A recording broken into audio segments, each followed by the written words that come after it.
Oh Yo. shit. Ooh. Damn. That's why you don't mess with me. Yo, I'm chill. Jordan Johnson. Mr. Johnson, why did you beat Kyle's ass? Mr. Principal, I never touched Kyle. In fact, I've never seen this kid my entire life. How do you presume he received a concussion, 2 broken ribs, a black eye, a broken nose, and a dislocated shoulder? I mean, he must have fallen down the stairs or something. Okay, Mr. Johnson, how do you explain this? That's why you don't mess with me. I'm Jordan Johnson. What? I mean, you got the wrong Jordan Johnson. Then, what happened to your knuckles there? Shit, these ain't even my knuckles. Listen, I am not one to condone violence, but I'm not gonna lie. School fights are a major part of the high school experience. I mean, there's something about a good old school brawl that just boosts students' morale. Like, there is nothing that gets you through the rest of the day like some kid getting his ass beat in front of the entire school. And truthfully, it's just a community building experience because it gives everyone something to talk about. Yo, did you see the fight? Yeah, bro, Kyle got his shit rocked. Wait, are you guys talking about the fight? Yeah, bro. Man, Kyle got fucked up, dude. Overall, in school fights, everyone wins. Like, the fighter gets some respect and the crowd gets some entertainment. It's a win-win. What about me?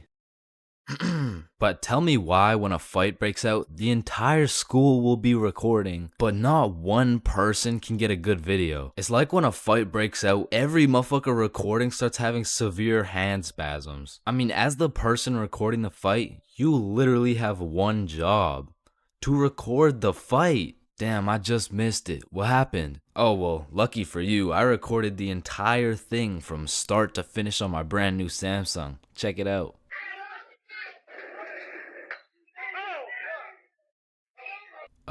Did anyone else record the fight? Oh shit, yeah, I did on my brand new iPhone 14 that actually records in 4K. Okay, bet. Ooh, Oh. damn.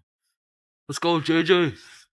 That's why you don't mess with me. But bro, there's just a video of your face for 8 minutes straight. And watching some of these fights are funny as hell because some motherfuckers will come in swinging like KSI. Some motherfuckers are out here thinking they're Daniel LaRusso. And some motherfuckers should just not be fighting. Which is honestly the best part, because where else could you catch a 6'5", 250-pound big body scrapping some 5'2" nerd? Like, the UFC would never let that shit slide. Plus, you get to watch it all for free. But me personally, I've never gotten into a school fight. But don't get me wrong, if someone wanted to catch these hands, I could hit them with the little knuckle sandwich, if you know what I mean. But truth be told, I could never lose a fight.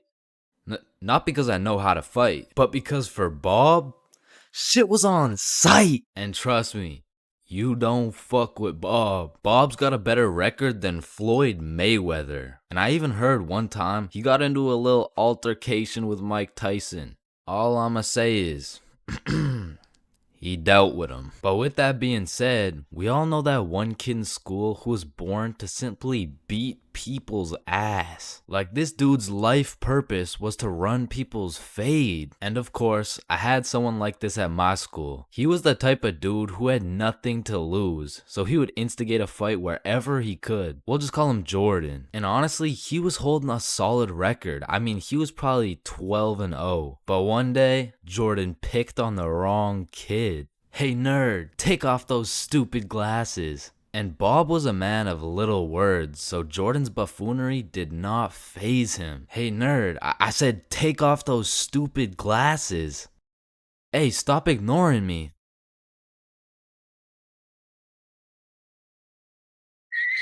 And without saying a word, Bob just ended Jordan's whole career. And ever since that day, nobody messed with Bob. That's why you don't mess with me. Yo, I'm chill. Jordan Johnson. Yo, hey. Yo, wake up. Bro, wake up. Hey, man. What? Who are you? Dreams, we all have them whether you remember them or not. And at one point in our lives, we've all dreamt about the same shit, bro. Like your teeth falling out, or running through your school butt booty naked, or being reincarnated as a chicken laying eggs. But when you really step back and think about what sleeping is, it's mad weird, bro. Like, imagine an alien crash landed on Earth and saw a bunch of motherfuckers sleeping, like... Why is everyone dead? Oh, no, they're not dead, they're just sleeping. Man, what the fuck is sleeping? Yeah, so basically they just play dead for 8 hours and live false realities in their heads and shit. Strange. Yeah, like you see this guy, he's probably dreaming about sunshine and rainbows. Get down. Oh. Or you see this dude, he's having a nightmare for sure. Oh, and this dude, this dude's definitely fucking, bro. I'm a caterpillar. Damn, that's crazy. Now, we all know there's only 3 questions in life that have yet to be answered. What's the meaning of life? What's Obama's last name? And why do we dream? Dude, it's all your subconscious talking to you, man. You just gotta find the true meaning of each dream, dude. Bro, what the actual fuck could this possibly mean, bruh? You're autistic. Anyways, the craziest part about dreams is the fact you're the one telling the story and you're the one listening to that shit. My dumbass still falls for the plot twist every time, bruh. I'll never forget this one dream I had back in grade 6 where me and my 2 homies were walking. Don't know where, don't know why, but as we're walking, a dude in a big white van pulls up talking about, Hey, if you kids come in my van, I'll give you some candy. shit. I mean, I'd come in your mouth for the whole bag. So obviously, we hop in, and the driver looks absolutely cracked out, talking about, Hey kids, eat this candy. and so we unwrap this piece of candy, and it's literally just a razor blade, bro. Like, he didn't even try and hide that shit. Nah, I think I'll have to pass on this one. Alright, okay, then eat this piece of candy. Nah, this is a perk 30. You got any Reese's cups? I got Reese's cups, here. Sir, this is just a Glock covered in peanut butter. Alright, fine, take this. Shit, okay. So we eat this unsuspicious looking candy and instantly start tripping balls, bruh. Like, the van is deforming, we're seeing rainbows and shit, and worst of all, we see this big ass grin on the driver's face. And I don't remember exactly what he said, but he said some crazy shit like, Get ready, I'm coming for them cheeks. it was more like Looks like your private square just went public. okay, no, that wasn't it either. It was it was something more like You boys ever had your buns stuffed like a meat mountain from Arby's? yeah, I can't remember exactly what he said, but all I know is if we didn't act fast, we were getting our cheeks snatched up, bro. So Billy's like, yo, quick, call your dad. So I'm rushing to start calling my dad, and this is the most dream logic shit ever, because I don't even got a dad, bruh. And this is where my own brain hit me with the meanest plot twist I never saw coming. Because as I'm calling my dad, the driver's phone starts ringing, bruh. Bomba Club. Now, I don't remember the rest, but the fact my own brain hit me with some Star Wars Darth Vader type plot twist, god damn, bruh, that shit was a movie. But still, I probably got my shit touched, so I'm gonna have to leave this as a B tier dream, bro. B tier? What the fuck could possibly be worse than a crackhead tickling your pickle, bro? Fever dreams. Now, those motherfuckers could be their own torture method, bro. These are dreams that just have you stuck in an infinite time loop doing the same shit over and over and over and over. And C tier, bro. Now, lucid dreams. Lucid dreams are deadass just playing life on creative mode, bro. Because in my long life, I've only had 3 lucid dreams, and every single one of them was lit as fuck, bruh. Now, the problem is I can only start lucid dreaming when my original dream is just a little too strange. Like, hey, you're cute. Can I get your number? What? You want my number? Yeah. Yo, I must be lucid dreaming. Ow, what the fuck? Shit, it's so real, bro. I can do anything. I can probably fucking fly. Alright, Chains, this is not a dream. You're under arrest for battery and assault. But for real, my first lucid dream started when I was posted up in a basement with Michael Jackson. Yo, aren't you supposed to be, like, dead and shit? Oh shit, I must be dreaming. And so to test the waters, I start spawning in random shit on the spot, and this is the moment I realized the possibilities were endless, bruh. I could do whatever I wanted, and so I spawned in a honey pack, and I spawned in Lola Bunny, and S tier. Lucid dreams are S tier, bruh. Wet dreams are too.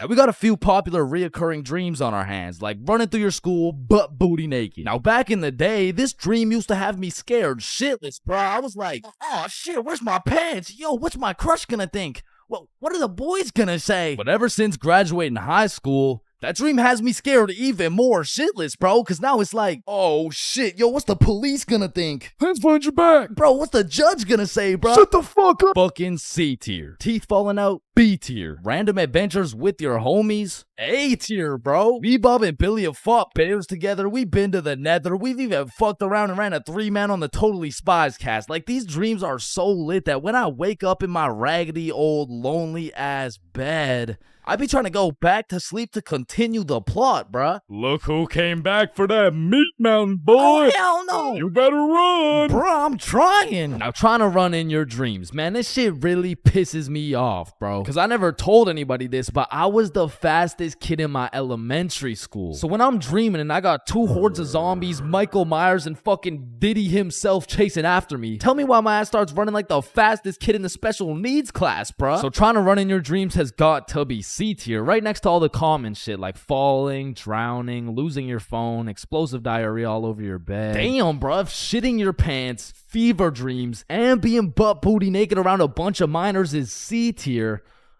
What the hell is D tier, bro? Sleep paralysis. This might be the scariest thing that can possibly exist, bruh. You're telling me at 4 a.m. I could open my eyes, unable to move, while struggling to breathe, and start seeing demon shadow figures while hearing screams in the distance, bruh. Fucking Z tier, bro. What the fuck? Now, I'm grateful I never had to experience that shit, because the fact that while you're paralyzed, you'll start to see the scariest thing your brain could possibly imagine is beyond me, bro. Knowing me, I'd be there enjoying my beauty sleep, dreaming of me and the boys playing fucking Mario Kart or some shit, and I would open my eyes stunned, unable to move, when slowly a devious creature begins revealing itself out of the closet, casting a shadow over top of me until I can see exactly what it is.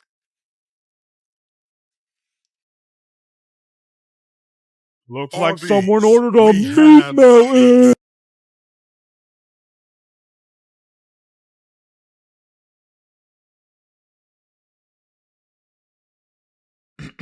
Alright, class, today we're going outside for a run. But it's literally 0 degrees. Oh, Chains, don't be a bitch. It's not even that cold. See? I told you guys it's not even that cold. Yeah, for you. Cause you're out here dressed like the Michelin Man. High school PE is something different. And every PE class has 5 different types of people. Like the group of kids who just stand in the corner and occasionally get sniped in the head with a dodgeball, or the kids who participate and make sure everyone is included, or the legend who's chilling on Instagram. he follows at ChainsFR. There's also the dude who just never shows up, and of course we got the sweats. These motherfuckers treat PE like they're in the military. These motherfuckers treat PE like they're training for the Olympics.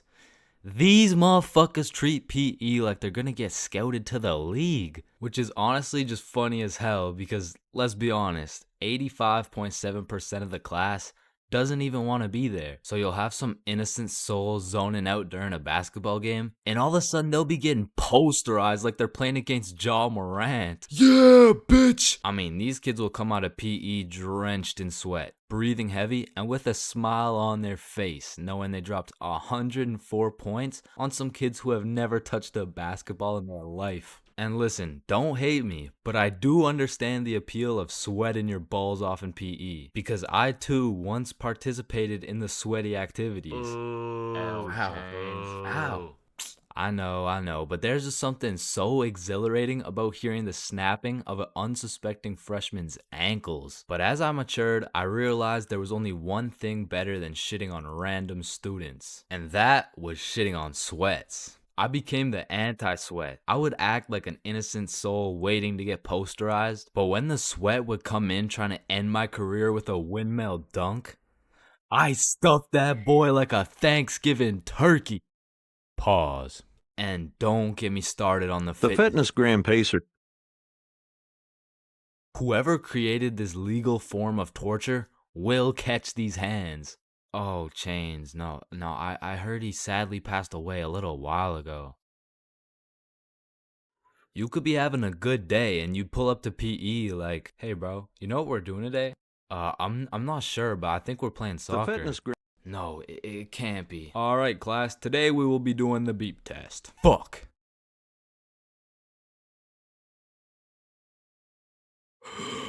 Woo. Damn, what was I at? Chains, we haven't even started. That was just our warm-up. But one thing that did bring me a little bit of joy was looking at everyone during the push-up section. Like, there was always some dude doing the neck push-ups, some dude who thinks he's Mike Tyson, the guy who takes breaks when the teacher isn't watching, and there was always at least one dude who was out here looking like he was hitting it raw. James, I don't think that's how you do it. Oh, yeah, you're right.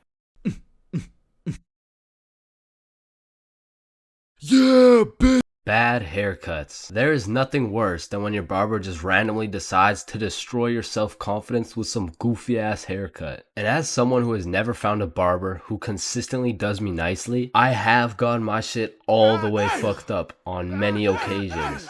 I'm talking not going to school, locking myself in my room so nobody can see me with this disgraceful cut type of fucked up. And these barbers are out here having the audacity to ask, do you like it? Man, do I like it? Yeah, bro. I love it, bro. Thank you so much. Man, I just be wiping the tears away and then tipping them nicely. Knowing damn well I should be out here throwing hands, cause this dude is the reason I can't get any bitches. So I've tried lots of different barbers in my time, starting with the ones my mom used to take me to. I mean, this early, I never really even had a say on what I wanted my hair to look like. So, what are you looking for today? Just a little bit off the top, please. Shave it. Wait, what? Shave it. Your new haircut looks so good, buddy. Thanks. Hey man, you know your haircut is ass when your mom says she likes it. As a kid, I always dreaded getting haircuts because I knew my barber was already like 0 for 10. And I would show up to school every time knowing it was inevitable that I was about to get my shit flamed. And truthfully, there is no worse roasting than when you get a bad haircut. Like, people you barely even know will be out here cooking you. Who the fuck is this? All of a sudden, people got more jokes than Chris Rock. And it's even worse when you decide, I should get a fresh cut because school's starting back up and I'm trying to look fresh. Bro, I can't go to school like this. Yo, Chains, what's up? Yo, what's good? Bro, are you alright? Why do you got this hoodie on? Yeah, I'm chilling. I'm just kind of cold, you know? Bro, it's 32 degrees. And man, there was this one time that I still think about every time I fall asleep. Me and my friend go to this barbershop that I'd been to once before, and last time they did me quite nicely. So we head in, I sit down in the chair. Hey, how you doing? I'm good, how are you? Yeah, I'm good. Have you been here before? Yeah, I have actually. Oh, I remember you. Same cut as last time? Yeah, exactly. So what's new, man? Nothing much really. What about you? You know, I've just been working. Oh yeah, respect. So, how's your dad doing? This is when I knew something was terribly wrong. Bruh, I don't got a dad. You know, he's good. This motherfucker was giving me some random kid's haircut. This dude must have thought I was Manny or some shit, cause he gave me that middle part cut and he pushed my hairline back a little bit. And everyone in my city knew this barber, so everyone at my school followed his Instagram too. Can I get a picture from my Instagram? Nah, bro, I don't really like being posted. Don't worry, it's quick. Nah, I don't really want to. This dude caught me lacking so bad and broadcasted it to everyone in my city. Fuck, bro, I should throw hands with him right now. I gotta get it back in blood. So, do you like the cut? Yeah, I do. And when I checked my Instagram, I was out here getting flamed so hard. Borderline cyberbullying. And I'm not joking when I say this. This motherfucker fucked me up so bad. I learned how to cut my own hair and never went back to a barber ever again.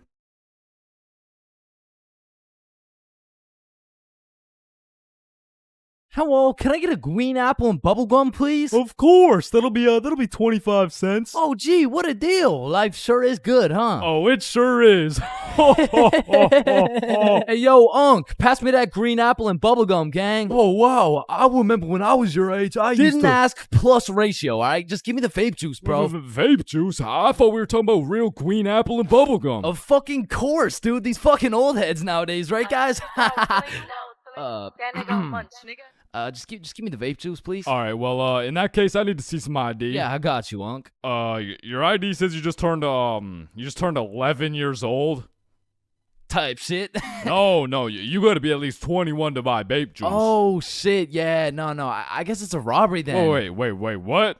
Ah, shit. Listen, the times are changing, bro. Not too long ago, kids were just playing outside, playing sports, and climbing trees and shit. But nowadays, I swear these kids are just grinding TikTok, playing GTA in real life, and the only thing they're climbing is the spectrum, and I blame the internet, bro. Cause now these kids are coming straight out the womb watching Skibbity Toilet Brain Rot, and if that was my kid, shit, I would want to restart, bro. Like take two from the top, bro. And honestly, I feel like most of these kids were coming along just fine, you know? Like, they were developing into some cool dudes. They had a banger theme song and shit. Like, yeah, I was low-key fucking with this new generation. And then...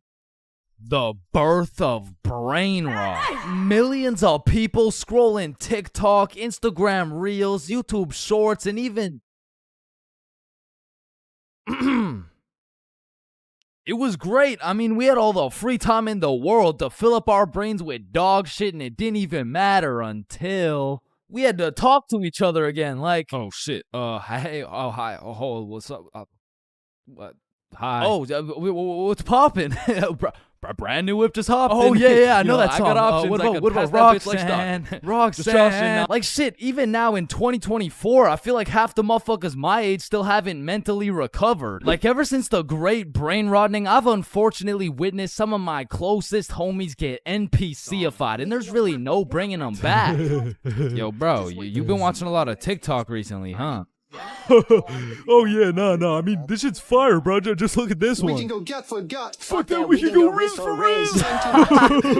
Yeah, no, bro, you have a problem, like dead ass. Like you gotta put the TikTok down, bro. Like really lock in up here, bro. Nah, bro really just phantom taxed my phone. And minus 100 aura for throwing it and shit. Like, that would have been outrageous if I wasn't Sigma. But remember what Duke Dennis said? Ohio, Riz Skibbity Toilet, Phantom Tax, did Gronk hug Libby Dog? And so if some of my homies' brains are still trying to recover, I can only imagine the permanent effects on these kids, bro. Like, I feel like it's entirely possible that these kids' brains will be stuck in 2024 and they'll be old as hell talking about, Hey, can you help me cross the road? oh yeah, for sure. W Riz! Oh, no, my aura! Now, unlike half these YouTubers out here, I don't spend a lot of time talking to kids. But the one kid I did talk to recently was actually my cousin. Hey, you're not alone on that one. No. So I was at this extended family function, and there was a bunch of people I'd never seen in my life, including this one kid who had to be about 10 years old. He was a short little guy, still waiting on puberty and shit, but when I talked to him, it was like talking to a little Kai Cenat or some shit. If he was 10 years younger and like, about the same height. Yo, broski. The fuck? Hey, down here. Oh, shit, what's up? My name's Elijah. Okay, Elijah. How's school, bro? Shit, it's aight. Yo, what grade are you in, bro? Grade 5. Type shit. Damn, I remember being in grade 5, bro. I was actually the fastest kid in my school. Yeah, but you probably had no hoes, bro. I already got a girlfriend and she's bad as hell, bro. You should see the gat on that shit. Nah, what? And I never thought I'd be saying this, but back in my day, grade 5, we were still running from cooties and shit, and is this motherfucker vaping? What the fuck? I feel like kids these days just skipped a part of childhood, you know? Like they're fresh out of elementary school, chiefing some coconut watermelon ice. Like, bro, your little ass should be watching Coca melon twice. Chat, did that hit? Yeah? No. Shut the fuck up, Grandpa. Okay. It's because when I was born, everyone was given a good 10, 11-year grace period where you could be as cringy as you wanted. Like, you could make shitty YouTube videos. You could wear those smart-ass t-shirts. You could even get away with saying shit like, man, yo mama's so stupid. She brought a spoon to the Super Bowl. Oh, yeah? Well, yo mama's so fat. When she walked in front of the TV, I missed 3 episodes. Okay, but yo mama's so fat, she takes selfies in panoramic mode. Well, yo mama's so nasty, she got fired from a sperm bank for drinking on the job. What's a sperm bank? Shit, I don't even know. And I feel bad for this new generation because they don't got no cringe grace period or anything, bro. They just pop straight out the womb like, and it's a boy. Yeah, I'm a dude, whatever. Now snip me up, bro. I can't have the host seeing my foreskin, dog. And maybe I'm just jealous, but to me, it's wild that these kids are getting new-ass phones in elementary and middle school. Because they'll never understand the absolute crucifixion I would get every single time I whipped out my phone, bro. Like, that shit was staying in my pocket unless it was 100% necessary. All right, class, everyone get your phones out for our end-of-year Kahoot. Oh, let's go!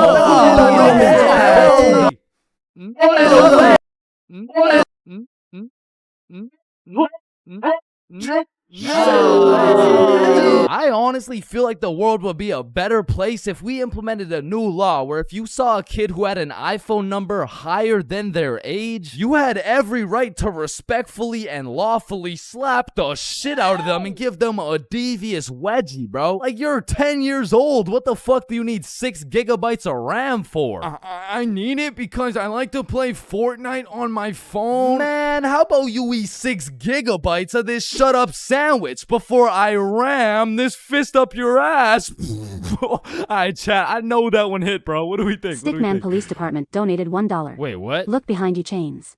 Oh my. And it's the same with these kids' fits, bro. Like, whatever happened to wearing neon shirts and light up Skechers? Like, why am I seeing literal children walking around in Jordans, bro? Like, I didn't even know what Michael Jordans were until I was getting my shit cooked for walking around in some Michelle Gordons, bro. But I mean, that shit was necessary for my character development. And that's what's wrong with these kids, man. They're straight up skipping out on some of the most crucial moments of their lives. I feel like we could low-key do them a favor. Next time you see a kid walking around on the street thinking life is all sunshine and rainbows and shit, you could just give him a little character development and like maybe roast his cut or something, you know? Like, hey kid, you look like you cut your hair with a fucking pencil sharpener. or no, you look like Peter Griffin if he never hit puberty. You look like... Yo, we giving kids some character development? Did he? Now, I don't know why I'm talking like I was born in the 1900s or something, because for the homies who are around my age, we were low-key in the same boat as these kids, bro. They're growing up on some skibbity toilet brain rot. We had MLG brain rot. They're always scrolling TikTok. We had Vine. These motherfuckers are out here looking up to I Show Speed, bro. We had fucking Jake Paul. So the moral of the story is, even if these kids nowadays are absolutely cooked, I was once cooked too, bro. So worst comes to worst, these kids will just end up like me. Oh, fuck no, please, no.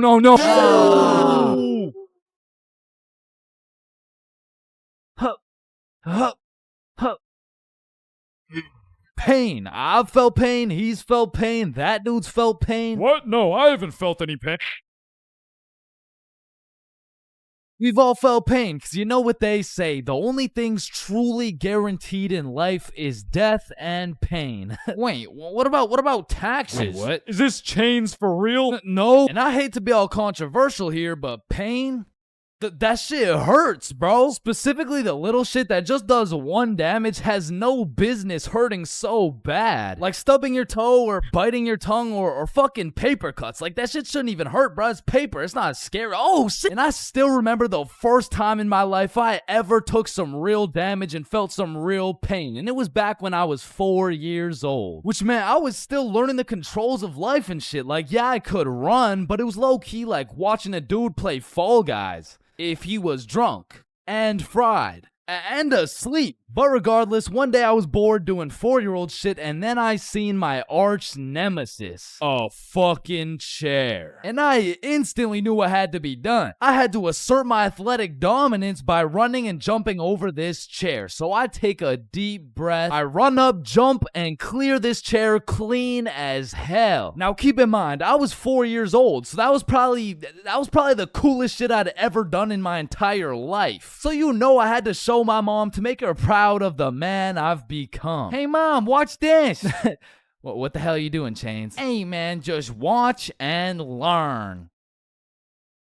Oh, I fucking ate it, bro. Like, that was the type of pain that hits so hard, you can fucking taste it, and damn, that shit tasted ass, bruh. Like, have you ever taken a soccer ball straight to the schnoz? Cause that shit will have you smelling pain, tasting pennies, and seeing tears. Which is bad, but like, who the fuck invented the funny bone, bruh? Cause that shit ain't funny. Like, bro, you can't just call some painful ass shit funny and expect it to be humorous. No, the bone is called a humorous. Yeah, shut up. How humorous is this, buddy? Not humorous. Yeah, that's what I thought. And in fact, I think it's the opposite of humorous. Like, yo, did you guys know 1 in 4 dudes is gay? Wait a minute. Gee, I sure hope it's Owen, cause he's sexy as hell. Yeah.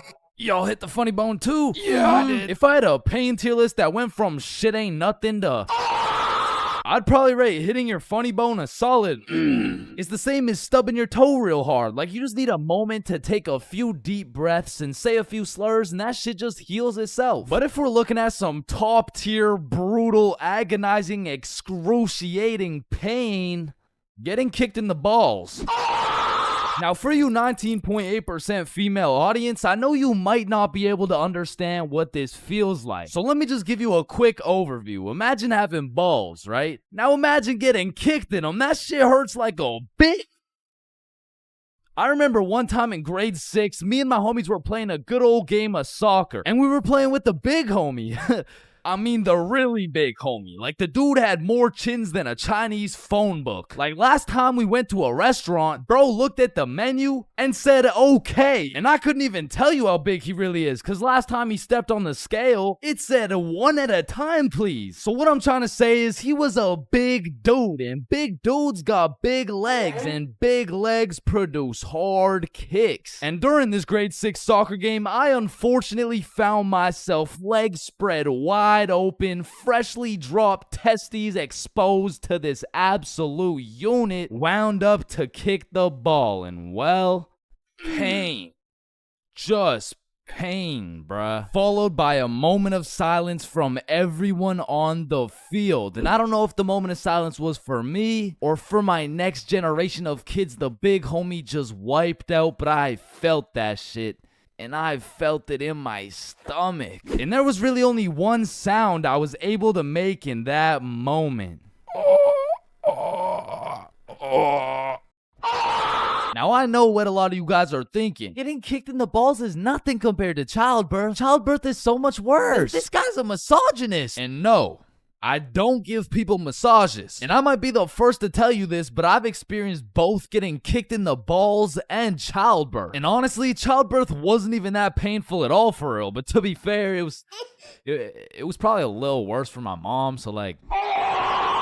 Now, we all know physical pain very well, but what do you call that deep, torturous pain you feel when your dog dies? In Minecraft, that's that psychological pain, like the pain you feel when you're watching a banger YouTube video and an ad interrupts you out of knowledge. Or like the pain you feel when you just got done making some toast and peanut butter and that shit flops on the floor face first. It doesn't hurt physically, it hurts spiritually. Like, there really is levels to this shit, bro, because now when you start adding psychological pain onto the physical pain of things, we gotta start adding new tiers to this tier list. Because imagine peacefully sleeping in your bed and you get woken up to the pain of your girlfriend kicking you in the balls, which of course hurts physically, but then you realize you don't even have a girlfriend and you live alone.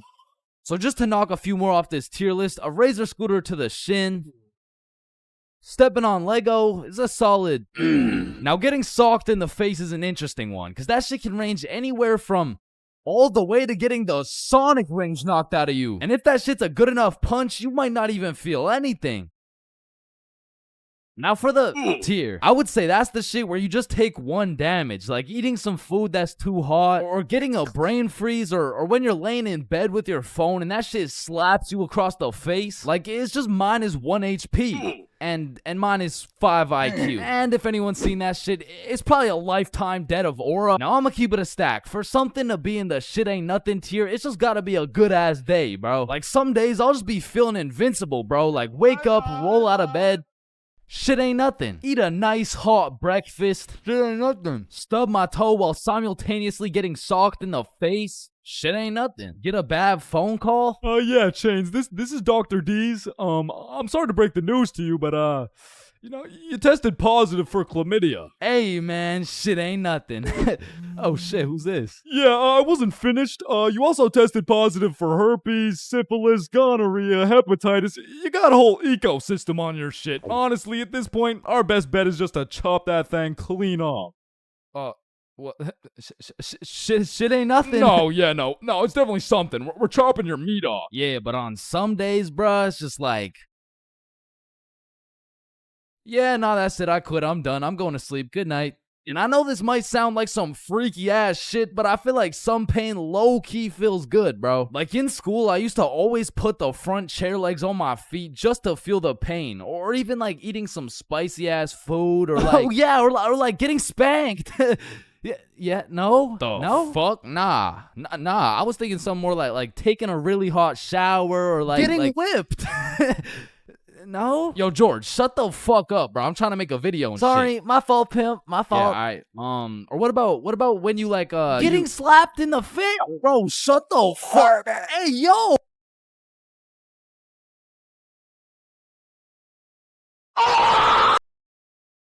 Aw, can I pet your dog?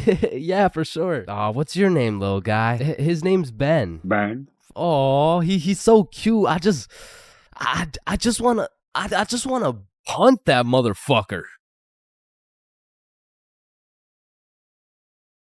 Man, these intrusive thoughts I be having make me wonder whether I belong in maximum security prison or not. Like, I don't even mean to, but the thoughts that pop into my head are so menacing that I can't even say this shit on YouTube, or this video will get taken down. Then I'll be canceled. Then my whole channel will get deleted. Then I'll be thrown into a psych ward, and then I'll be put on the fucking death penalty. Like, these thoughts that pop into my head are so alarming that they make me want to beat my own ass, bro. Hey, man, why'd you just sock yourself in the face? Oh, well, you see, I was about to push that unsuspecting toddler into the deep end for no apparent reason, so... Yo, this guy's about to assault a minor. Hey, you can't do Alright, that. well, dude. But it's not like every single intrusive thought I have is bad enough to get me convicted. Like, whenever I'm walking across a bridge, I have to use every cell in my body to fight the urge of just tossing my phone into the water. Like, there is literally no benefit from doing that shit, but there's just something inside of me that would feel so much satisfaction with just seeing my phone dissipate into the water. You know, maybe you get that urge because it would just be satisfying to do some shit that's out of the box. Some shit that nobody else would do, just to break the simulation a little bit. Cause I could be having the best day of my life. I could wake up, get the meanest pump in, hop in the shower, eat the most fire breakfast, and draw the most pristine stickmen I've ever drawn. But as I'm casually walking beside a bunch of cars that are going 65 miles an hour,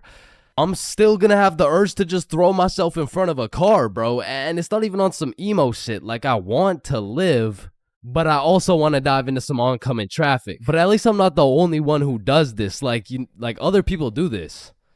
Right? Like, it's normal, right? But half the time an intrusive thought will just be to do some goofy shit. Like, you're just forced to imagine the consequences of what it would look like to start throwing it back on a Tuesday at 2:41 p.m. And every once in a while, you'll just be chilling and you'll witness a motherfucker fall to the intrusive urges. What are you Get along the hell table, nah. bruh. Shit, he let the intrusive thoughts win, man. Now, I don't even know if these count as intrusive thoughts or not, but as a dude, when I'm walking down the street, I'll just be going on with my day chilling. Then all of a sudden I see a car and I'm like, if I don't make it to that tree before this car, I'm gonna die. Aw, shit.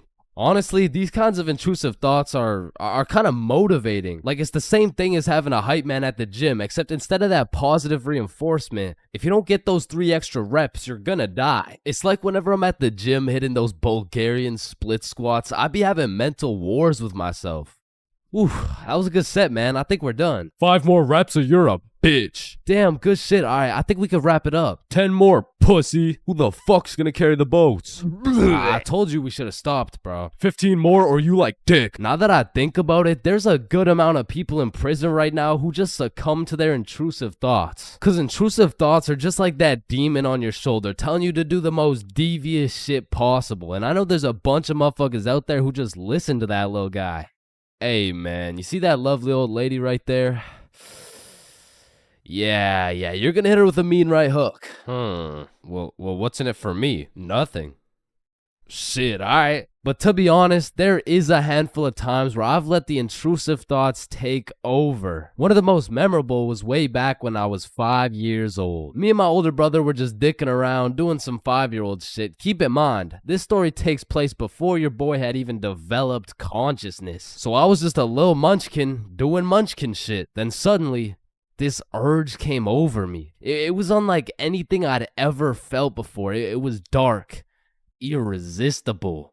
And for no apparent reason, I bit my brother's arm. And this was probably the most satisfied I'd ever felt in my entire life. But it was followed by shame and regret because I had no excuse. Ow, why the fuck did your dumbass just bite me, bro?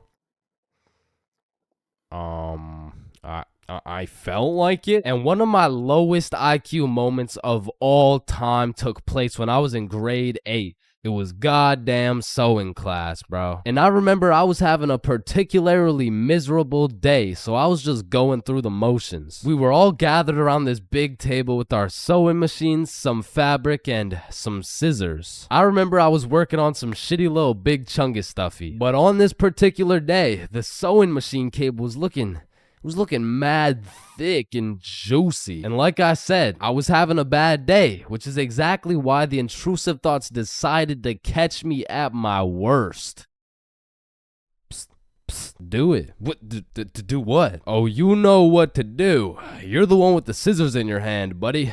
How did these even get in my hand? Now cut it. Cut it, Chains. No. Why the fuck would I? The wire exploded with smoke and my heart dropped so fast, bro. And everyone around the table just stares me down. And I'm thinking I can somehow cover this shit up like I didn't just take some fucking scissors and snip that shit like an umbilical cord. Maybe I could convince the teacher the cord snipped itself or some shit. But as I look down at the scissors in my hand, there's literally a chunk missing from the scissors. They look like they survived World War II.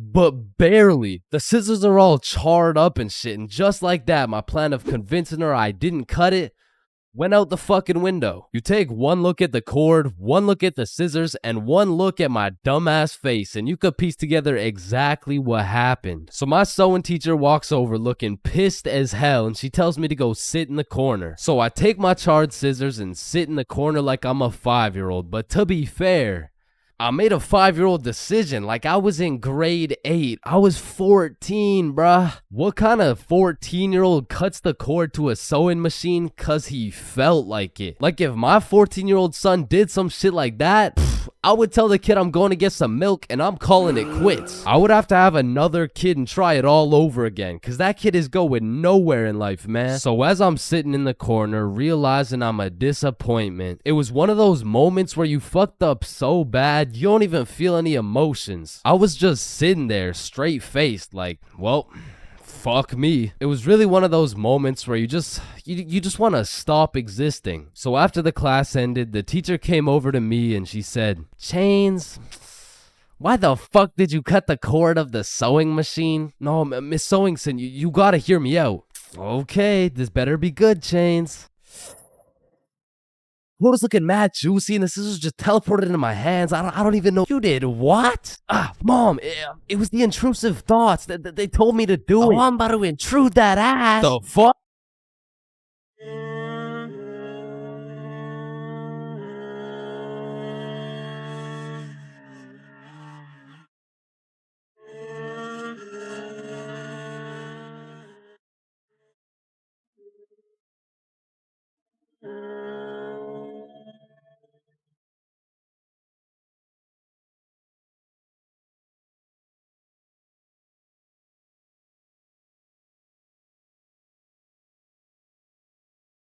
Imagine putting in hard work, time, and dedication into saving up for some new shoes. You go to Foot Locker and find the perfect pair. You try them on, you check them out, and you cop them. And even though you spent your last $200 on these shoes, you're happy because you feel fresh as fuck and these J's might actually get you some bitches. But as you're leaving the mall, a gang of motherfuckers wearing shiesties take those J's right off your feet, leaving you shoeless, broke, depressed, and with absolutely zero bitches. Now, personally, I wouldn't let that slide. However, when I was just a young, wholesome boy in 7th grade, I still wouldn't have let that slide. But I was weak as shit, so it would have slid anyway. I mean, in 7th grade, I could have got my ass beat by Hezbollah, bruh. I was a walking lick, which is exactly why I got a story for y'all today. So as I said, this story takes place in 7th grade, where I was young, innocent, and built like a string bean, bro. So one Friday night, me, Bob, and Billy were going to this girl's house for the 3-man mission. The plan was simple. There was 3 of us and 3 of them. We would put on a scary movie, and if everything went to plan, we would get some cheeks. Now, just earlier that day, I had copped some fresh ass Jordans, so I've got a little confidence boost as we walk up to this girl's house. So we knock on the door, they open it, and we go inside. Now we stuck to the plan. We put on some cheesy horror movie, and one thing led to another, and by the end of the movie, Bob had all 3 girls, bro, and me and Billy were in the corner playing Bloons Tower Defense. Don't ask me how this shit happened, I don't want to talk about it. So after hours of me and Billy straight fumbling, we all decided to go home. And although I was a little disappointed in my performance tonight, I put on my brand new uncreased Jordans and I remembered, damn, even Curry airballs sometimes. Now the bus route back to Bob's crib took 2 buses. So we hop on the first bus, it takes us to the next stop, and as we're getting off, we see the second bus we need drive right by us. Fuck, is that our bus? Damn, yeah it is. Wait, check when the next one comes. Yeah, it shouldn't be long. Damn, bro, the next bus comes in an hour. So we have no choice but to wait at the bus stop for an hour. So we wait, and at this point, it's already getting late. I checked the time, and it's already 11 p.m. As we were sitting there, bored as hell, waiting for this bus to come, one of the other buses stops in front of us to let someone off. The person gets off, and as the bus starts leaving, we hear this loud thud come from the bus. What the hell? What was that? Oh shit, it's a baton. And as we're analyzing this baton that seems to have fallen out of the sky, some motherfucker wearing a shiesty walks up to Billy like, "Give me that shit," and straight snatched the baton out of Billy's hands. And Billy froze up. Bro was scared shitless, straight bamboozled. And the way the bus stop was set up was there was a main road, the bus stop, and behind the bus stop was a small hill with bushes on top. And when I say this shit looked like something out of a movie, I mean this dude wearing a shiesty walks back up to the top of the hill and a group of 5 other dudes walk out from behind the bush and they're shiestied up too, bro. They had to have been in at least grade 12, and to a 7th grader, that is scary as fuck. And I was no genius, but as that group of shiesties came out of the bushes looking like a GTA 5 cutscene, I came to the consensus that they were up to no good. Yo, those Jordans are looking my size. And this was the moment I realized I was about to get my shit robbed. So I started analyzing my surroundings and calculating my options. Maybe I can talk my way out of this. Hey sir, how was your day today? Shut up. I said, what size are the shoes? Damn, I can't fight them. It's a 3-on-5, and they got the high ground, and they got a baton, bro. They would knock my ass out and take the shoes. But I'm fast. So if I take a right, then make a left, there's no way they can catch me.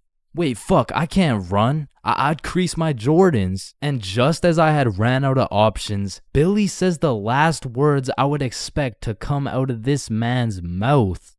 Wait, Ethan? Yo, who the fuck? Oh shit, Billy. Oh, I didn't know it was you, bro. Man, Ethan, you had me scared for a second. Damn, Damn, my bad, pimp. My bad. Yeah, my bad. no, you're good. How's your mom doing? Oh yeah, she's doing good. Yeah, it's great to see you. Yeah, man. you too, bro. See you around. All right, peace out. Y'all, don't worry. I seen a kid over there with some new forces we could snatch. Oh, yes, sir.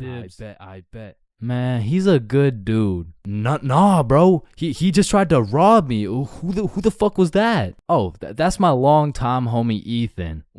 Why do you know him? Oh yeah. We went to the same preschool. Same preschool? That dude looks 20, bruh. Oh yeah, no, he is. He just got held back a few times.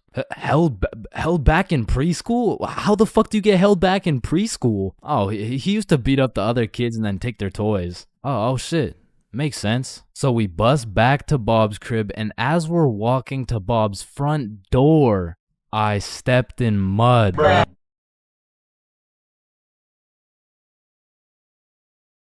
Middle school is just an awkward place, bro. Like, middle school dances, awkward. Middle school speeches, awkward. And middle school relationships, in my experience, is the most awkward thing on the face of this planet. I mean, the girl's a whole foot taller, got a deeper voice, and shit, she could probably bench more than you, lil' bro. Like, I hate to break it to you, but you don't got a girlfriend. You are the girlfriend, bruh. Middle school just occurs at the craziest time in a teenager's life, because motherfuckers is just getting slapped by puberty out of nowhere. You'll be walking down the halls and see a bunch of kids who look fresh out of daycare. Then all of a sudden you'll see a grown-ass man built like Shaquille O'Neal thumping his way down to math class. And attendance in middle school was looking like Matthew, Here. George, Present. Daisy, here, Owen, here. Dude's balls would be dropping halfway through presenting their speech, like, And this is specifically why dinosaurs Why dinosaurs went What the extinct? fuck? and in middle school, nobody had drip. Like, dudes would be showing up to school in a neon green t-shirt paired with some bright red shoes looking like a fucking traffic light. While their haircuts looking like their barber cut their shit with one hand, well blindfolded. But to be fair, everyone had a shitty haircut in middle school, bro. And if you think your cut wasn't that bad in middle school, chances are your shit's probably still ass to this day. And just to make things worse, the cherry on top is that everybody's got acne. There's just all these hormones flying around and these kids have no clue what to do with them. Which is exactly why middle school beef is unmatched, bro. Motherfuckers will be throwing hands for no reason at all. And I don't know how, but somehow even the fights were awkward. It would be like, hey pal, I heard you sat beside my crush in class today. So what? You want to fight about it? I mean, like if you wanted to. That, like, I'm not scared. Like, yeah, we can fight. Okay, let's freaking go, pussy. Fuck, I wasn't ready. Sorry, was that too soon? No shit, Sherlock. Okay, you can hit me back so we're even. But if two dudes were throwing hands and their crush is watching, they're about to fight to the death. But the thing is about middle school fights, I didn't know this was possible, but somehow both motherfuckers end up losing the fight. I remember one lunch at my middle school, a dude whipped out some boxing gloves for no reason at all, and all of a sudden we're running a whole fight club. Kids would be betting their lunch money on who's gonna win and shit, but we never laid down any ground rules. So one day, JJ hit Timmy with a spinning back fist and put his ass to sleep. And I'm hyped because I just doubled my lunch money, but Mr. Principal didn't seem too hyped to see one of his students knocked out on the ground. So of course JJ gets in trouble because he's just that one kid who's always in trouble but never got expelled. Like, I could have swore dude was on his third strike 5 strikes ago. But man, middle school had some characters, bro. There was that one guy that would walk through the halls blasting music on his speaker, the kid who used to sit in his chair like this, the dude who hit puberty and midlife at the same time. Mr. Donaldson, can I get some help on the subtraction? Help on the subtraction? You look more like you need help on your taxes. No, subtraction's just hard for me. During recess, do you go check on the wife and kids? No, I just play on the monkey bars. Tell me, how do you manage to be in middle school and work a 9-to-5 job at the same time? The girl who thinks she's a horse. The emo kid. Catch him in the back of the class with his hoodie tied up watching sad Bart Simpson edits. The kid who had to touch the top of the door frame before entering a room. Girls who have to bring their Starbucks cup everywhere. The dude who's constantly emoting. And in order to find the answer, we can make a grid. Did someone say gritty? Right foot creep. ooh, walking with the heat. Of course, there's the kid who Naruto runs through the hallway. And then there's that weird ass kid who accidentally called his social studies teacher mom one time.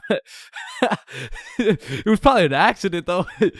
Fuck! And I have no idea why, but there's something about teaching middle school that had all these teachers going through a midlife crisis. I remember one day our science teacher was teaching us about rainbows. Does anyone know what a rainbow is? Yes, Jaden. Refraction of light through water droplets. Oh wow, that's right. How did you know that? Reddit. Oh, okay. Where did you read it? Reddit.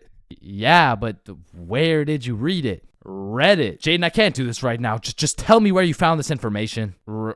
Reddit? God damn it, Jackson. You're the reason my children get their shit whooped every night. Now, I don't know what she had going on in her life, but the way she broke down talking about beating her children to a group of 12-year-olds really gave me the impression that she shouldn't be teaching middle schoolers, bro. And I don't know who was in charge of hiring these teachers, but I also had a deaf teacher, which, you know, it's cool and all, but it did make it a little bit harder considering the fact that, you know, she was the fucking music teacher, not to mention the fact that she was also half blind. And I think the idea there was that she could somehow feel the vibrations of the guitar or something, which didn't seem to work too well considering the fact that I got a fucking A in music and I can't play the guitar for shit, but I guess I just like I smelled good or something. I don't know. And I don't know about y'all's experiences, but I feel like kids were just mad touchy in middle school. Like you'd be sitting in math class minding your own business, then for no reason at all, a motherfucker would tase you in the side of the ribs. And I remember when kids first learned about these pressure points, it was all fun and games. Someone would just poke you in the ribs like, pressure point, that tickles. Then there would be a new pressure point dropping every week. It got to the point where these 12-year-olds were hitting pressure point combinations and paralyzing your legs and shit. Hey bro, let me try this new pressure point on you. Yeah, sure, go for it. It tickles. And it was the same shit with this game. Like, you really couldn't trust anybody, bro. Yo, what's that on my leg? Shit. Got him. Oh, shit, there's a bug on you. God damn it, dumbass. Oh, fuck, I just broke my leg. Bro, I'm not stupid. You didn't just break your leg. No, I'm serious, bro. I promise, on everything, on my entire life. I just broke my leg. Look. Bro, I remember I got punched so many times, my arm was on life support. It was about to fall off, like, And thinking back to middle school, there's just so many things that make me cringe, bro. But by far the cringiest of them all is the relationships, man. And believe it or not, I had my fair share of middle school relationships. I remember one day I was sitting in class and this girl came up to me and said, Chains, I have a crush on you. And that's really all it took to have a young Chains in love. Head over heels. We went to the movies together. We went to my house and watched movies. Well, we went to her house and we also watched movies. Now that I think about it, all we really did was watch movies. We didn't really talk that much. I mean, I didn't really have a way with my words at the age of 12. So, do you like movies? Yeah. Yeah, I like movies too. That's why we're here at the movie theater. I also like popcorn with the butter. It tastes like I like how it tastes. And one day we went to the mall and I took a good look at my girlfriend of 2 weeks and thought, man, I don't even know this girl. Like who are you? I remember we were inside Zoomies at the time and I said, hey Jessica, you're a great person and all, but I don't really think we're compatible like that. Maybe we should just break up, which was probably the most words I've strung together during the entirety of our relationship. And she says with the straightest face, oh, okay. And then we proceeded to walk out of the mall and bus home together without saying a word. And I remember lying in my bed that night and thinking to myself, damn, I think I'm supposed to be sad right now. So I threw on my hoodie, tied it up, and watched some sad Bart Simpson edits.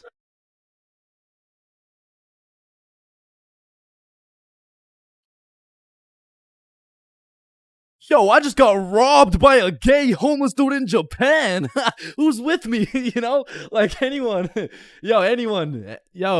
Yo, is this not relatable? Bro, ain't no fucking way. Nah, bro. How the fuck does that even happen? Not again, bro. Now, I'm not gonna lie. Japan is one of the safest countries in the entire world. And apparently there's only 3,065 homeless motherfuckers in the entire country. So in order to get robbed by a homeless dude in Japan, you either need to be unlucky as fuck or just a complete dumbass. But way back when this story took place, I was a certified dickhead, bruh. At the time, I had the critical thinking skills of a newly born chimpanzee mixed with the spatial awareness of a fucking Joe Biden on top of the decision-making skills of Joe Biden's son. So with that being said, this story takes place way back a few weeks ago when me, Bob, and Billy hopped on a flight to Tokyo. And as soon as we arrived in the city, we started absorbing all that food, bro. Sushi, ramen, fucking cow testicles, you name it, we ate it. And after an entire week of decimating every last crumb of food in Tokyo, we thought, well, that was fun. I guess it's time to go home. Yeah, I guess so. And as we're ready to pack it up, we overhear a few people talking. Oh, hey, konnichiwa. we come from the United States of America. How do we go to Osaka? Yeah, man, Osaka has some of the best food in Japan. Just take this train right here and you're there. Wow, you're English. Very good. I'm from Washington, dipshit. Oh, I see. Washington dipshit. Is that Chinese or... Holy shit, did you hear that? Yeah, no, that guy's fucking clueless. No, I'm talking about Osaka. Apparently the food's even better over there. Oh shit, yeah, but don't you think we had enough food already? I mean, shit, we are in Japan. Fuck it, bro, let's go. So we hopped on the train and got off in Osaka. And like the certified fat asses me and the boys are, we were looking around for some food. And the moment we seen all-you-can-eat Wagyu beef for just 30 bones, we all knew what had to happen. We walked in that bitch and wasted no time. We were running through that meat like Tiana Trump in her prime. Cause sometimes we were burning the meat, sometimes we were taking it raw. But at the end of the day, the meat filled us up and made us happy. So we thanked the owner, left the shop, and headed back to our hotel. And man, I was full as hell.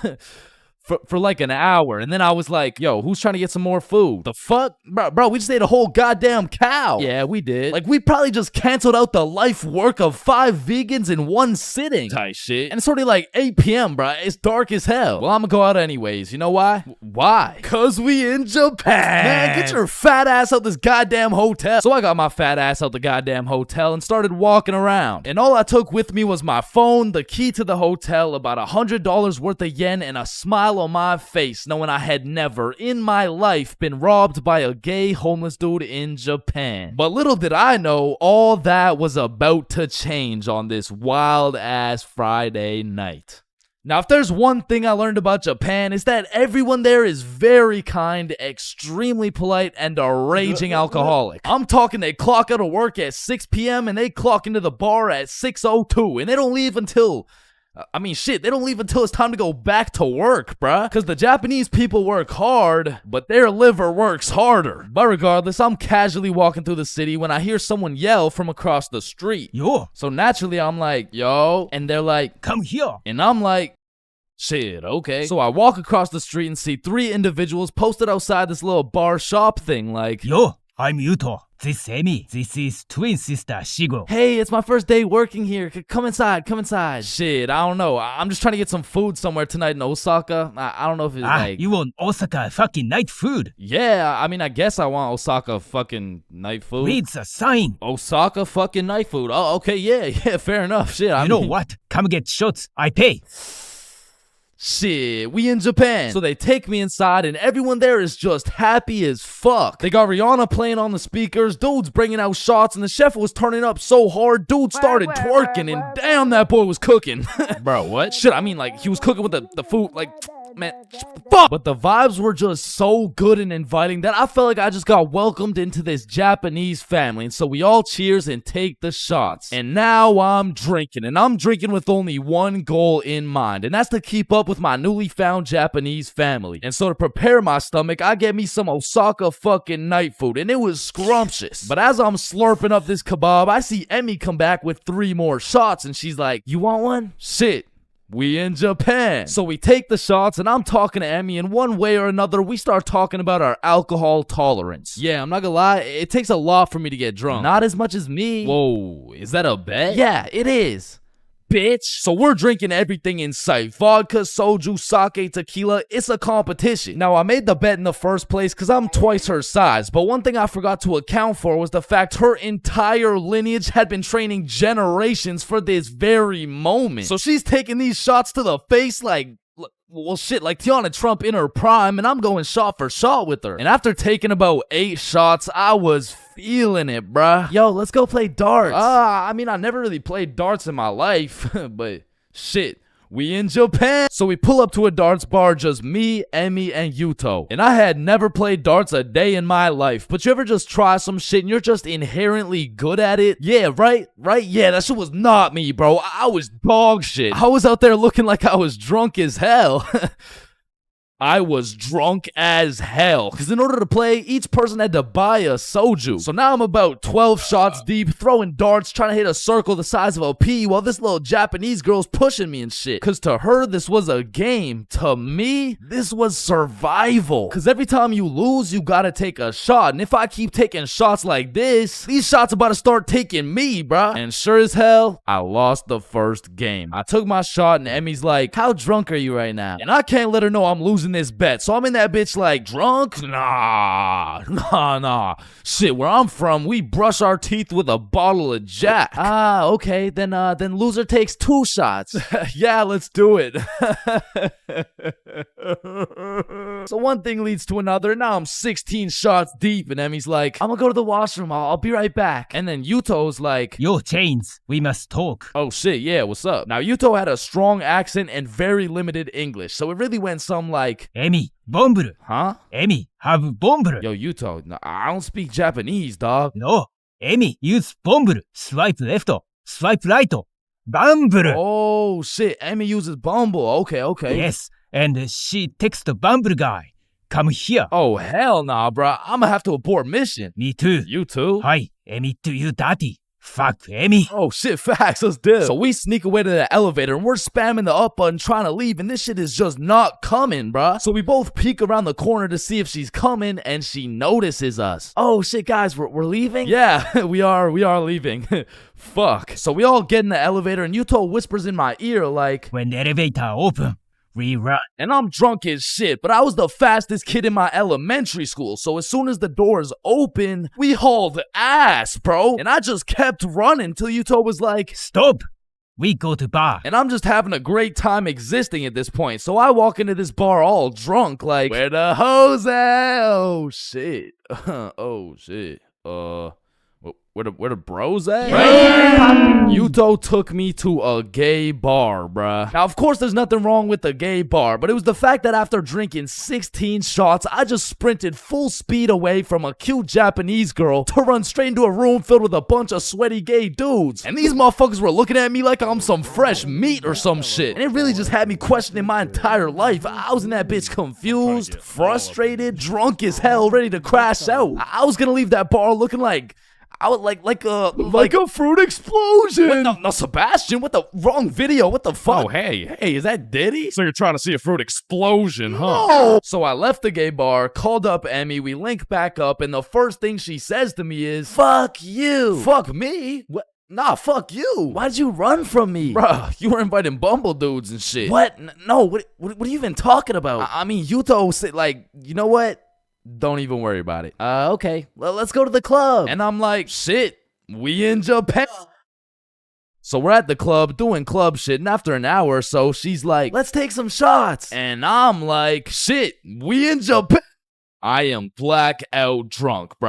I don't even know how many shots deep I am at this point, but all I know is I'm so drunk, I gained the ability to fucking teleport. So I'm in the club, and as soon as I blink, I'm in a bar. Then I'm in a club, back to a bar, to a new club, McDonald's, bar, karaoke club, bar, Love Hotel. Love Hotel? Man, what? What the what? Man, what the fuck? You said you wanted to sleep. Damn.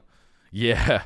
Yeah, nah, I probably said some shit like that. I don't fucking know. So we walk into our room, and the very first thing I notice, the hub on the TV, vibration devices on the bed, protection everywhere. Shorty just lured me to the Japanese freak chamber, bruh. I blink, and we teleport to the bed. But we were just talking like, yo, Yuto said you were inviting dudes from Bumble. Oh my god, okay, Yuto's a liar. Listen, I gotta tell you something, but you can't tell anyone. Yeah, nah, I won't tell a soul, you know. I will not post this on YouTube, clip it up, post it on TikTok, Facebook, LinkedIn, Instagram, Reels, or anything like that, you know, like, Yeah, that'd be weird. Okay. Okay. So Yuto's homeless. Wait, what? Yeah, like he just goes to the gay bar and then goes back to a dude's house and sleeps there. Damn. Oh man, I didn't even know. Oh. And then he steals their money. Wait, he what? Yeah, he just steals their money. Wait, but it's just the gay dudes, right? Yeah. It's mostly just the gay dudes. I check my pockets. The money's gone. Fuck.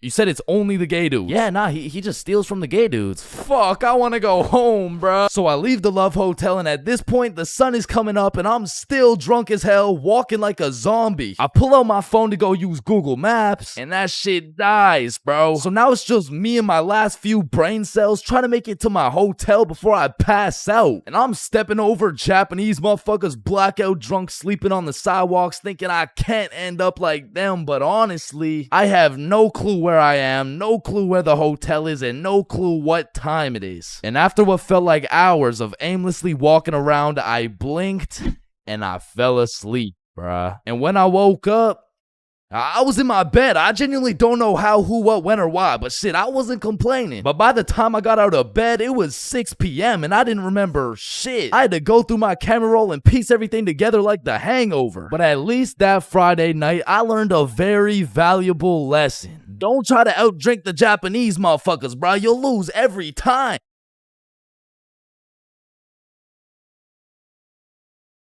Everyone has encountered countless NPCs during their lives. Like, you know, the people that just spawned in. They didn't have any character development or anything. And to be honest, when you leave their vicinity, they probably just despawn. If you still have no clue what an NPC is, it's a non-playable character. They're like the type of people you could sock in the face and they'd say some NPC-ass line like, "Hey!" And I know at least some NPCs have to exist. Because let's be real, there is no way all 7 billion people on this planet have whole lives from start to finish. That just doesn't add up. And I don't know if any of you guys have ever noticed this, but NPCs all have a spot they go to just do NPC things, bro. For example, if you go to Walmart, that's their natural habitat. You are bound to see at least 15 NPCs at Walmart. And usually the NPCs are trying to avoid eye contact. But if you've ever tried interacting with them, you'll know they always have the most predictable and neutral responses possible. Like whoever programmed them should have spiced it up a little bit, you know what I'm saying? They could have made them tell jokes or something, I don't know. But anyways, I used to work at a summer camp where you teach little kids to ride bikes. And through this experience, I realized that pretty much all young kids are NPCs. And I guess it's just because they haven't been alive long enough to actually go through the character development. But working at this summer camp made me realize there's no way these kids have a thought process. Hey buddy, what's wrong? I dropped my rock. Here you go. But I guess little kids still aren't even at the stage of having full consciousness. And honestly, they kind of have that caveman mindset. Eat something. But I mean, you can't really blame them because they've only been alive for a few years. But still, as a non-NPC, I'd like to believe I was never participating in these NPC activities as a kid. I refuse to believe I was out here spending my time doing this. But yeah, man, I really just want to know if there's any NPCs watching this right now. If there is, just fess up, bro. Because I don't even know if NPCs be on YouTube or if they just like despawn before they can do that. But regardless if you're an NPC or not, thank you for watching this video. Subscribe. Yo, when you think about it, every light switch is also a dark switch. Light switch, dark switch. Light switch, dark switch. Okay, class, sound it out with me. Ball. When you really think about it, we learn to read, and then we read to learn. Teacher, yeah, I think change is high. What the fuck? This is kindergarten. Shit. Ow. Damn. Any staircase can be a staircase to heaven if you're not careful enough. Baby, I've spent the best 4 years of my life with you, and I can't imagine my life without you. You're a 1 in a million, so will you marry me? So 1 in a million, huh? That means there's 8,017 people just like you. How does that make you feel? Yo, if you cut your leg off, would it hurt? Of course it's gonna hurt, bro. Nah, think about it. Where would it hurt? Your leg. Oh, cause you cut your leg off. Yo, what happens if you push down the gas and the brakes at the same time? Shit, let's find out. Oh shit, it takes a screenshot. Damn, my eyes are dry as shit. Just close them for a minute. Damn, bro. You never actually close your eyes. You just look at the inside of your eyelids. Damn. Yo. Can anyone answer 547 to the power of 3? Yes, Chains. Yo, did you know every single odd number has an E in it? Damn. Chains, are you high again? No. Wait a minute, bruh. Since you were born deaf, what language do you think in? Oh shit, you right. Damn, I just realized squirrels' cheeks are also their nut sacks. You know what I'm saying? That's kind of like your mom. What? The way she had these nuts all up in her mouth. Bro, if everyone in the world all blinked at the same time, nobody would know. Oh shit, that's facts. Oh, I just blinked. Did you? Nah. Oh, I just blinked. Did you? Nah. Wait, what about just now? Yo, which of these buildings do you think has the most stories? Oh, it's gotta be that one, bro. That's massive. Nah, this one's even taller. Oh, it's this one for sure. No, it's this one. No way. That shit's library? Tiny. Think about it. Oh, story. How are you supposed to get clothes? What are you talking about, bruh? Okay, imagine you had no clothes, right? How are you supposed to get some clothes? You go to the store and purchase that shit. Bro, they're not about to let you buy some clothes while your meat's hanging out. Nah, you just cop some clothes real fast. It's simple. Bruh, a young kid walks by and it's raps. So you guys both have the power to read minds? Yep, yes, that's sir. Right. Then if you both read each other's minds, whose mind are you reading? Oh, I don't know. We could try. All right, yeah, sure. Nah, that was not me. That was you for sure, dude. Damn, bro. When you think about it, the hospital is the only building you leave without entering. Damn. And people are having the worst day of their life, the best day of their life, the last day of their life, and the first day of their life, all in one building. Damn. Bro, I'm kind of scared down here. What? Why? But because I'm scared a shark's finna eat my ass. Well, when you think about it, there's more people eating sharks in the world than sharks eating people. Damn. That's actually really crazy to think about. Fuck, yo, every single day, there's some random motherfucker out there who took the biggest shit for that day. Yeah, he's in this room. Bro, it's literally just you and me in the room. Yo, this Taco Bell is bussin'. So he incorrectly assumed his position. You spelled that incorrectly. But spelled what incorrectly? Incorrectly. Yeah, but what's incorrect? Incorrectly. Wait, what? Wait, guys. When you really think about it, the only time incorrectly isn't spelled incorrectly is when it's spelled incorrectly. Shut the hell up. Yeah, shut the fuck up. You know, the number of people older than you never increases. It only gets smaller and smaller. Damn. What? It just got smaller. Yeah, pizza's here. Shit, I got the munchies. I'm about to fuck this shit up. Wait, I ordered a mushroom pizza. Why'd they give us cheese? Hey, any pizza can be a mushroom pizza if you're patient enough. Damn, I guess you're right.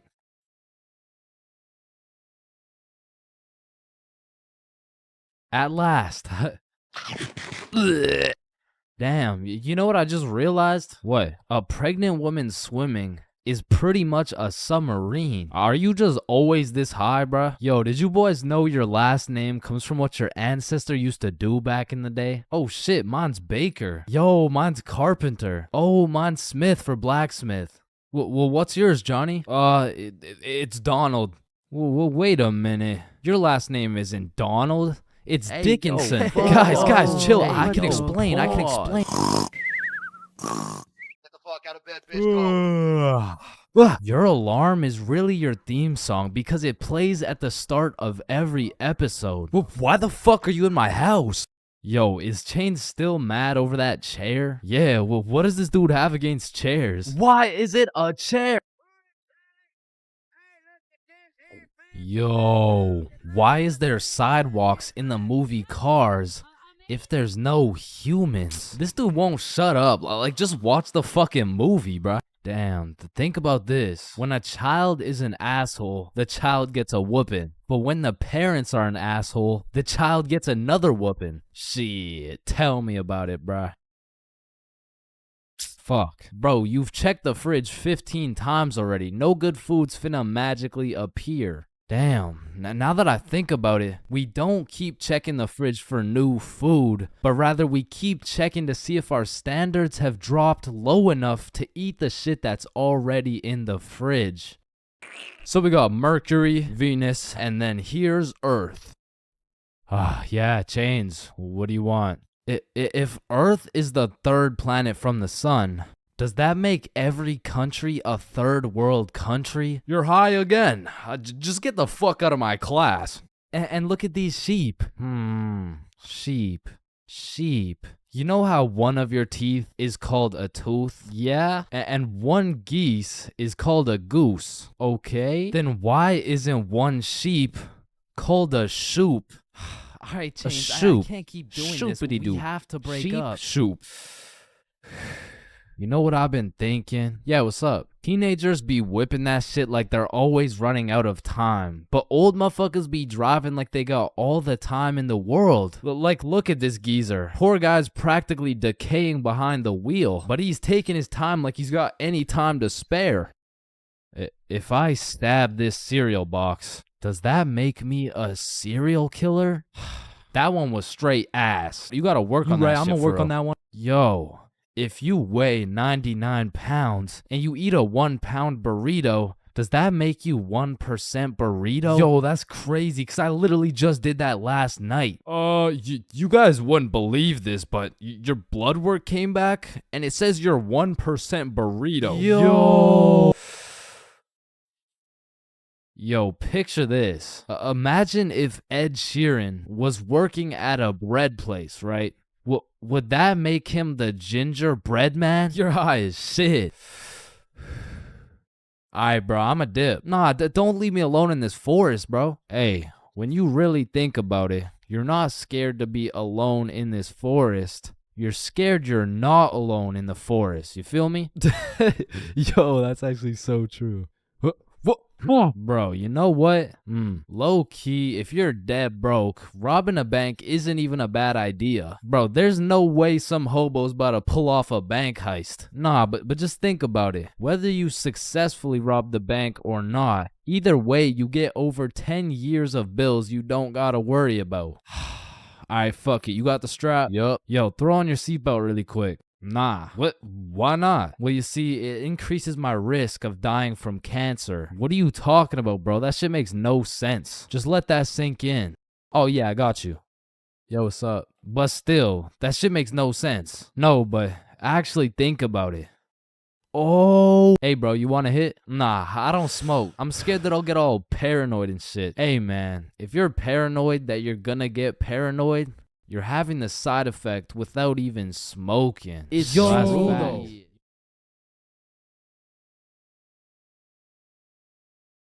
Yo, Chains, I'll pay you $5 if you pull that fire alarm right there. Oh, yo, run. Chains, do you know why I've called you into my office today? No. You see, that little stunt you pulled has led you to a 1-week suspension. God damn it. What does suspension mean? It means for the next week you are prohibited from coming to school. Fuck.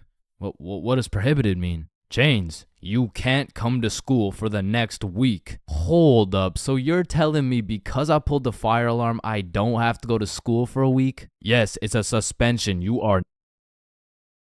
Man, I got a love-hate relationship when it comes to getting suspended from school. Like, on one hand, shit, you just don't have to go to school. But on the other hand... Suspended? Oh, I'm about to suspend that ass. Ah, fuck. Ow. Shit. Alright, I don't recommend getting suspended. That shit is not worth it. But how do I know? This story dates way, way, way back to grade 7. It was a cold winter day at Stickman Middle School. In fact, it was freezing cold, and this gave Billy a great idea. Yo, the pond behind the school is frozen. Let's go fuck around on it. Oh, I'm down. Okay, bet. So after school, we got a group of 5 homies, and we headed over to the frozen pond. Now, to paint the picture, behind Stickman Middle School was Stickman Elementary School, and behind Stickman Elementary School was this frozen pond, meaning we had to walk through Stickman Elementary School to get to this pond. But nonetheless, we walk up to the pond, and instantly I see this big red sign that says, "Hazard, do not step on ice." Guys, the sign says do not step on ice. Man, fuck the sign. Watch this. Oh shit, look, it's sturdy as fuck. Yo, fuck. And even though Billy's dumbass fell in, the ice was actually pretty sturdy. So you know, we're gliding around, eating shit, hitting the meanest ballerina spins you've ever seen, and eating shit. And we were having some good old harmless fun. In fact, our grade 7 selves were having the time of our lives on this frozen water. That is until... Oh, what do you guys think you're doing? We were just walking on the ice. Did you guys not see the sign? What sign? I could have swore I put a sign right here. Nope, no sign at all. There was no sign. I have no clue what you're talking about. Okay, but you guys have to get off the ice. Well, why? Nobody's getting hurt. Yeah, we're safe. Okay, it's your choice. You're gonna regret this. So we continued with our ice skating antics for approximately 10 more minutes. Until the same lady came back up to the pond, but this time she was equipped with a Sony Alpha A7 mirrorless digital camera with the extendo lens. In other words, she was quite literally about to catch us in 4K. But at least she doesn't know what school we go to. Hey, what school do you guys go to? Not Stickman Middle School. Absolutely not. No, definitely not. Fuck, she knows. We had to think quick. How are we gonna smoothly get out of this situation without getting in trouble? So we called a boys emergency meeting. We huddled up and discussed our best plans to get out of this situation. And after combining all of our genius grade 7 brains, we made the ultimate plan. If we started mooning the camera, it would then be illegal for her to take pictures of our middle school cheeks. I don't know how this became our best option, but regardless, we put the plan in motion. I mean, me personally, I got a little shy and kept my pants up, but some of the boys were out there going crazy, looking more caked up than Summer Rae. And after a little while, the lady must have decided it wasn't a great look to have a camera pointed at some 12-year-old cheeks, and she left, which means the plan had worked flawlessly. Now, the next day at school, I had completely forgot about it, to be honest. But strangely enough, while I was sitting in math class, I hear the little class phone start ringing. Hello? Oh, yes, he's here. Oh, okay. Yeah, I'll send him your way. Thank you. Chains, Mr. Principal wants to talk to you. And at this point, I should have picked up on why I was being called to the office, but I had complete faith in our foolproof plan of mooning this stranger that the thought of being in trouble didn't even cross my mind. That was until I walked into the office to see every single one of the boys sitting in Mr. Principal's office. But mama didn't raise a snitch, so we started capping our asses off. So, what did you guys do after school yesterday? Nothing. I played Fortnite. I was doing a homework. Don't play stupid with me. I got a call from Mrs. Principal over at Stickman Elementary. So tell me, what were you doing on the pond yesterday? I wasn't there. It wasn't us. I don't know what you're talking about. I don't even know what a pond is. I see. Well, I've got evidence. And as he shows us this undeniable evidence, you can see this dude Billy's cheeks in the corner of one of the pictures. So I slowly look over at Billy, and he looks over at me.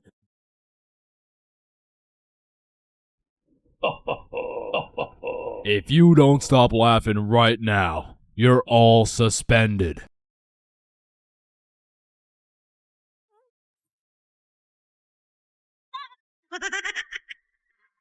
That's it. You're all suspended. And as I explained the situation to my mom, let's just say Mama Chains was not happy.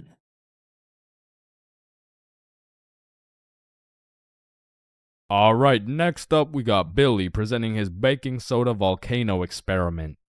Hey guys, how we doing? All right, so you see if I put a solid amount of baking soda in here and then a little bit of vinegar here, it's supposed to explode. Oh, shit. fuck! Quickly, organize a single file line in alphabetical order. Hey, I'm first. No, you're not, bro. I'm first. Your last name is literally Johnson. I have 2 last names. Listen, bro, I'm not saying we shouldn't have school drills and all, but what I am saying is the school drills we do have are straight bullshit. Like, if there was a fire in my class, I'm jumping straight out the window. The fuck? There is no way you'll catch me waiting for Alexander and Arnold to debate who's first in line while I'm out here getting sauteed. And shit, fire drills aren't even close to being the worst of the drills, cause we got lockdown drills. Now, I don't know who planned out these drills, but goddamn, these drills are ass. Now, if you never had lockdown drills, they're pretty much a foolproof plan set in place to completely counter anyone pulling up to school with a strap. You see, the plan is pretty simple. You lock the door, gather all the students into the corner of the class, and you turn the lights out. And the reason we turn the lights out is so we can politely tell the intruder that nobody's home. Now, if every classroom followed these steps perfectly, we might even be able to convince the dude that it's a pro D-Day or something. Now listen, I hate to be the bearer of bad news, I really do, but there's one minor flaw in this plan. The shooter's in the class, bruh. You're out here telling the opposition your exact game plan, then you're surprised when bro pulls up to the hiding spot? Like shit, it's just easy pickings at this point. Now, earthquake drills, man. The game plan here is to essentially hop under your desk and start counting. Now, when I was in kindergarten, I thought this whole earthquake drill thing was a fun game we played to learn how to count. But 12 years later, we were still counting. Like, let's be honest. What the fuck is counting gonna do? Are you telling the earthquake how long it has to dismantle the school? Cause I'm pretty sure it doesn't give a shit how long it takes. Me personally, I feel like the best way to see if an earthquake is over is by observing whether or not the entire fucking building is shaking. But listen, I will say this. Out of all the drills, the earthquake drill is pretty valid. Like, whoever thought of this one was kinda cooking. I mean, these desks are pretty much made out of steel, bro. Like, out of all my years, I've never seen one break before. So it probably provides some solid protection. But shit, me personally, I'm still jumping through the fucking window, bruh. I don't care how many times I practice crouching under my desk. If I ever felt the slightest shake in the ground, I'm out of that hoe. So if you carry the 674 to the power of 2 over to the 47, you will find— oh shit! Well, why did Chains just dive out of the window? Shit, I don't know. Now I'm gonna keep it a stack. I've never done a single tornado drill in my life. So after doing some quick research, it looks like you just, you do this. Now I don't know shit about tornadoes, but what I do know is that I'm not gonna be doing this shit. Like, I'm no scientist, but I don't think the doggy position is gonna stop the tornado from packing you up. So to be honest, once again, I'm jumping out the fucking window, bro. Like, that's just my default reaction. And if that tornado ends up putting me on a t-shirt, then so be it. At least the last position I was in before I died was not the face down, cheeks up pose. But bro, imagine being the kid who poorly timed his piss and now the fire alarm's going off midstream. And you don't even get to know if it's a drill or not. Then there's the whole do you wash your hands dilemma, right? Cause you don't want to get trapped in the fire and fucking die, but on the other hand, you don't want to just not wash your hands. Because if it's a drill, then you're just left with dirty ass hands. And while you're trying to decide whether to wash your hands or not, the class is outside taking attendance like Rosalina. Here. Jared. Here. Chains. Chains? Oh, fuck. Where did Chains go? I don't know, bruh. Shit. Oh, no. I was just in the bathroom. Woo. Oh, you scared me there for a second. Wait, did you wash your hands? No. I was in a little bit of a rush. Get back in there and wash your hands, buddy. Now, the thing about school drills is they happen pretty often. I mean, every few weeks they throw in a fire drill here and a little earthquake drill there. So when the fire bell actually goes off, motherfuckers just assume it's a drill. They're out here horsing around, making jokes and shit, while the school's actually getting fucking cremated. But after almost all the drills are alphabetical, single file line goes out to the front of the school and on the field with every other class. And the amount of buffoonery that goes down on this field is insane, bro. I mean, everyone walks in with a single file line, but after 5 minutes, that shit looks like a Travis Scott concert, bro. Like, I remember one time my high school got a bomb threat called in, so every class assembled the good old alphabetical line and we went out onto the field. And we were out there for a minute, bro. I remember looking around and these motherfuckers were running the world's biggest game of duck, duck, goose. Like there wasn't a whole ass bomb threat called into our school. That same day, one kid brought a football to the field, and all of a sudden, motherfuckers are running a pickup game while we're waiting to see if our school is gonna explode or not. And of course, the teachers tried to stop it, but these kids just used that as a diversion play and got another touchdown. Alright, so now that we thoroughly dissected each and every school drill, it's only fair we hit them with a tier list. So let's see what we got here. We're starting with lockdown drills. What are we saying? Fucking F tier. Holy shit, they are ass. Alright, next up we got fire drills. Now these drills do get the job done, but I'm not gonna lie. I'm not fucking with this whole single file alphabetical bullshit. So I'm gonna have to give this John a C tier. Now tornado drills. You gotta go in the doggy position. Bro, I got no choice but to give this a D tier. And last but not least, my personal favorite, earthquake drills. They're still kind of ass, B tier. And bro, I know some of y'all may be thinking, you can't just talk shit about the school drills and not present any better solution. Well, lucky for you, I have devised the best and only way to fully counter any natural or artificial disasters. It's simple. For a guy like me who's 7 feet, 325 pounds, 0.5% body fat, and a 7-foot wingspan, I just simply remove myself from the situation. However, I do understand that I am built different, so for your average Joe, I have devised another plan. It's also simple. The moment some shit goes down, everyone runs at full speed out of the building. And of course, some would argue that not everyone is gonna be able to make it out of the building in time and that some people are faster and stronger than others, and you know what that's called? Natural selection. You see, if I was principal, instead of running students through these impractical drills, I would be running students through different kind of drills. I would have my students in peak physical condition. Instead of a fire bell, I would have a push-up bell. At any given time, if that shit goes off, you drop down and give me 50, or your ass is getting expelled. You see, this way, when there's a fire, everyone can simply remove themselves from the situation. Or in other circumstances, they can simply intervene.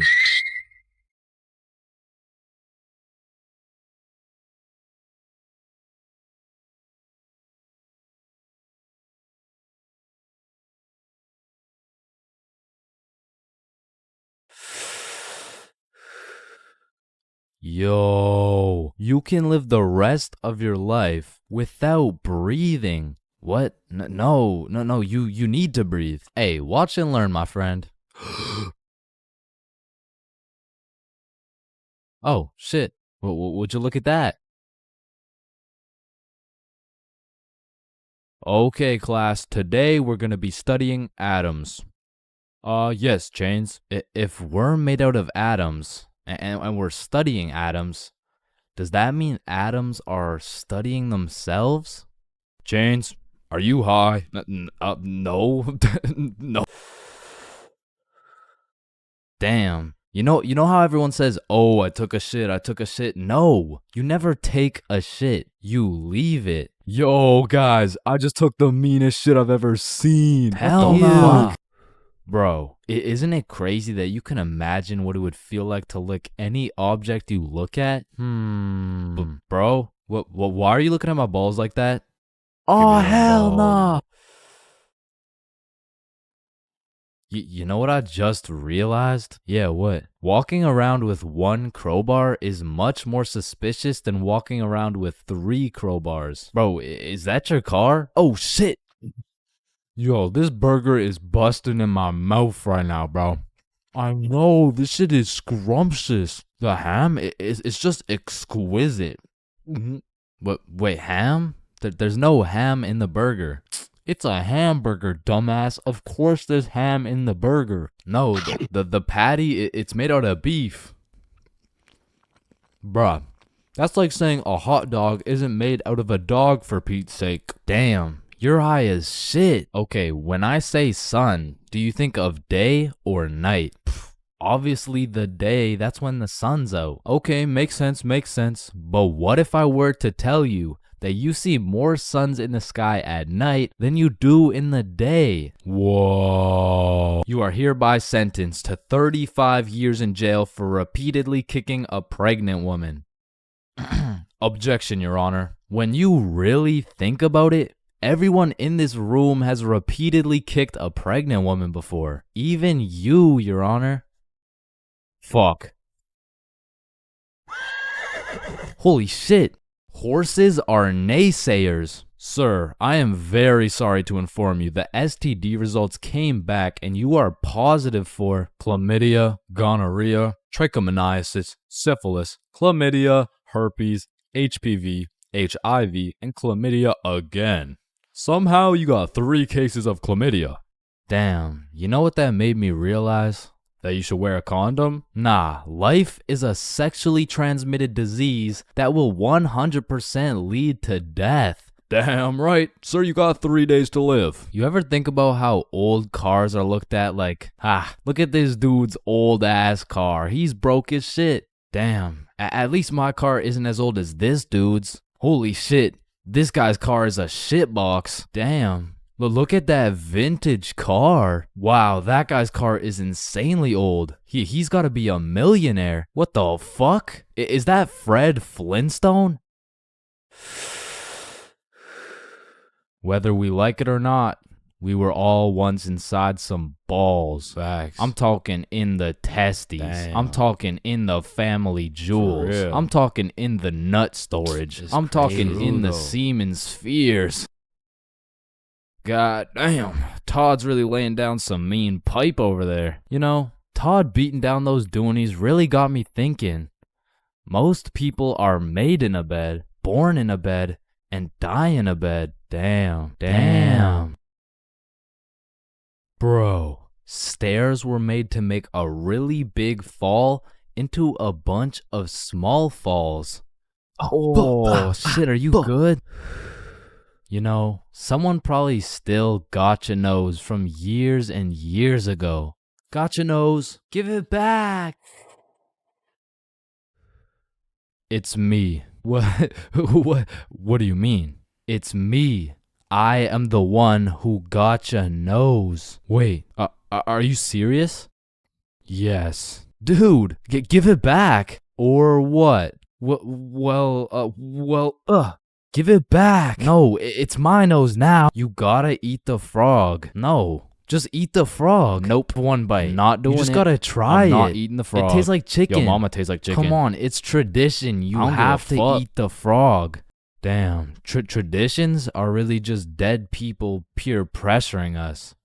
Eat the frog, pussy. That's why you're dead, bitch. Listen, I just can't wrap my brain around it. Yeah, what's up? Can you tell me why the fuck we park on the driveways and we drive on the parkways? It makes no sense. Hey Alexa, order some extra large magnums real quick. No, we both know you get absolutely 0 bitches. Alexa, you literally Alexa, got stop, no reason stop. on top of Alexa, you, and I both know Alexa, you are a shut size up. small condom bull. Bro, over the next generation, we're gonna see a serious decline in the number of people who are named Alexa. Damn. Wow, that's quite a beautiful birdhouse right there. Yeah, do you think it's made out of wood? Oh yeah, for sure. And where does wood come from? Fuck do you mean where does wood come from? It comes from a tree. Exactly. Are you thinking what I'm thinking? People trees cut fuck down each other and birds' make houses tree to make babies? birdhouses. Oh, The fuck? yeah, I meant people cut down birdhouses to make birdhouses. As you get older and older, a life sentence continues to become less threatening. Yo, there's probably a point where you just don't give a fuck. Put the money in the bag, bitch. I hereby sentence you to a life sentence in prison. 3 days later. Whoops. Oh. Okay, how the fuck did somebody look at all these rocks and trees and shit and just think, yeah, I can make a Wi-Fi out of this? Why is it a chair, bro? Someone tell me why it's a chair. You see, the word chair actually originates from the word cathedra, which is a combination of Latin words that mean sit and down. Incidentally, the word cathedral got its name as it is the seat or chair of the bishop. Oh, damn, this sandwich is about to go crazy, bro. Wait, that sandwich would hit way harder if we smoked before you eat it. Oh, okay, yeah, you right. A few moments later. Damn. What? Damn. My sandwich went bad. Nah, when you think about it, your sandwich didn't go bad. Something just started eating it before you did. Whoa, that's crazy to think about. Wait.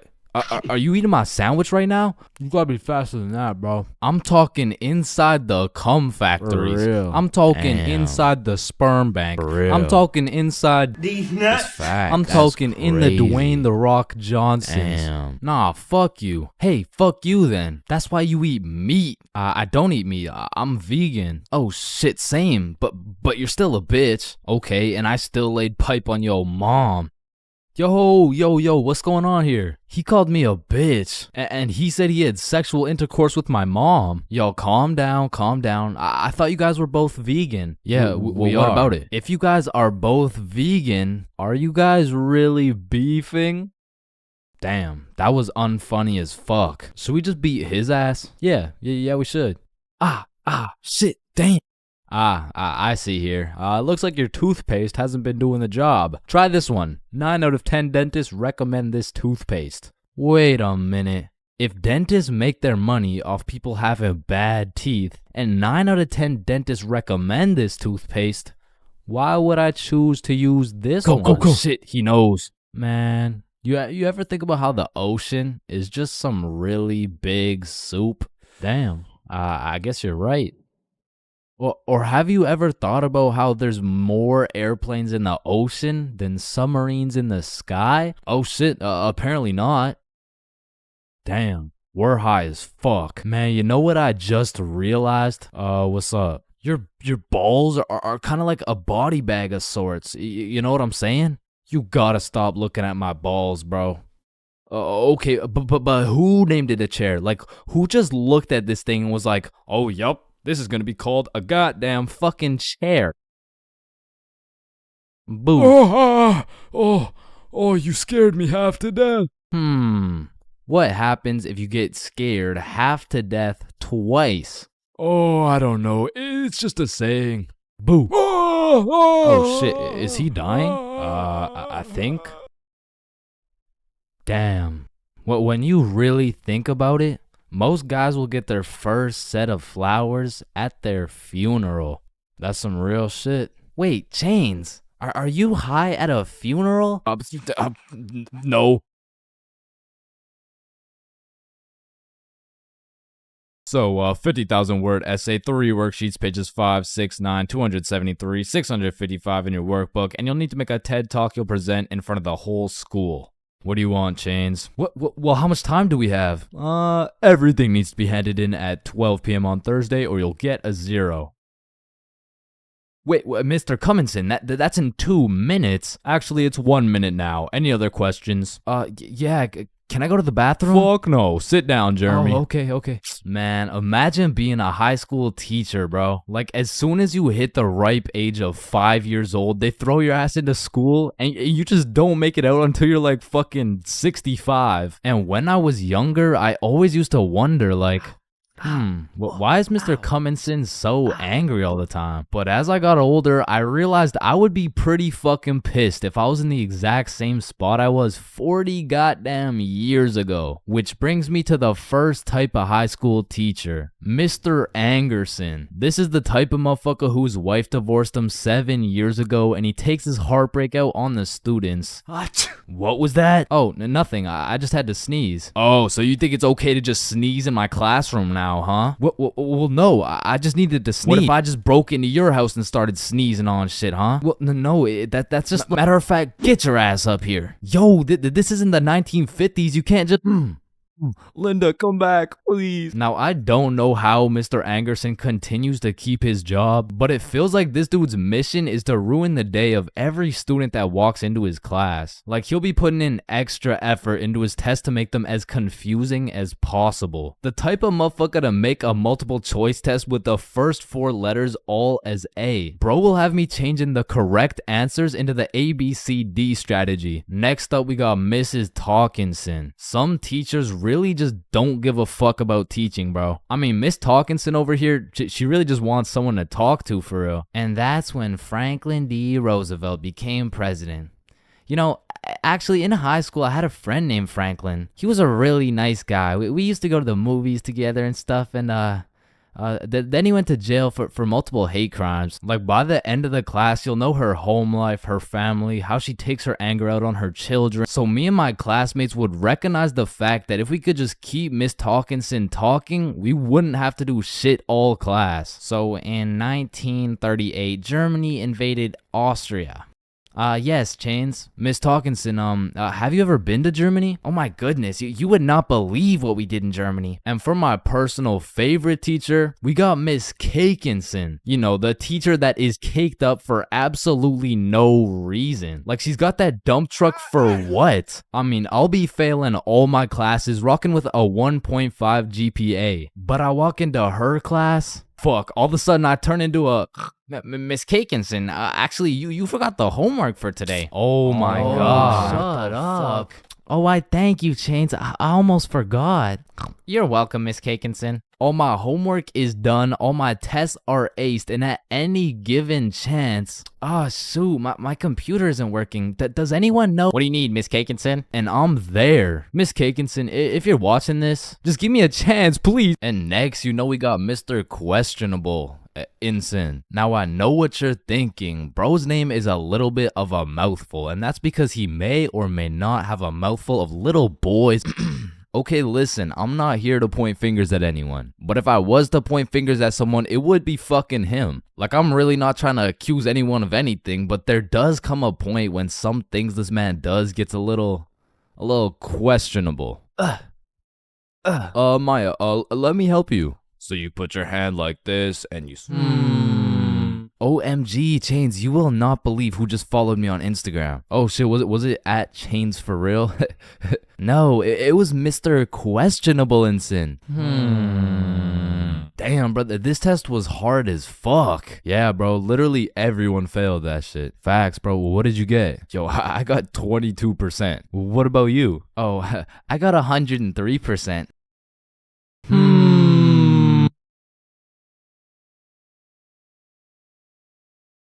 Man, sometimes this world can be a little cold. It can get a little gray, but there is nothing that can bring more excitement and vibrance to your life than having a crush. I mean, it gives you something to wake up for, something to smile for, someone to impress, and someone to be absolutely crushed by, leaving you more depressed than ever before. Which is when you get a new crush. I mean, crushes make the world go around. Everyone's had a crush at some point in time, and sometimes that shit gets too serious. I mean, I've had homies prepared to throw away their entire lives just to impress their crush, bro. Oh my god, look at these big weights. I wonder if anyone's strong enough to lift these. Oh my god, look at this big jump. I wonder if anyone's athletic enough to make. Oh my god, look how creepy this cave is. I wonder if anyone's brave enough. Oh my god, look how tall this building is. I wonder if anyone could stick the landing. I said, I wonder if anyone could stick the land. Ew, did he just die? Oh my god, I'm getting the ick. Nope. Just getting a few extra reps in. Man, I remember my first crush like it was yesterday, bro. She was 5 years old. But I was 5 years old too, right? Like, so it wasn't actually yesterday, you know, it's a saying. But we were both 5 years old, and I remember sliding in smooth as hell. Yo, shorty, you like Legos? Yeah. How about you and me go Lego my ego? What does that even mean? Shit, I don't even know. I seen it in a commercial once. And after that day, me and Rose hung out all the time. We'd be playing Legos, we'd link up at recess, and I couldn't help but let her know how I truly felt. Hey Rose, I like you. Oh, I like you too. And that shit had me thinking, damn, this life shit is easy as hell. I'm barely 5 years old and I already got a wife to raise my kids. Little did my dumbass know life wasn't all sunshine and rainbows, cause when I came to class the next day, I saw Rose playing Lego with another dude. And that was the day I realized crushes cause nothing but pain. Especially before high school, cause let's just think about the 3 possible outcomes. 1, you have a crush on this girl and you decide to tell her, cause what's the worst that could happen, man? You guys are right. Stacy? Yeah, I have a crush on you.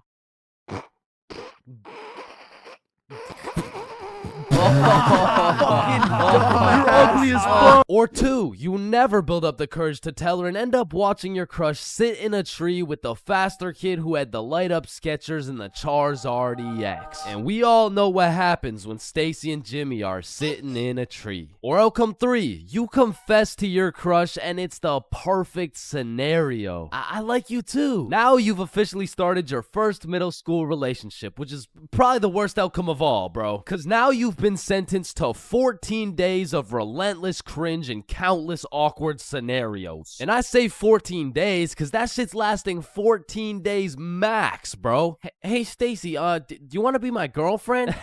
Yeah, okay. Oh, yeah, awesome. Yeah, awesome. Woohoo.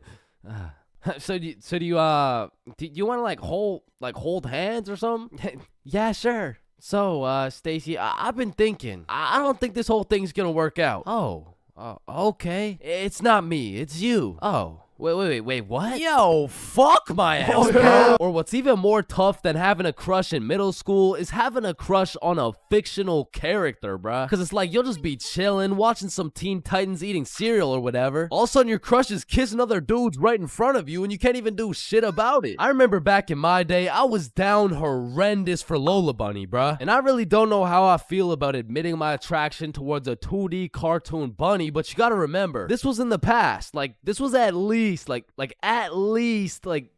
2 months ago. And maybe I'm tweaking on this one, but the red fish from Shark Tale, bruh, she was different, bro. And her name, I think it was Lola as well. Shit, maybe I just like cartoon girls named Lola or something.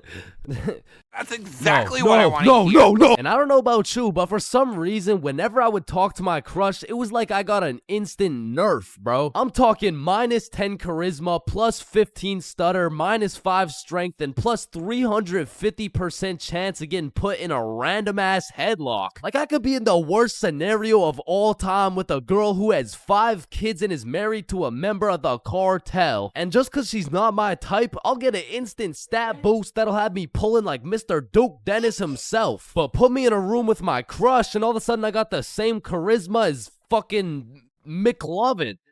Hi. Hey, it's 10:33. What? AM, like in the morning. Like I'm saying, it's 10:33 in the morning. Fuck. And on top of your crush turning you into McLovin, it also leaves you open to the inevitable pain of being embarrassed in front of your crush. And man, let me tell you, there is nothing quite like it. It was a beautiful sunny day and I was in grade 2 wearing my favorite bright blue basketball shorts in math class, gazing out the window at those shiny old monkey bars, excited for recess. And when the bell rang, I hauled my little ass over to those bars and I was swinging like there was no no tomorrow. And before I knew it, the whole class was on these monkey bars, which quickly turned into chicken fights, and I wasn't complaining. I mean, hanging from a bar and kicking the living shit out of some toddlers? Sign me up, you know what I'm saying? So I'm in line watching these grade 2 gladiator battles go down until it was my turn, and when I step up to those bars, I look into the crowd and see my crush of 2 weeks, Lexi. And now that Lexi was watching, there was no chance I was about to lose this fight in front of her. But as I look over to see who my opponent is, I realize it's Axel. And Axel was known for being the undisputed chicken fight champion. Legend had it he once took on 3 dudes at once, pause. So I knew going into this, I had to lock the fuck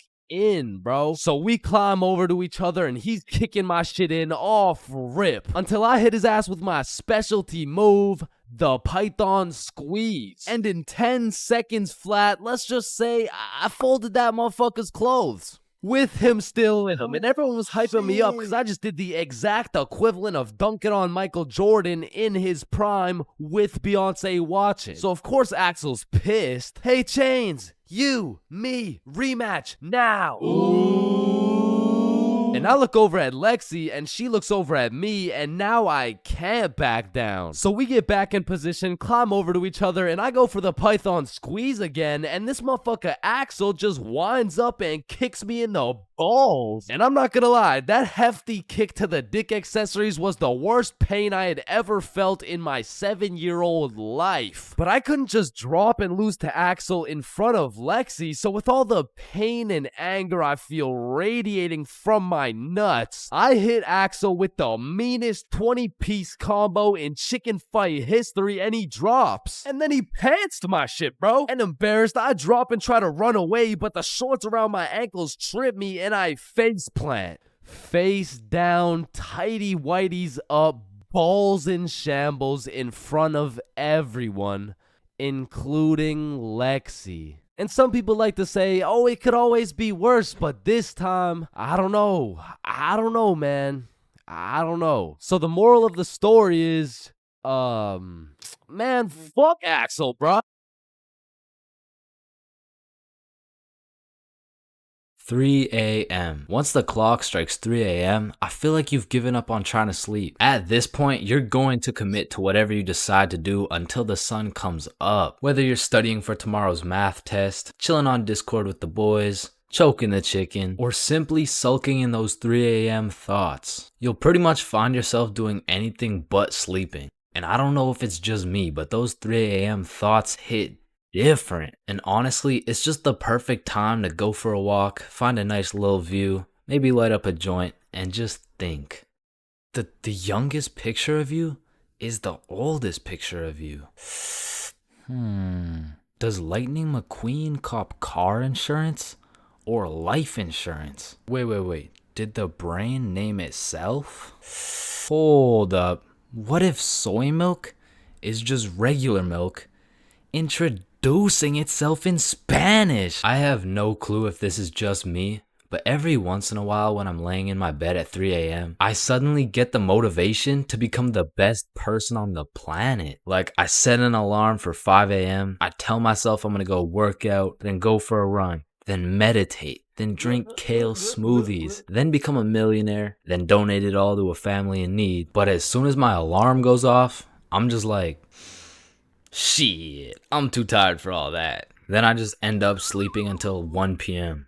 And my brain is constantly playing games with me, bro. Like, tell me why I'll be using all my strength to stay awake during the day thinking, ugh, man, I can't wait to go to sleep tonight. But when it comes time to sleep, I just can't.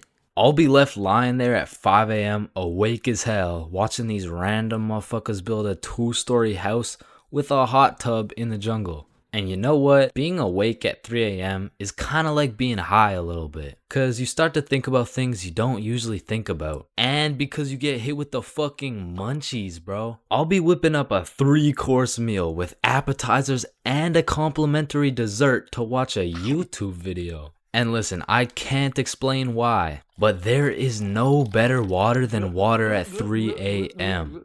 I mean, it's pretty much a part of my sleep schedule now to wake up at 3, chug some water, take a piss, then go back to bed. But sometimes while I'm trying to go back to sleep, my brain just starts showing me a compilation of my top 15 cringiest moments. I mean, I'm having flashbacks to the time in grade 5 when I said a joke and nobody laughed. Guys, why did the monkey fall out of the tree? Why? Yeah, why? Because it was dead. Oh, damn. Or I'll be up all night thinking about that one debate I had 3 years ago, brainstorming about the best things I could have said in each scenario. It's like if I do some cringe shit during the day, I have no choice but to lose some sleep over it at night. It's like my punishment for saying some stupid shit. Like I know one guy who accidentally called his teacher mommy in front of the entire class, and that dude hasn't slept since.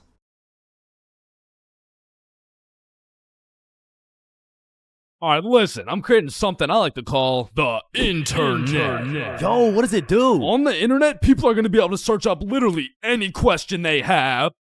They're going to be able to watch videos for educational purposes. And the craziest achievement yet, you can communicate with literally anyone across the entire world. Bro, this is going to change the world.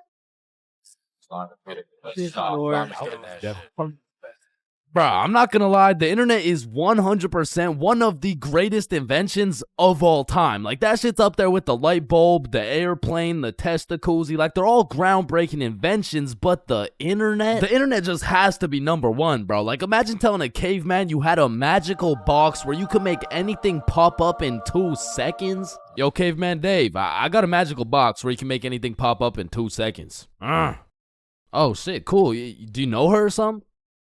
No, Dave, no, get the fuck. Now, Caveman Dave absolutely dicking down the computer monitor seems stupid, barbaric, uncivilized, you know? Like, who's gonna tell bro they're just pixels on a screen, am I right? Facts! Yo, Caveman Dave is a dumbass! Facts! Yeah, no, let me see your search history. You know, we don't gotta do all that. You know, oh, okay. Monstrous KFC mukbang. I like KFC. Fat motherfuckers eating a lot of food. I was hungry. Yo, big butt booty Latina oiled up, shaking that diggity dump truck dog. What are you searching? Okay, listen, like my finger slipped. Yeah, bro. 2025 is the weirdest time to have access to the internet, and that's just cause everybody has that shit. Like, I got it, you got it, my grandma's got it, Kanye's got it. Man, you and your grandma. Kanye still got it. And I fucking hate so every thing, and I'm done. Okay, yeah, well, not anymore, but I don't know if it's just me, but recently the internet has been getting more and more out of pocket, bro. Like, I'll be having a fantastic day, just chilling, until I pull up Instagram and see some shit talking about, imagine your card declines at the abortion clinic and the doctor start nutting in you. Yeah, this motherfucker's never getting a job, bro. Like, his digital footprint's up there with fucking Kanye, bro. Oh, hell no. Alright, his shit isn't yay bad, but imagine dude trying to apply to a university like, yes, sir, this has been a dream of mine since I was a little kid, and I've spent thousands of hours studying, and it would be an absolute pleasure to join your program. Wow, that's amazing. And it seems like your GPA is a perfect 4.0, and man, your volunteer work is nothing short of impressive. I mean, building an entire village in Africa with your bare hands, I mean, geez, that's good stuff. Yeah, thank you, sir. Yeah, now, I do just have one last question. Yeah, anything. What would happen if your car got declined in an abortion clinic? Oh, holy shit, is that girthy dishwasher 97? Yep, yeah, that's me, bro. Yo, most relatable content on Instagram, I swear. No, actually, I really never get the credit that Yeah, just put the fries in the bag. Oh, okay. And speaking of getting a job, you ever seen a kid under 7 years old post literally anything on Instagram? Yo, the comment section has a field day, bro. Like, the video will be of a kid who's just barely on the brink of gaining consciousness, and the comments are talking about, get a job, little motherfucker. Somebody get bro some fentanyl. I'm gonna touch you in places you ain't even know existed, little motherfucker. Like, bro, stop touching these 6-year-old kids and touch some grass, dickhead. Yeah, but I'm not gonna lie, as a motherfucker who draws stickman for 16 hours a day, I really gotta start taking some of my own advice, bro. Wait, what's your advice? Oh, I mean, stop touching these 6-year-old kids. You touch 6-year-old kids? I'm talking about Gurgi Force. Chains, you know the drill. God damn.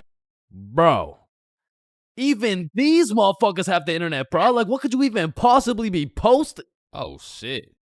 Yeah, nah. We gotta start banning motherfuckers from the internet, bro. And I think we should all do a poll for the first person to go. You know, like, take your time. And, oh, shit. Okay, never mind. Votes are in. Looks like we're banning Jack Doherty. Why in the fuckity shit did you just ban Jack Doherty? You know what?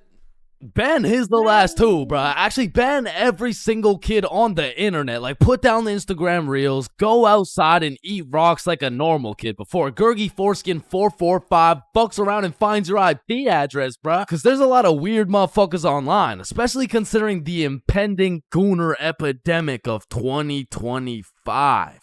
Now, if you're unaware of this widespread epidemic, well, fucking good for you, but there's been a recent spike in the amount of gooners seen online. Like the type of motherfucker who'll be scrolling and see a video of a Cheeto that's kind of built somewhat like a Kardashian, and next thing you know, bro's got a DIY screen protector, bro. And I swear these gooners have no clue it's a problem either. Like, they probably show up to the doctor's office for a quick little checkup, and the doctor has to break the news to him like, yeah, Mr. Gooningson? Yeah, I'm sorry, but you gotta stop masturbating. No, wait, what? No, wait, why? Because I'm trying to examine you, dumbass. Oh, shit. Like, it's honestly mind-blowing how having access to the internet with all its power and infinite knowledge just makes us more stupid, bro. Like, at any given moment, we have the resources to learn quantum physics or learn how we can watch Skibbity Toilet. What? No. Why the fuck would we watch Skibbity Toilet? Shit, man, this stuff's good. Just take a watch. No, I'm not watching that shit. Just real quick.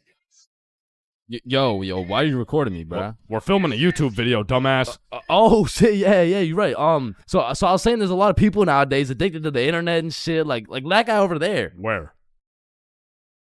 Bro. What? Oh shit, yeah, what I was saying was, back in the day, the internet was just for shit like cute cat videos and cool math games and shit, but nowadays, the internet has everything your brain craves. Like, it's got food for you, it's got friends for you, it's funny, it's educational, bro, it has Cheetos built like Kardashians, bro. And as if the internet having everything we ever needed wasn't enough, these motherfuckers invented AI, bro. Now, maybe it's just me, but this AI shit is getting a little too good, bro. I mean, when ChatGPT first came out, I was using that bad boy for all kinds of shit. Whenever I couldn't do my homework, ChatGPT. When I forgot a recipe, ChatGPT. When I couldn't get a girlfriend, cry myself to sleep. And then ask ChatGPT. Like, back in the day, I was using that shit to fix all my problems. But nowadays, I just be using it to spend quality time with, bro. Holy shit, this guy's a gooner if I've ever seen one. And no, I'm not a fucking gooner, bro. I'm just spending some time getting to know my homie Mr. GPT. Because when the day comes and that motherfucker and his AI homies decide to take over and kill the entire stickman race, you're gonna be getting your shit annihilated, bro. And I'ma just be like, yo, GP, you don't gotta do this, bro. Remember when we used to talk about our feelings together and I used to send you line art of sexy Squidward and shit like, hot, you fucking gooner. And honestly, I feel like the people are less scared of the robots taking over the entire world and they're more scared of them taking their jobs. But I'm gonna keep it a buck. I cannot relate, bro. Like, AI could never do the shit I do. AI could never do the shit I do. Wait, what the fuck? Wait, what the fuck? Who does this bum think he is, bro? Who does this bum think he is, bro? Like I mean, yo, alright, that shit doesn't even sound like me, bro. Yo, that shit doesn't even sound like me, bro. So you want to copy everything, huh? Yeah? Yeah, you sure you want to do this? Yeah, you sure you want to do this? Yeah. Alright, let's go. I like little kids. Yo. Like, you loading or something? Like, what's going on? You gonna repeat it, or, you know? Undercover police has Vaj back. Being absolutely faded in math class is one thing, but pulling up to school while you're hammered, wasted, absolutely plastered is simply a different ball game. Cause there's lots of people who can properly utilize that Mary Jane on a daily basis. For example, tattoo artists. In fact, I feel like majority of tattoo artists would say, it helps me work better, dude. And I would happily trust this man to do his best work knowing he's baked as shit. However, if this dude was wasted, it's a little bit of a different story. Alrighty, dude. All done. Yo, I asked for a rose, bro. And because of this reason, you would truly have to be a dumbass to go to school drunk. Chains, but the title of the video says going to school drunk. I did, bro. I went to school drunk, but listen, it was no ordinary day at school. No. In fact, I didn't even go in the day at all. I went drunk to the school dance. Meaning this story takes place when the boys and I were in grade 11. It was a Thursday night, the night of winter ball. And as the boys and I were getting ready, you know, looking like some distinguished young gentlemen, I had realized, damn, none of us have any girls to take to the dance. Fuck, you're right. That means we're gonna have to ask a girl to dance, bro. What? You mean like talk to them? Yeah, if only we knew someone with a bigger roster than a cheerleading team. Someone with more hoes than a shed. Someone who pulls more tens than EDP. It's Bob. So me and Billy started analyzing Bob. Like how does he pull so many girls, bro? Is it the jawline? I don't know. What about the silky smooth clear skin? Maybe. Or is it those succulent luscious kissable lips? It's the glasses. Yeah.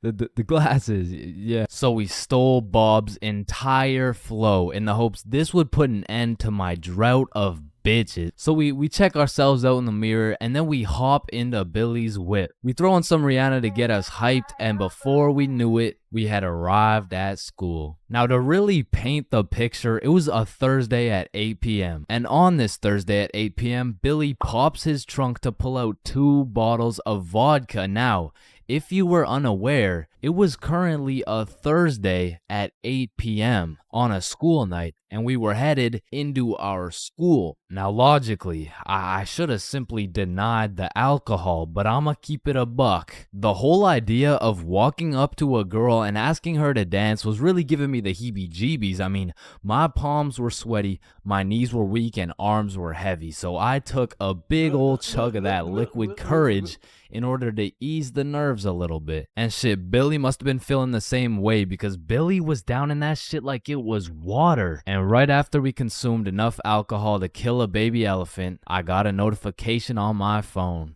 Oh shit, I got an email. Oh, it's from the school. It says, if you come to the winter ball under the influence of alcohol or any drug, you will face suspension and will lose your right to walk across the stage for graduation.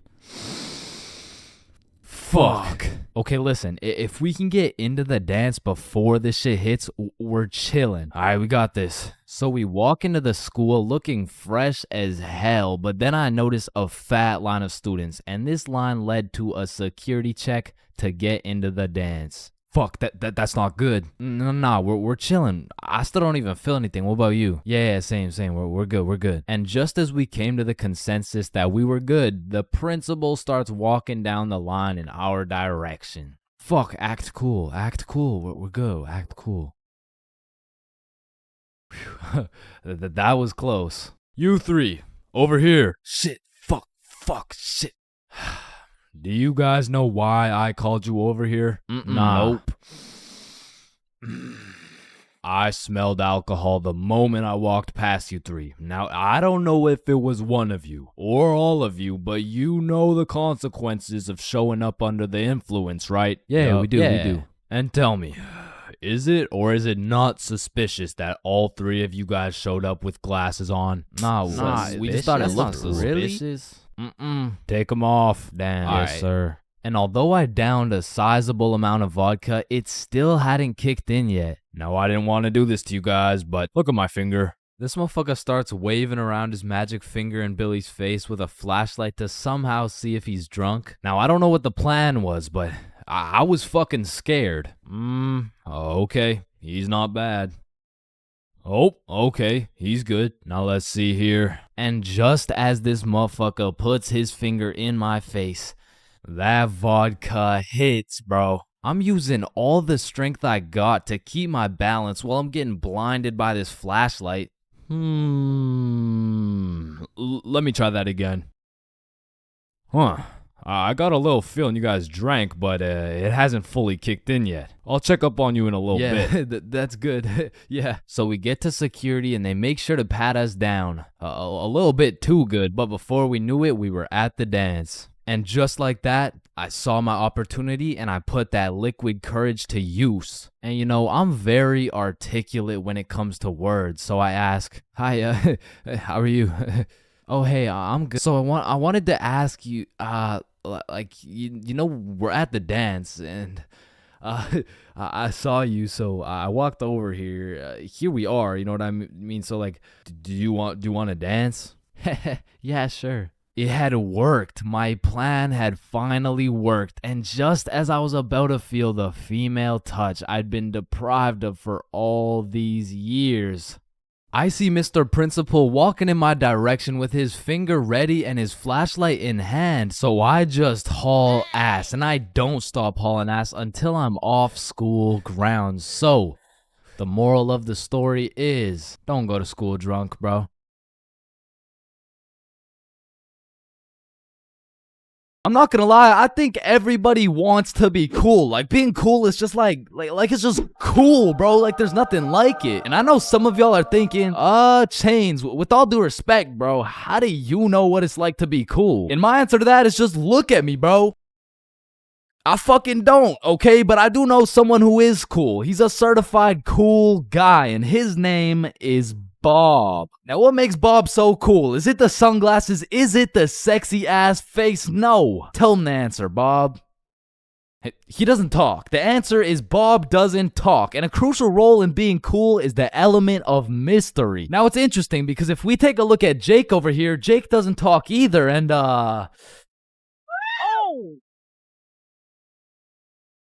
I don't think, I mean, like, me personally, you know, I don't really think Jake's that cool. So that means to be cool, you can't just stop talking. I mean, I remember one time I thought if I threw in some earbuds and stopped talking to motherfuckers, everyone would see me as some cool, mysterious guy in the shadows. And I'm not even gonna lie, I was walking through the halls feeling like Batman. I could even see the people talking about how cool I was. Come to find out, it was more like, does this kid even talk? Nah, I don't think so. Yo, what's up with this kid? I'm pretty sure he's autistic or something. Because the truth is, there's a very distinct difference between Bob's silence and Jake's silence. I mean, Jake didn't talk because he would probably get his ass beat for literally anything that comes out of his mouth. But Bob, on the other hand, doesn't talk because he doesn't have to talk. Like, watch this.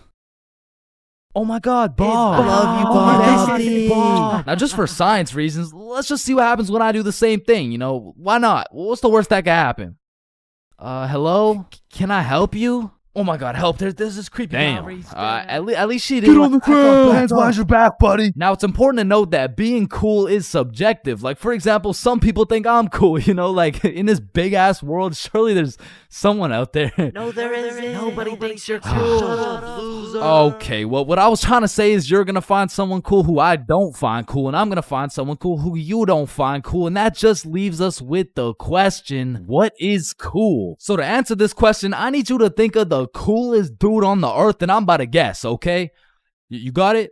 Yeah, alright. I'm not the fucking Akinator. I'm not about to guess who you're thinking of, but I can guess with 100% accuracy who you're not thinking of, and that's Mark Zuckerberg, okay? How did I know that? Because if you think of Mark Zuckerberg as the coolest guy in the world, you're fucked, alright? Like, there's no helping you. Like, click off the video. It's wraps for you, bro. But how could Mark Zuckerberg possibly help us get cooler? I mean, look at the guy. He's practically oozing uncoolness as we speak. But that's important because if being cool is subjective, we need something objective to look at, and objectively, Zuckerberg gets no bitches. Like, let's just look at the numbers here. I mean, this guy's the CEO of Meta, but he's also the CEO of being a uncool lizard nerd guy. And if there's one thing I've learned in my studies of coolness, it's the art of minding your own goddamn business, okay? Like, let's compare George to Bob, who, let's just say, both aced the math test. Hey, Chains, what'd you get on the test? Fuck, I got like a 65%. Oh,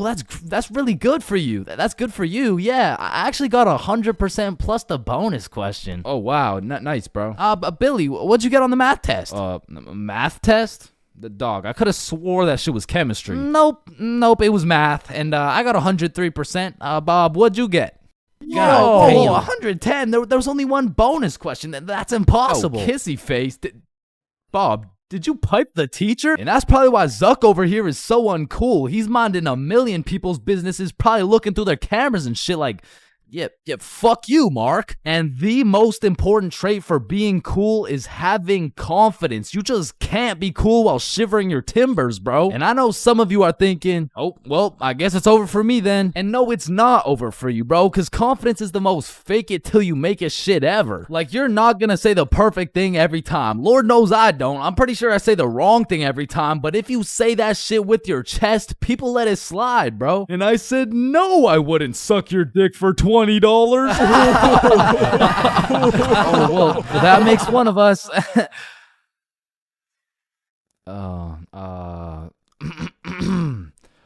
Well, that makes one of us. I love this guy. Now, that's the type of confidence that's gonna take you from a level 1 crook to a level 100 mafia boss. And with that power comes responsibility. Some dudes will become a level 100 mafia boss and start picking on other people because it makes them feel powerful. But a cool guy doesn't yearn for power. He yearns for... fuck, what do you yearn for, bruh? Damn, he's so cool. Now, being cool comes along with being calm and collected. Like, if someone walked up to you trying to fight and you started running away screaming for your life, I don't think anyone's looking at you like, damn, that's one cool-ass motherfucker, bro. Yeah, bro, the way he hit that high note was cool as hell. Shit, maybe I could be like him someday. Now, I'm not saying you gotta go all Jackie Chan on the guy, but you do gotta stay calm and think logically. Like, let's see how cool you are. What would you do in this situation? A, strike first, strike hard, no mercy. B, just walk away. C, give him a little kiss on the forehead. Or D, do the stanky leg.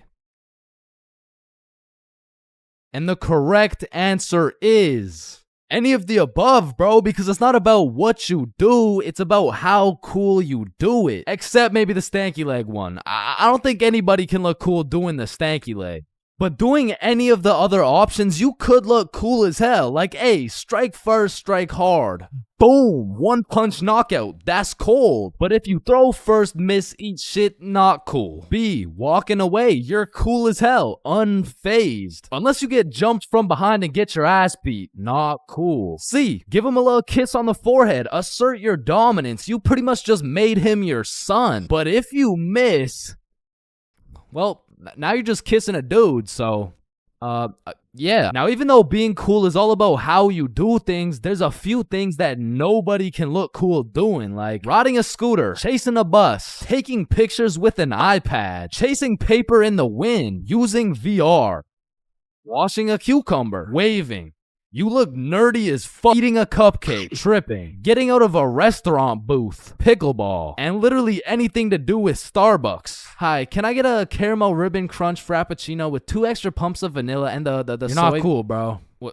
What? Now let's take it back to the element of mystery for a second, because this is the step that will either have people seeing you as a cool ass dude, or they'll just assume you're shy or possibly on the spectrum, bro. Listen, you gotta talk, bro, or else people have nothing to go off of and they'll start filling in the blanks themselves. Whoa, wait, so I gotta talk to be cool? Yo, Chains, what do I say? Whatever the fuck you want, bro. No, wait, really? Yeah, bro, the truth is the key to being cool is being yourself. And I know that shit sounds corny, and it is, but do you think the coolest dudes on earth give a single fuck about what you think? Hell nah. They're way too busy being cool, bruh. You gotta be like a peach, man. Some people hate peaches, some people love peaches. But at the end of the day, the peach is gonna be a peach. So here, take these sunglasses, and if you haven't heard it today, you're a cool ass dude, bro.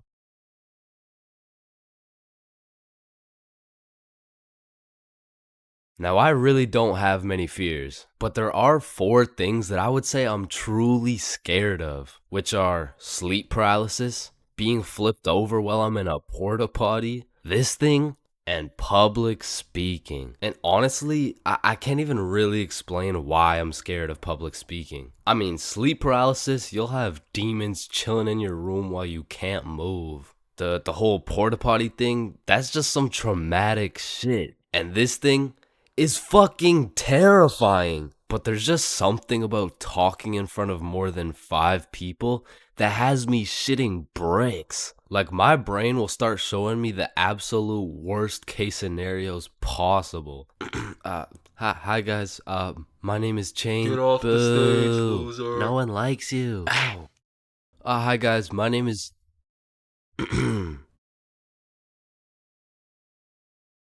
So I volunteer at daycares because I really like young kids. I love young kids. I mean, like, not love, like they're only 4 years old. No, like, I'm not attracted to. Sir, hands behind your back.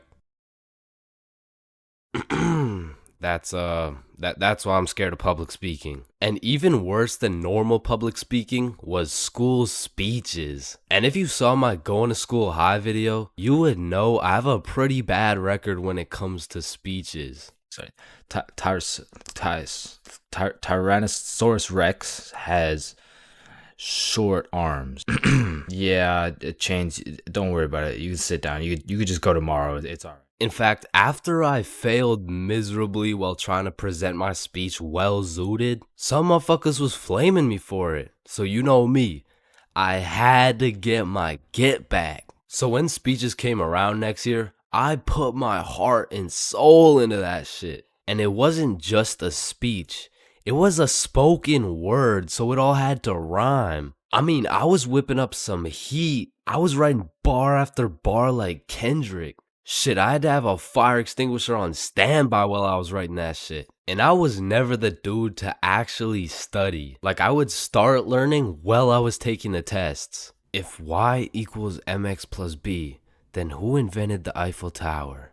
Oh shit, I guess y equals mx plus b. I mean, even though I did bad on all my tests, maybe I can just get a job drawing stick men or some shit. Anyway, so I never studied, I never did homework. But when it came to this spoken word, I had something to prove. I mean, it felt like motherfuckers was preying on my downfall. So I actually spent my own free time at home practicing and perfecting this spoken word. So by the time I had to present, I was prepared as fuck. I mean, don't get me wrong, I was still shitting bricks. But when I got up there, Chains, get up here. And don't stutter like last time, alright, buddy? He's gonna stutter for sure.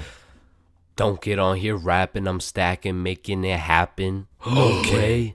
I've been perfecting this speech while y'all jits was lacking.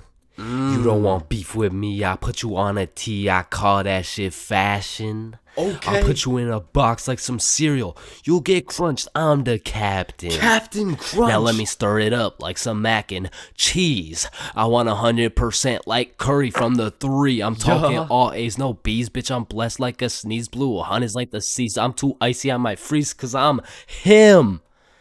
I'm not talking slash he. God damn. Spitting right now. I went bonkers, bro. In fact, I went so bonkers, the teacher volunteered me to go present my speech to the entire school. Now, usually I would be way too scared to public speak in front of that many people. But right now, I'm all hyped up on how bananas my speech went. Plus, I spent all that time perfecting it. I might as well share the heat with the rest of the school. Alright, next up is Chains with a spoken word on Don't get on here rapping.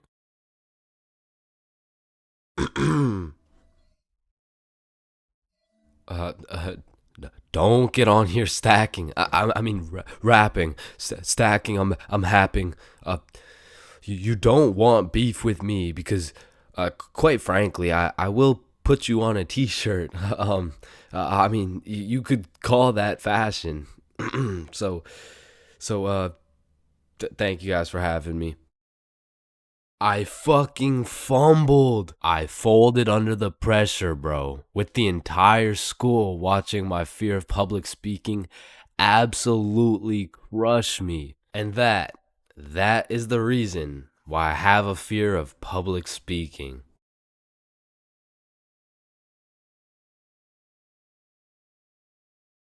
Man, you could be the 47th president of the United States and you'd still get flamed at school. It's just inevitable. It could be your haircut, your clothes, and bro, even when there's nothing to roast, somebody's gonna try and spit out some bullshit anyways. Hey, yo, why does Carl's face look like Spider-Man's left nut? Yo, I can't see it. Why do you know what his nuts look like? And bro, when I was in middle school, all my clothes were hand-me-downs I got from my neighbor, and this motherfucker just didn't want to see me win, bro. Cause I was getting piles of V-neck shirts and jeans that didn't even fit. And not only did my neighbor have no drip, but dude was 10 years older than me, so every fit I made was just a decade too late. And pulling up to school and that shit had me feeling like a rotisserie chicken, the way I was getting cooked at a 360-degree angle, bruh. But my fit wasn't even the only thing that was outdated, cause my phone looked like the first phone ever created. And it acted like it too. I mean, I would have to click the screen 5 times and then send a prayer to the heavens just to turn that shit on. And only real G's know the pain of having to whip out an old ass phone around someone else. Like, I remember this one time a girl came up to me and asked if she could add me on Snapchat, and when I gave her my phone, my shit crashed, bro. I think your phone just ran out of battery. Oh no,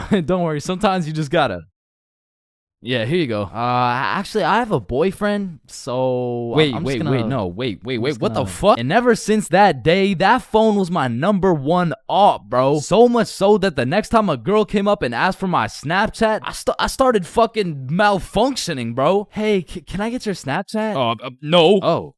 Okay. No. It's just cause I don't have Snapchat. Oh, well, what about your phone number? I actually don't even have a phone. You don't have a phone? Oh, well, I did, but then my dog ate it. You know? Oh my god, is your dog okay? Sorry, I don't even have a dog. I don't have one.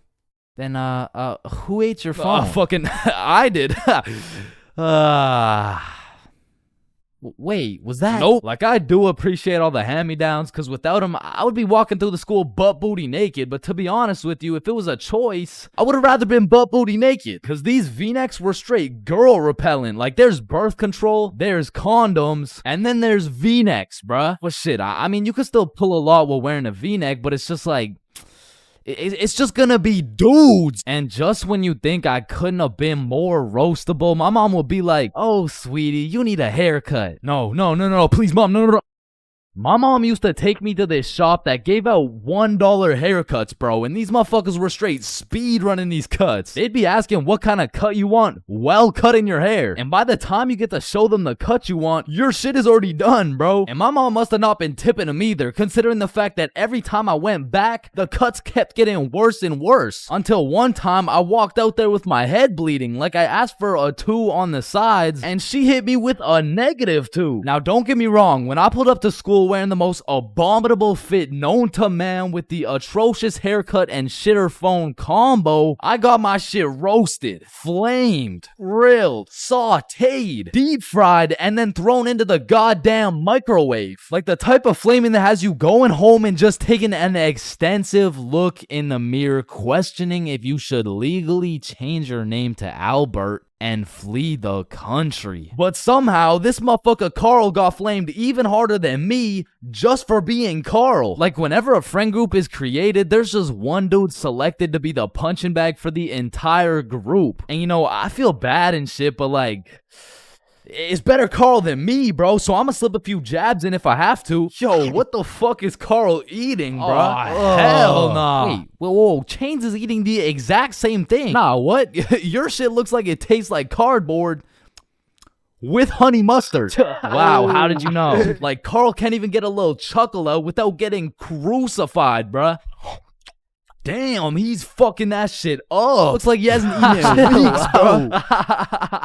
Oh, hell nah, Carl. I know you're not laughing. Yeah, no, I'm not. You're built like SpongeBob Round Pants. You look like a malnourished Santa Claus, bro. Like, god damn, that's a face only a mother can love. What did I do? Now, getting roasted around your boys is tough, but that pales in comparison to the pain and embarrassment of getting roasted in front of your crush, bro. Yo, Chains, what did you get on the science test? I'm not gonna lie, I got like a 76. I'm surprised you're not smarter with that big ass head of yours. Good one, Joe. No, like for real, your shit is massive. Like the sheer amount of brain you could fit in that bitch should make you Einstein. You look like you should be pulling 10,000 IQ plays right now. You look like you got the solution to world hunger somewhere hidden in that big ass noggin. Like how do you even stand up straight with that absolute cranium for a head? But I remember this one time I got my shit flamed so hard in front of an entire audience that I was brought to tears. But I mean, I was 6. I was 6 years old. And the day was December 24th, Christmas Eve. So my mom brought me and my brother to this improv play, and as we sat and waited for the show to begin, this little elf walked up to us like, hey, do you guys want to be a part of the show? Yeah, let's do it. Okay, yeah, I'll do it. And once the show began, they called me and my brother up to the stage and asked us a very simple question. So, what do you guys want for Christmas? Oh, I want a Minecraft sword and a creeper stuffy. And, what about you, little man? And as I looked into that crowd with dead silence, my brain stopped braining, bro. Hey, don't worry, it can be anything. Shit. I want, Just, kid, what do you want? I wanna... Man, I wanna... I don't really know what I want. Yo, who brought this fucking dumbass on stage, bro? Get the fuck out of here. Now I'm paraphrasing. I mean, I was 6. I don't remember exactly what he said, but that's what it felt like. And as we walked back to our seats, I was super embarrassed. But as the show started, it was actually pretty funny, and people had probably forgot about it by now. But 10 minutes into the show, a character walks on stage with some goofy ass buck teeth. Yo, this guy looks stupid as hell. Oh shit. And this dude proceeds to absolutely cook 6-year-old me with no remorse. Hey, what's your name? I don't know. What? Okay, how's your day? Day? Day? What the fuck is a day? I don't know. Well, what do you know? No. That's just it. I don't know. I just don't know. Shit, I don't think I know anything. And that shit had the whole audience laughing harder than ever. And as I looked around, my brother was laughing and even my mom was laughing. And it was this very moment that I had hit rock bottom. And at the age of 6, I realized that I would be put on this earth simply to suffer. And it made me cry, bro. I cried in the middle of this theater. Then the next morning I woke up and it was Christmas. And under the Christmas tree, I saw the best gift of all. It was a Bob pocket tee from ChainsClub.shop. That's right, it's brand new. You can wear it around your homies. You can wear it at school. You can wear it around your mom, your grandma, your great-grandma, maybe not your great-grandma, but damn near anywhere else, and Bob will be posted in your pocket the whole time. Wow, what a perfect thing to get someone for Christmas, am I right? yeah, I'm right. High school bathrooms have to be one of the most unorthodox places in the entire world. Walking into the bathroom, you have absolutely no clue what to expect. And honestly, that's the best part. I remember one time I had walked into the bathroom, to take a piss. And when I had opened the door, I was not surprised to see some motherfucker getting his head shaved bald. And these dudes were so casual about it too. Yo, what's up? What up? And it's cool and all to be able to be entertained while you're trying to release your bodily fluids. But I mean, sometimes you just want some peace and quiet. Because you truly never know when something like this can happen to you. And that is precisely why I'm scared to ever shit in the school bathroom. And listen, my school bathroom has always been bad, but these TikTok trends that keep popping up made the bathroom situation so much worse. Yo, look at this TikTok. That's kind of funny. 1 week later. Damn, someone took the soap dispensers. Who snatched the blow dryers, bruh? Where the fuck did the urinals go? 1 hour later. Hold up. Who hit a lick on the bathroom? These TikToks had the school announcements like, guys, I'm begging you, stop with the devious licks. If you see anyone hitting a devious lick in the bathroom, report it to the office immediately. And I'm not gonna lie, this trend was low-key pointless. Like, once you go home, fuck are you gonna do with a broken blow dryer, bruh?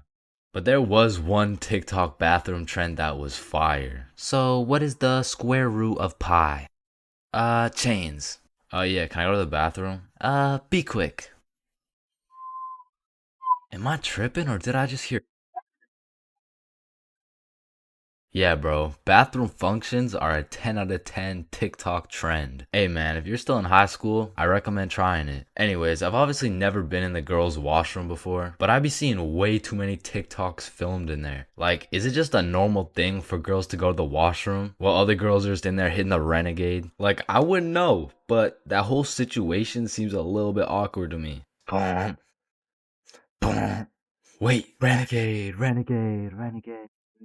And when it comes to most public schools, the washroom is like the black market of the school. So there's always some dude trying to sell you something. Yo, you need anything right now? I got that Gandalf OG, that Alaskan Thunder, some purple monkey balls, got those Girl Scout cookies. Hey man, just give me a second. I'm kind of busy right now. I got that Sour Diesel, that Granddaddy Purple Deluxe. Trust me, this stuff will blow your socks off. And every once in a while, someone will bring boxing gloves. All of a sudden, the school bathroom turns into the octagon. People are getting knocked out, dropped, and getting hit with the guillotine chokehold. But as soon as a teacher walks in,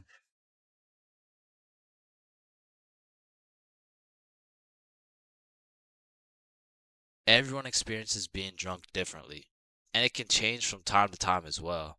But I'd say most people fall into a few general categories, one of which is the aggressive drinker.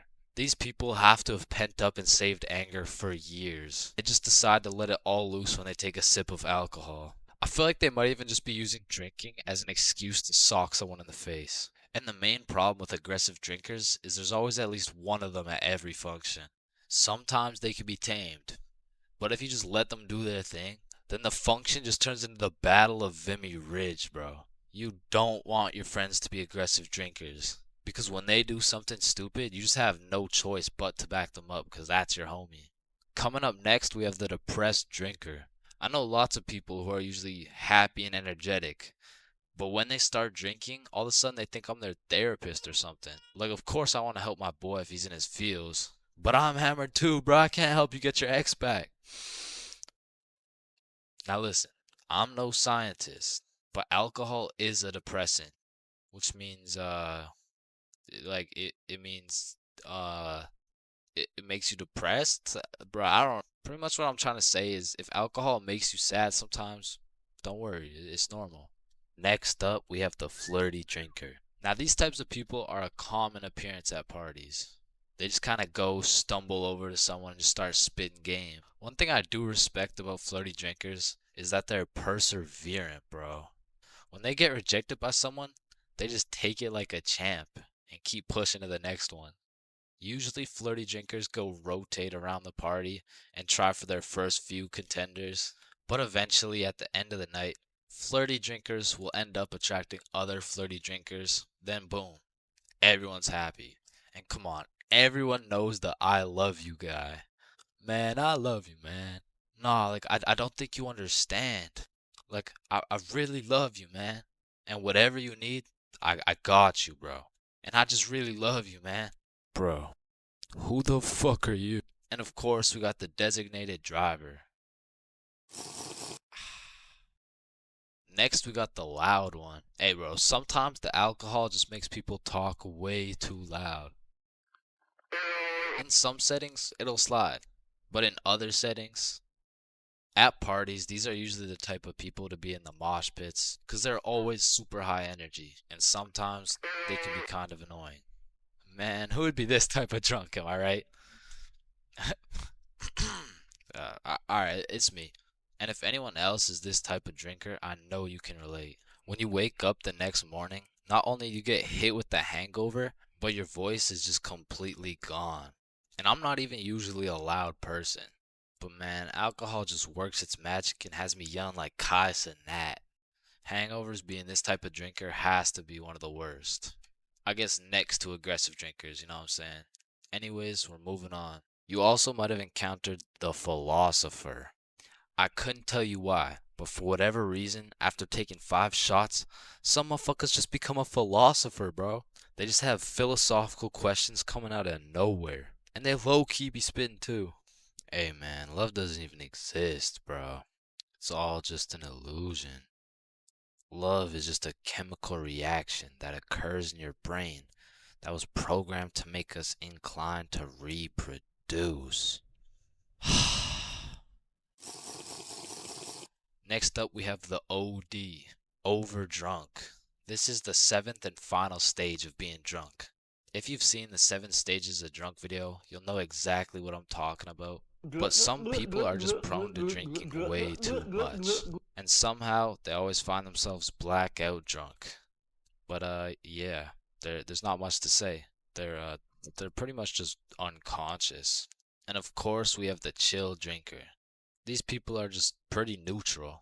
They just be talking at a normal volume about normal stuff.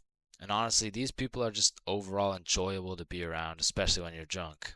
Let me know in the comments if I missed anything. And also let me know which type of drinker you are. Honestly, bro, I'm not scared of much. I'd go skydiving, I'd swim with the sharks, run with the lions, fight a gorilla, beat some ass, and not even get my ass eaten. No, I would not. What the fuck? Wait, no. I mean, I'd even get my ass beaten, bro. But if there's one thing that leaves me scared shitless, it's a But one day when I was 15 years old, my friends and I went to the gas station to get nothing more than a pack of Reese's. All right, your total will be $2.50. Hey, boy, step back. I got this. Put it on my car, bro. Yeah, oh, okay. Just let me. Oh, all right. I don't think your machine's working, bro. Hey, kid. I hate to break the news to you. You know what I'm saying? But I think your broke ass needs to get a job.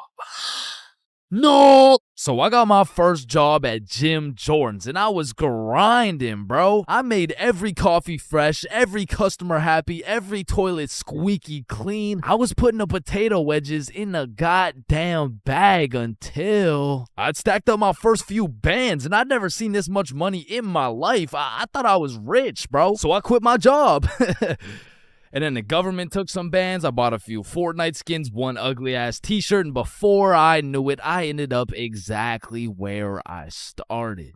Damn, dude, you fucking suck. Your broke ass still needs to get a job, bro. Man. Firstly, my name is Chains, and I would love to work here at this summer camp. All right, Chains, do you know how to read? Yes, sir. Do you speak English? I do. Can you count to 10? Indeed. Can you ride a bike? Of course. Do you like little kids? Yeah, no, wait, no, yeah, well, no. Well, no. Final answer, no. All right, you're fired. Wait, no. I love little kids. All right, you're hired. Now take this helmet and teach those kids how to ride some goddamn bikes. Okay, yeah. Thank you. Really quick, how much do I get paid? I mean, as little as legally possible. Now get to work, buddy. My boss threw my ass straight into the deep end, bruh. No training, no nothing. Now, what's crazy is every other worker went to a training camp and was taught exactly what to do and exactly what to say. But one of those dudes quit last minute and they needed somebody, anybody to fill in, and that's the only reason they hired your boy. Anyways, I grab a bike, go outside, and there I see my group of 5 little 5-year-olds waiting for me. And I can see the hopes and dreams of learning to ride a bike glistening in each and every one of their little eyes. And I didn't want to let these little motherfuckers down, so I wasted no time and got straight to work. Listen, it's simple. You get on your bike and you just start pedaling like, look at me go. Right, guys? Shit. Listen, teaching one kid to ride a bike is legwork. You grab the seat, you push them, they pedal, they fall, and you pick them up and start gaslighting their ass like, wow, buddy, you did an amazing job. I've never seen somebody sweep the floor with their face before, man. Next time you can use your hands, though. Thank you. But the real problem is having 5 different kids with 5 different personalities and skill levels. Because the first kid was named Miles, but he couldn't ride a bike for 5 feet. Then we had a kid named Noah, who didn't know a single thing about how to brake. Parker, who couldn't park for shit. We even had a kid named Noel, but his little ass couldn't stop taking L's. And James, But it was just one motherfucker, bro. Like, why is your name plural, bro? Where's the other one at? So my group's out here looking like 5 chimpanzees on bikes with one bigger chimpanzee supervising them. And I look over at my coworkers' groups, and these motherfuckers are out here biking in perfect unison, weaving through cones. I even seen a little kid doing no hands, bro. Hey, James, look, no hands. Oh, shit. Oh, shit. Oh, shit. Hey, James, look, no teeth. So after painting the pavement like Picasso, we get under the shade for some lunch break. And talking with these kids was such an interesting experience, bro, because since I was their biking instructor, they just assumed I knew everything, bro. Hey, James, why's the sky blue? Shit, I mean, it just... And who even decided that it'd be a Monday today? Oh, that was definitely Abraham Lincoln. Why does my sandwich taste like pennies? That's the taste of blood, my and boy. what's the biggest number? Infinity. How old are you? 300. What time is it? 12:37. And why do my parents wrestle without any clothes on? Yeah, mine too. So, okay, Here. time to so get back to weird. riding bikes, bro. But this time when we got back out to riding bikes, I set up a cone drill. All right, group, lock in. Here we got an easy cone drill. You know what I'm saying? I'll show you how it's done. So you just want to go through the cones just like this. You know what I'm saying? I like to call this drill. Oh, fuck. Wait, what's it called? I don't know. I think it's called fuck. Are you sure? Fuck. Yeah, nah, it's definitely called fuck. Well, that's a weird name. Okay, who's gonna fuck next? Yeah, bro. I'm not gonna lie, I dead ass fell. Like, there was no type of biking test in order to get the job. All they asked is if I could ride a bike, and I can. But I did not know we'd be doing NFL drills on these fucking bikes. But needless to say, when the parents came to pick their kids up from the first day of bike camp, they were not impressed. Hey, there's my little man. What did we learn today? Oh, you know, we just took the training wheels off. We got started on a few cone drills. He showed us how to fuck. Yeah, okay, it's man. true. No, He even I'm sorry. I'm demonstrated. so sorry. This is a catastrophic miscommunication. And Chains told me I had the best grip. Hey, He yo, said I'm the that. handlebars, brother. You gotta Chains specify. says I have so much potential for a kid my age. Okay, yeah, that sounds same bad. here. That sounds really And bad. Why does all this Chains shit said sound he so likes me bad? better without any teeth. I'm just trying to cheer him up, He taught man. us to always use protection before riding. Okay, that's enough. True. Just stop. Chains- None of them came back, bro. So I got a new group, and the best part about this new group of kids is that they were already level 4, meaning we'd all just bike to the park, eat lunch, and then bike back. Damn, bro, that sounds easy as fuck. Surely this couldn't go any worse than your first group, right? Yeah, it does. Yeah, nah, it gets worse. It gets so much worse. So for this little journey to the park, I'll pair up with my coworker Natalie. So Natalie's in the front and we got 10 kids in the middle. We'll call them Liam, Ava, Milo, Zoe, Tucker, Cornelius, Jackson, Bradley, Quandale Dingle Jr. the third, and Riley, which is the only name you'll need to remember. So I count up the kids so we don't leave any behind, and as expected, I count 10. So we take off on our journey to the park, and all these kids were really good at riding. You know, out of the whole group, we only had one little fall. But I just scraped my knee, you know what I'm saying? Like, I didn't even cry or anything, bro. It wasn't even that bad. And before I knew it, we made it to the park. We all put our bikes down. Natalie and I ate our lunch while the 10 kids ran around and played. Liam and Tucker were playing tag. Zoe and Ava were picking flowers. Meatloaf and Quandale were eating cockroaches. Riley and Cornelius were in the bushes picking berries. And Jackson and Bradley were wrestling. And after a peaceful 45 minutes passed by, Natalie and I round everyone up to get back in line like we started. I count them up so we don't forget anyone. 1, 2, 3, 4, 5, 6, 7, 8, 9, 10. And we head back to camp. And after a very successful trip, the parents pick their children up one by one until Riley's very sweet mom shows up with a pack of 20 gym bits to thank me for my great work taking care of her child. Hey there, I just wanted to say I appreciate you so much for taking care of Riley today. Yo, what? Thank you so much. You really didn't have to. No, it's my pleasure, truly. Oh, okay, well, thank you so much. So, where's my little guy? Oh, he's right here. My heart dropped straight to my stomach, bro. And as I'm looking around for Riley, I'm trying to recall the ride home, and I genuinely just don't remember seeing Riley at all. And that's when I remember I last saw Riley playing in the bushes. And this is when my heart goes back from my stomach and drops down to my testicles, bro. To this day, my heart has never dropped so hard. This woman trusted me with her son, and I don't know where the fuck he is. So, where is he? Man, that right there is a great question.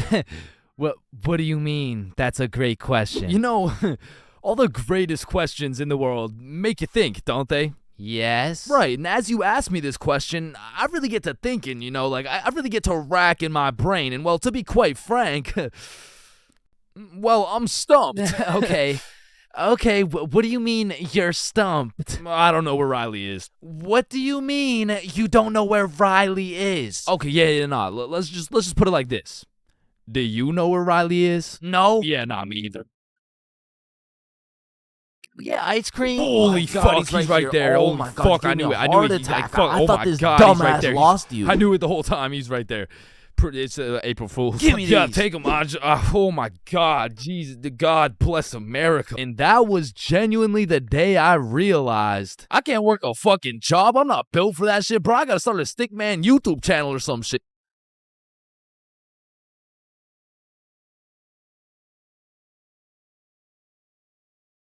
Bro, in life, there's so many things you can cheat on. Like, you can cheat on your diet, you can cheat on your girlfriend, you can cheat on your barber, you can cheat on your girlfriend with your barber. Shit, you can even cheat on your taxes. So compared to everything else, cheating on a little math test is not that bad. Like, compared to your taxes, you know what I'm saying? Like, oh shit. Hey, we've all cheated on our barber, but you cannot cheat on this math test. Oh shit. Damn, bro. I know we've all cheated on our girl, but you cheated on me, dog. Oh shit. Babe, I know we cheated on our taxes, but you cheated on me? Oh shit. Listen, in our entire lifespan, we've all cheated on something. Whether it's a game of Uno, your girlfriend, or your other girlfriend, it's usually not worth it, because congratulations, bro, you won the game of Uno, but now you have to look yourself in the mirror knowing you're a cheater and a liar that has 3 Uno cards up his ass. But when it comes to school tests, cheating is 100% worth it, bro. And I'm not condoning cheating at all, but let's just think about this logically. Like why are we at school in the first place? We're at school to learn things and skills that we can use in real life. Now, are we really using trigonometry in real life? Well, effectively, this depends on what career. Hell nah, bro. It was a rhetorical question. We are not using trigonometry. But you know what we will use? Creative thinking, communication, social awareness, logic, and reasoning, and most definitely our fucking phones. All 5 of which are strongly developed through the act of cheating on a school test. And on top of becoming a better human, better grades, it's the ultimate win-win. Your teacher feels like they did a good job teaching, your parents think they didn't raise a dumbass, and if you're good enough at cheating, you might just fuck around and get into Harvard. But once again, I am not condoning cheating, you know, just throwing that out there, you know. But yeah, as I was saying, you shouldn't cheat, right? Like it's bad. Cheating is not good, but you do know what they say. If you're not cheating, you're not trying. Facts. Yeah. Wait, no. What? So if cheating in school is so valid, why doesn't everyone do it? And that's because if you get caught, let me tell you, bro. This story takes place in grade 9 when me, Bob, and Billy were some straight freshmen, bro. And coming into high school, you get your shit absolutely clapped by double the workload. But lucky for me, Bob and Billy were both in my math class, which meant we had triple the studying power. But we also had triple the fucking around power, and we used that shit to its maximum capacity, bro. But you know what they say, the more you fuck around, the more you find out. And when we got our first test back, shit, we found out. We found out we're a bunch of dumbasses who were about to fail grade 9 math, and we couldn't let that shit happen. So for the next test, we studied extremely hard. Off George's math test during the test. I mean, we were cheating with maximum efficiency. Like, we had a whole assembly line where Bob would look at George's test, throw up the number, and Billy would pass it along. And all of a sudden, our grades are making the meanest comeback Mr. Mathinson had ever seen. I mean, life was great. We went to school, cheated, played some Fortnite, succeeded, browsing history, deleted, and then repeated. I mean, we were just living life with no worries until the polynomials test. I walked into this test thinking, I know what a polygon is, I should be chilling. And when the teacher handed out the test, I was bewildered to see all these fucking letters on my test. Like, is this math class or English, bruh? Yeah, I think I got the wrong sheet. Huh? No, that's the right test. Well, what's the deal with this? I mean, that's just polynomials. Dog, I can name every single polygon, but who the fuck wrote Elon Musk's son name on my goddamn math question? Yeah, Chains. That's what we call a variable. It's called a variable. Yeah, I know. I know that, and I knew it before you said it too, cause we learned about it in class. Yeah, right. Right. Now, this would have been extremely bad if we didn't have the ultimate method we like to call George. Because George was one of those dudes who loved studying. Like, he'd wake up and go to school, then come home and study till he dropped, bro. Like, if you kidnapped George's whole family and told him you'd only give them back if he answered this equation, this motherfucker would just be happy he got more homework, bruh. And cause of this, we had a little deal going with George. If he let us cheat off his math test, we would teach him how to be a normal dude. We were teaching this kid how to dap someone up, how to use slang, and all I'ma say is, this motherfucker should have just stuck to math, bro. Yo, Chains, sauce me a bite, big dog. I got you. Shit, Chains, you just busted in my throat, gang. Hey, yo. George, what you just said right there sounded gay as hell. Type shit. No. So as I was saying, I'm looking at this math test with more letters than numbers, and it would have been raps for me if it wasn't for the George method. So I'm looking at Billy, Billy's looking at Bob, and Bob's looking at George's test, and we're absolutely flying through this polynomials test. And about halfway through, I look up to get the next answer, and I get jump scared by Mr. Matheson mean mugging my shit. And you can see it in his eyes. He knew exactly what was going down, and he took me, Billy, and Bob's tests and took us to the hallway. What do you guys think you're doing? Polygamy. I'm pretty sure it's like Why did I see you three throwing up your fingers during our test? Well, you see, Mr. Matheson, we're gang affiliated. No, bro, what the fuck? All right, you three, cut this shit. I caught you cheating. All three of you are getting zeros on this test, and I don't want to see it happen again, or I'm contacting your parents. All right, it won't happen again. You're right. We're not in a gang, by the way. Yeah, I know, buddy. Well, shit. Yo, what happened to you, Jits? Are you chilling? Bro, Mr. Matheson caught us lacking real bad. Yeah, he gave us all zeros on the test. Holy shit, it sounds like Mr. Matheson just absolutely railed you guys. No cap. Now. And all three of us proceeded to absolutely shit the bed on all of our next tests. And it was at the point where our grades were on life support and our math final was coming up. So if we didn't get our shit together for this final, our parents were about to put us on life support with that leather belt. So we put our cheating ways in the past and locked in, bro. We were focused in class, and after we went to Bob's crib and kept studying there. And then it clicked. We all finally understood polynomials. And so the next day we walked into class confidently, knowing we were equipped with hours of studying. We lock in, sit down, and then the teacher gives us our test. And as soon as we lay our eyes on that very first question of the test, we were fucked. Now, don't get me wrong, we could do polynomials all day long, but we forgot this was a final, meaning we forgot to study numeracy, exponent laws, rational numbers, linear relations, inequalities, geometry, probability, and statistics, and in other words, we didn't know shit. And before I can even make eye contact with the boys to tell them I'm fucked, these motherfuckers already hopping back on the George method. And listen, bro, as you can tell, I'm no mathematician, and I did not study probability or statistics, but from what I'm seeing at this very moment, I have two options. I can do the test legitimately and have a 99% chance of failing grade 9 math and getting my shit whooped while simultaneously having my entire family realize they raised a dumbass who won't go anywhere in life and is destined to draw stickman for all of eternity, or I could cheat.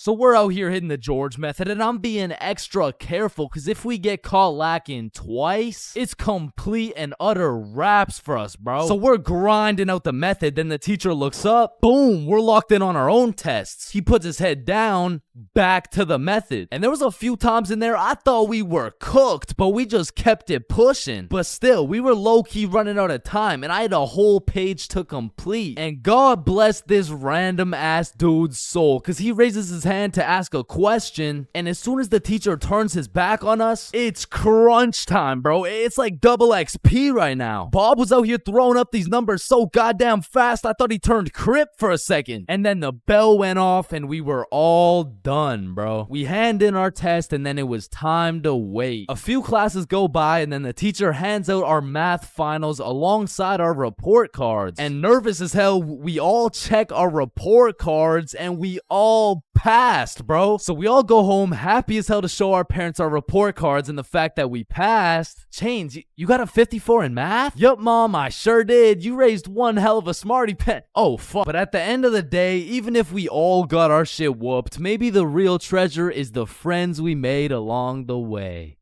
Yo, homies, I'm bricked up right now. Oh, no.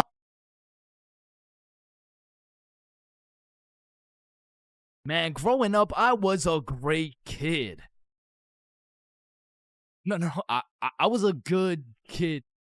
Man, growing up, I was a kid, bro. And as a kid, you hit a certain age where your own parents become your number one up. Like, hey, Mom, can I go to this girl's house? No. Hey, Mom, can I sleep over at Billy's crib? No. Hey, Mom, can I go do crack under the bridge with my new friend Jorge? Hey. Hell no. Come on, all my friends are allowed to. Yeah. Okay, well, if all your friends jumped off a cliff, you're not just gonna... Now, to be fair, my mom wasn't the strictest parent out there. I mean, I've seen motherfuckers get the belt for speaking too loud, speaking too quiet, bro, for speaking at all. Like, one time, me and my friend wanted to have a sleepover, so homie went inside to go ask his mom, and he came out looking like he got a whooping from Prime Goku, bro. Yo, what the fuck happened back there, man? She said no to me, but... I think if you asked her, she would say yes. Bro, are you fucking insane? I'm not asking her shit. Like, I really can't complain, because some of my friends' parents were so strict, they had a fun limit, bro. Yo, George, we're gonna hoop after school. You wanna pull up? Damn, dude, I'd love to, but, man, I watched a movie yesterday. Okay. So do you want to play basketball? Dude, I want to, but my fun meter's maxed out, man. My mom won't let me leave the house till Monday. Holy shit, fun meter maxed out for a week off a movie? Yo, what's this movie, bro? Yeah, what? Yeah, no, it was good, man. It's called the Veggie Tale movie. Yo, George, I feel bad for you, bro. Because don't get me wrong, I've seen a lot of kids with super strict parents turn out to be straight A students, go to good colleges, stay with a good crowd of people.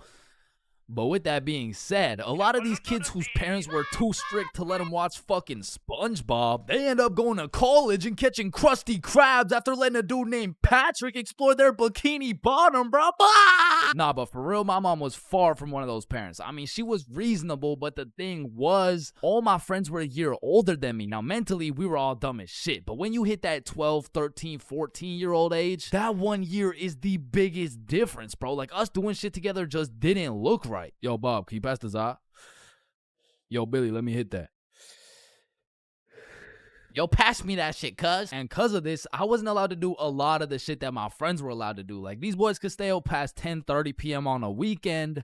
I could not. They could have a sleepover on a weeknight. I could not. They could all go to a girl's house without having to call her goddamn parents. I could not, bro. Because have you ever pulled up to a function, motherfuckers are drinking, motherfuckers are doing drugs, and you gotta ask the host to speak to her parents? Hey, Kelly. Hey, killer party you got here. Like, by any chance, can my mom talk to your mom so I can stay and, like, turn up and shit? Oh, shit.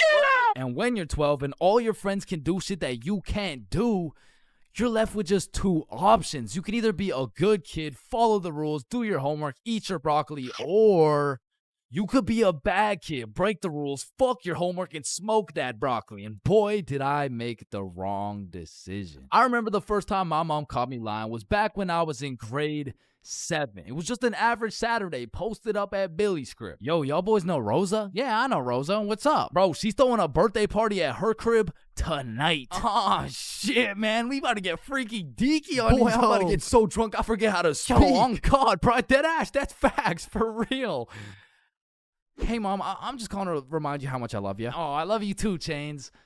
What do you want? So, me and my closest friends got invited to a small little get-together at my friend Rose's house. Can I go, please? Let me talk to her parents. Okay, now, I was actually friends with Rosa, but she was 2 years older than me. So, I swallowed my pride and text Rosa something along the lines of, hey, Rosa, my mom wants to talk to your mom before I can come. And she's like, aw, baby boy needs permission. Fuck. And then she sends me her mom's number. So, I connect my mom with Rosa's mom. My mom gives me the green light, but says, you have to be home at 10:30 p.m. sharp. Say no more, Mom. So me and my homies start getting fresh. We're all up in Billy's dad's expensive cologne collection. I take the coolest looking bottle, little spray here, little spray there. Had me smelling like Tom Ford, still looking like Thomas the Tank Engine, but after looking as fresh as possible, we head to Rosa's crib. So we hop on the bus, hop off the bus, walk up to her house, knock, And the birthday girl opens the door. Happy birthday! Hey, Billy, Bob, and Chains. I was waiting for you guys. Happy birthday, Rosa. Oh, damn, Chains, you smell good. Appreciate it. That's that Thomas Fordenson, you know what I mean? So Bob, Billy, and I go inside and we realize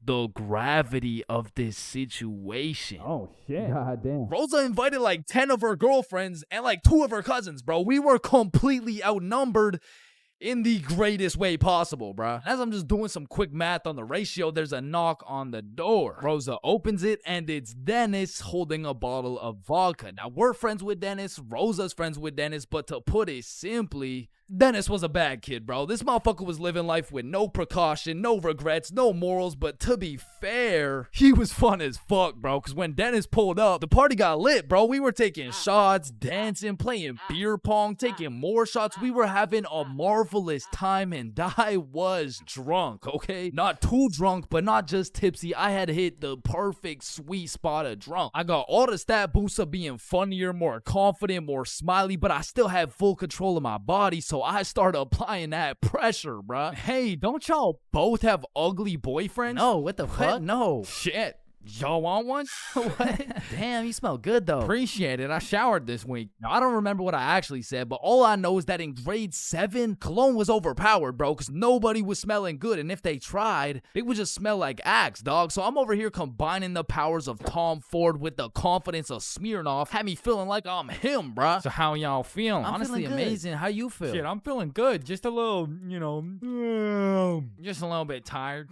I vividly remember sitting on that couch with these 2 girls, never wanting this moment to end, bruh. But when I look up, I see one girl crying, one girl looking for something, Dennis helping her look, and Billy and Bob are all ready to dip. So I hop off the couch for a second like, yo, what's going on? Yo, so Dennis just finessed like 3 of these girls' vapes, and we're not trying to get blamed, so we're about to dip. Bruh, for real? Yeah, you coming? Bro, but like, bro, I'm not ready to leave yet. Yeah, nah, it's cool. Don't worry about it. Just text us when you leave, bro. Ah, shit, all right, peace, bro. Peace out, dog. So Bob and Billy dip. I see Dennis's ass sneak out through the back door, and at this point, I have no clue how long I've been here, bro. But the party had died down to essentially just the girls who are gonna sleep over and me, bro. So I go to check what time it is on my phone. And it's 10:15, bro. My curfew's 10:30, and I'm a 30-minute bus ride from home. But if we're keeping it a buck right now, I don't even want to go home, bro. I made it to the girls' sleepover, and I didn't even have to ride the group dildo or nothing. This is a once-in-a-lifetime opportunity. So I text my mom, and I lied, bruh. Bob, Billy, and I are almost at Billy's house. Can I sleep over at his house, please? Then I threw my phone away, hopped back on the couch, and went right back to my happy place. So I'm posted up with these 2, laughing, cracking jokes when Rosa walks up like, yo, Chains, where'd your friends go? They abandoned me, Rosa. They left me here stranded with no way home. Shit, I mean, you could just stay here if you want. Say less! So... Appreciate it. And eventually, all the girls gave up on trying to find their vapes. They all gathered around to play Truth or Dare, and I prayed for times like this, bro. I was deep in enemy lines, and I didn't want it any other way until one of the girls sees my phone on the ground and is like, hey, Chains, I think someone's calling you. So she tosses me my phone. I check it.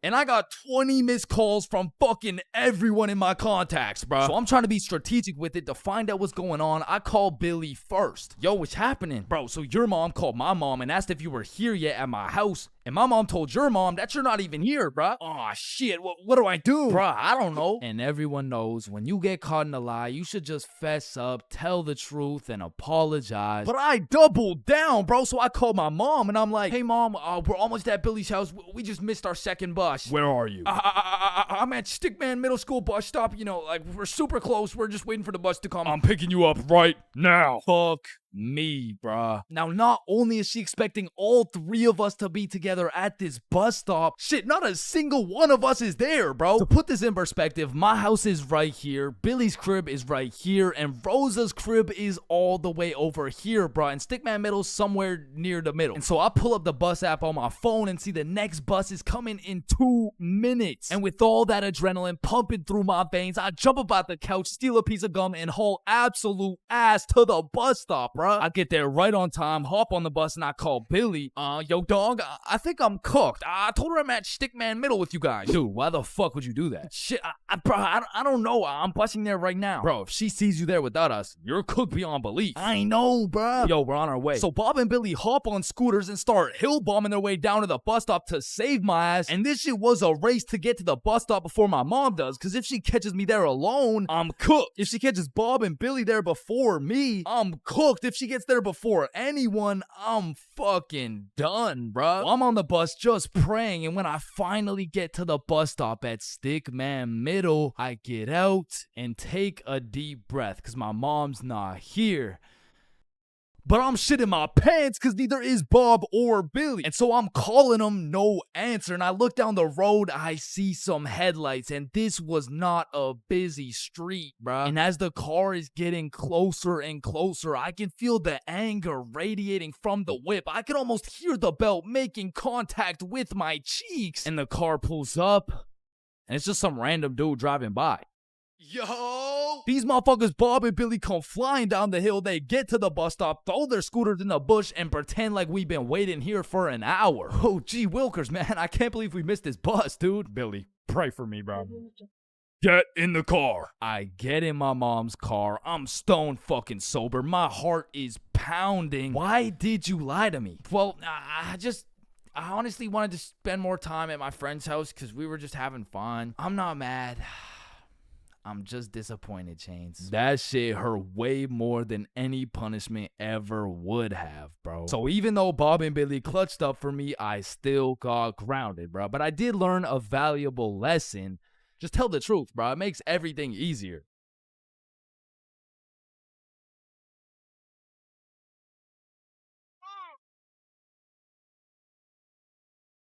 Awkward conversations. We all know them and we all hate them. Hey, how are you? Oh, I'm good. How are you? I'm great. How are you? You already asked me that. Damn, you right. You right. You right. So, how's your day going? My pet frog just died. Damn, that's tough. I find myself taking the most inconvenient routes to avoid an awkward conversation. Like, I can't really explain the feeling of an awkward conversation, but it's just mildly uncomfortable. Like, I would compare the discomfort levels of an awkward conversation to wearing wet socks.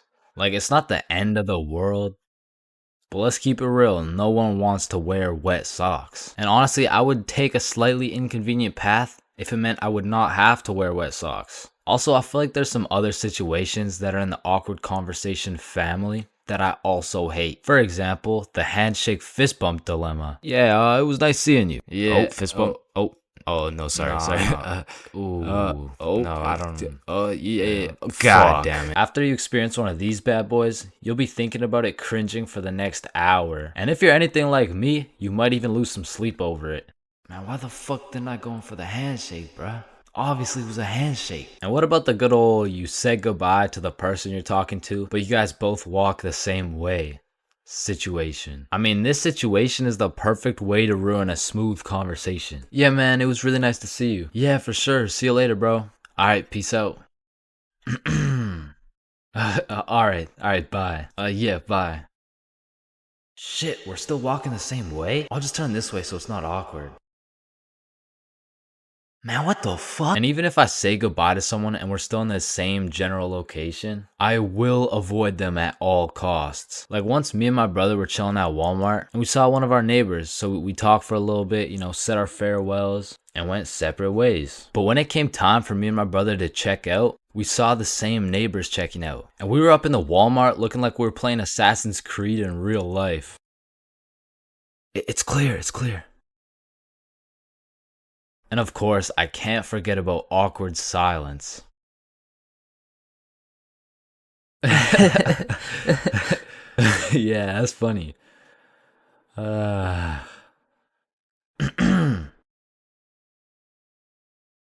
Me personally, I have some procedures in place to avoid awkward silence no matter what. For example, my philosophy is to just say things. Yeah, that's funny. So do you play Minecraft? What kind of question is that? In the end, they may think I'm a dumbass, but at least there's no awkward silence, you know what I'm saying?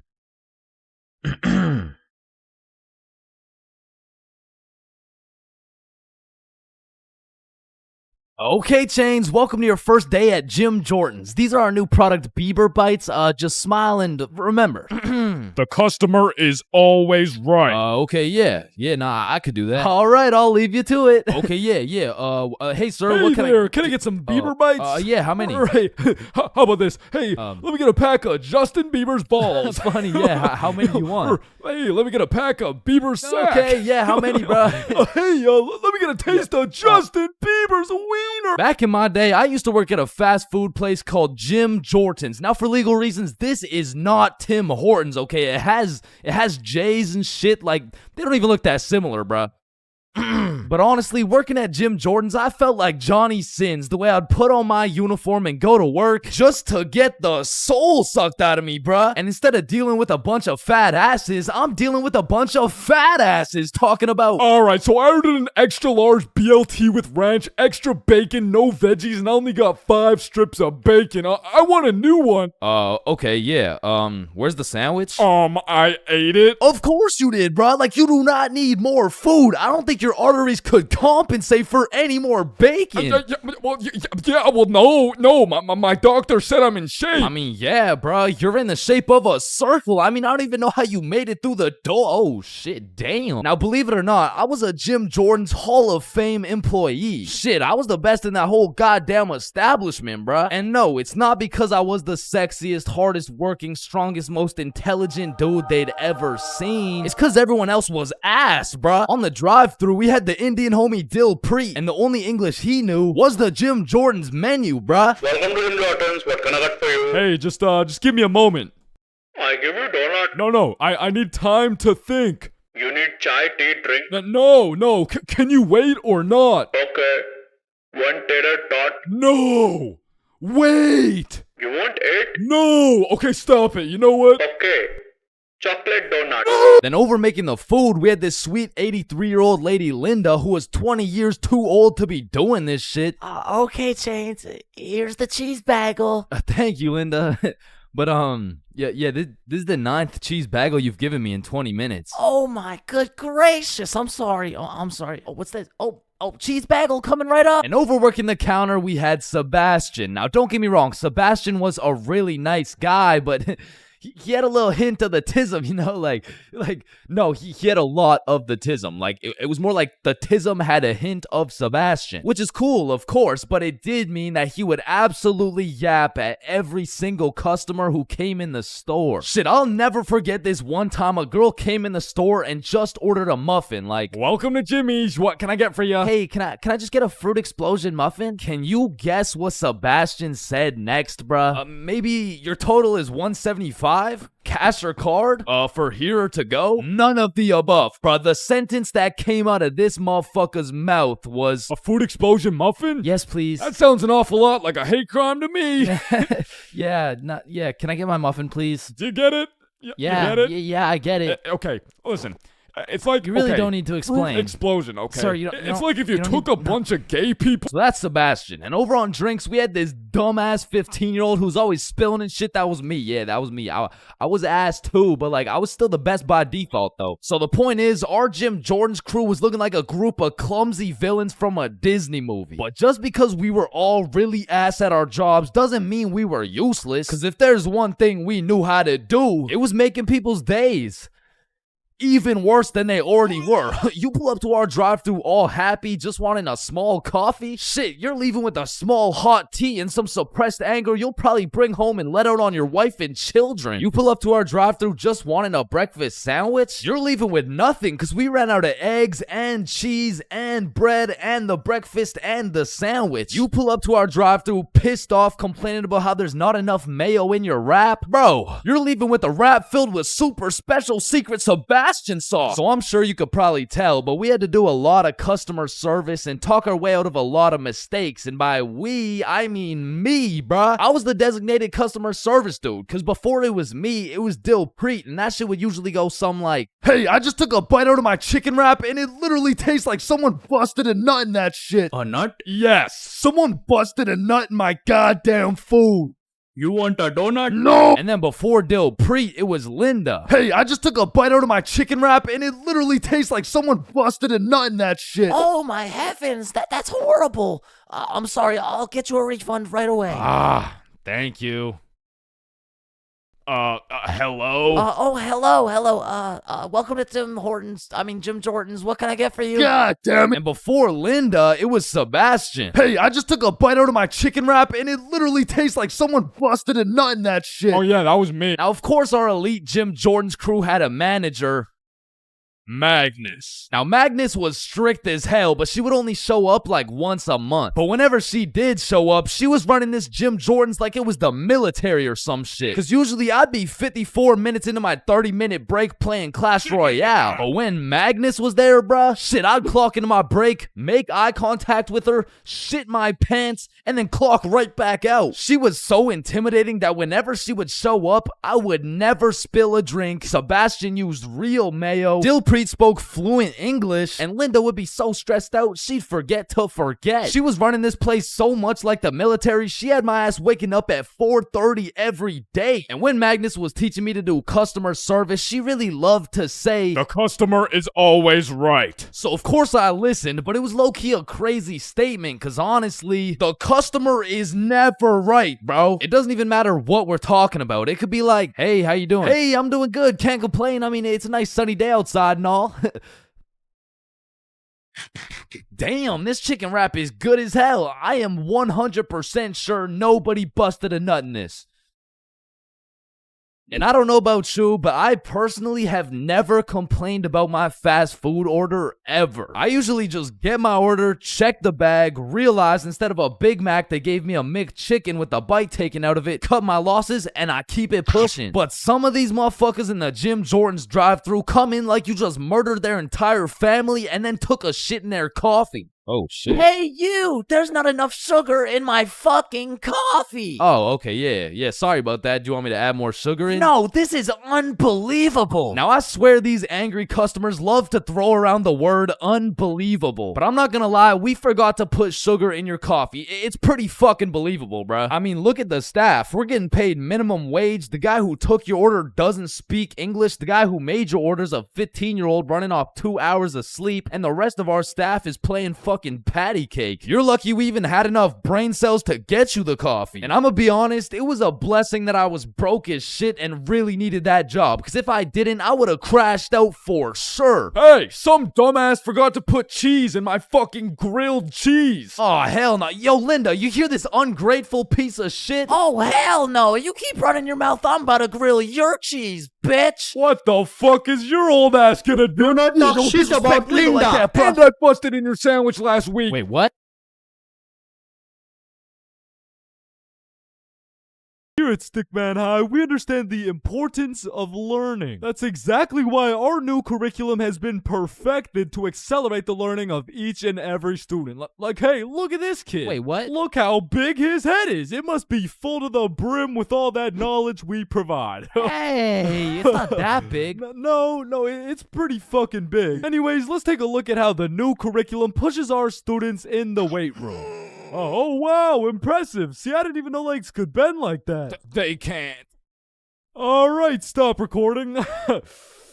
Stop the recording. Stop the recording. Stop the recording. All right, Stickman High, welcome to the new curriculum, and let's study those textbooks. All right, class, are we ready to learn about this new curriculum or what?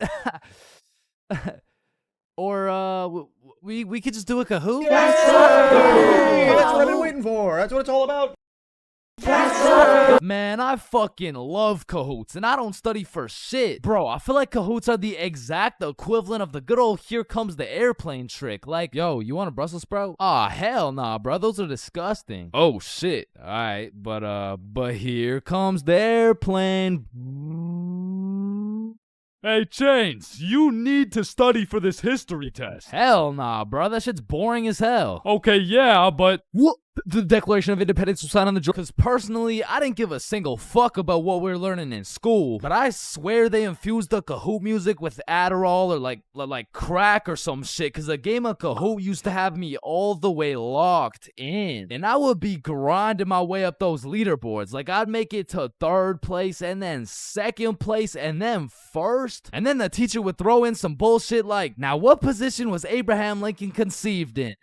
So I go for the safe answer, and all of a sudden I dropped 14 places, and I'm getting passed by goddamn Dildo and Duncan McCawkiner. And the teacher's over here yapping about, yeah, guys, you should know this one. It's chapter 13 in your textbooks. Like, bro, why the actual fuck should we know this one? But in these Kahoots, people were coming up with the most outrageous names of all time, bro. I remember anytime a teacher would pull up a Kahoot, the first names would start off normal as hell. Jessica, Eric, maybe a little Bartholomew. But as soon as one dude drops a name that's ever so slightly comical, every single name after that ends up being more and more out of pocket than the last. It's like a competition to see who's gonna push that shit the furthest. Like, Richard Long quickly turns into Ben Dover, which nicely parlays into Hugh Janus, which passes it over to I Swallow Cum, who alley-oops it for Wilma Dickfit, which eventually somehow always ends up with the teacher just catching mad strays. Like, somewhere along the line, that shit goes from Dixie Normus to Miss Jackson's built like Mike Wazowski. Alright, who said I'm built like Mike? I remember I had this teacher who used to love Kahoots. Shit, she loved her Kahoots so much, we'll call her Miss Cahooters. Nope.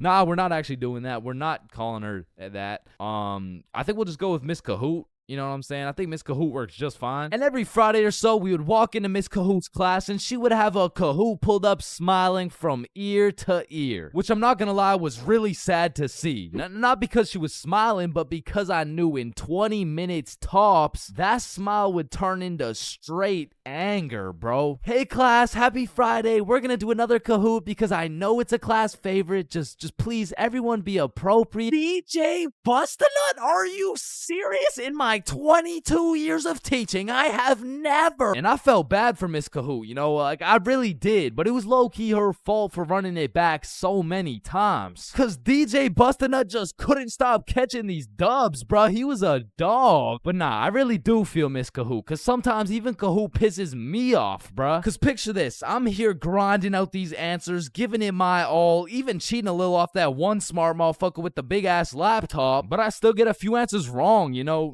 Nobody's perfect, but imagine my pain as I read my screen and find out I'm 76 points behind fucking Sebastian, bro. And I look up at Sebastian and this motherfucker doesn't even know what he's playing. He's just happy to be here and shit. But there's only one feeling worse than being 76 points behind Sebastian, and that feeling always came from the easiest questions. It would be like, oh, what? This is a little too easy? How do you say hi in English? And you're trying to speedrun this shit, so you click the first thing that kind of makes a little bit of sense and the answers come up, and you're the only motherfucker to get that shit wrong. No, dumbass Konnichiwa. And everyone's looking around for who got it wrong. Like, yo, whose dumbass got that shit wrong, bruh? Top facts, bruh, type shit.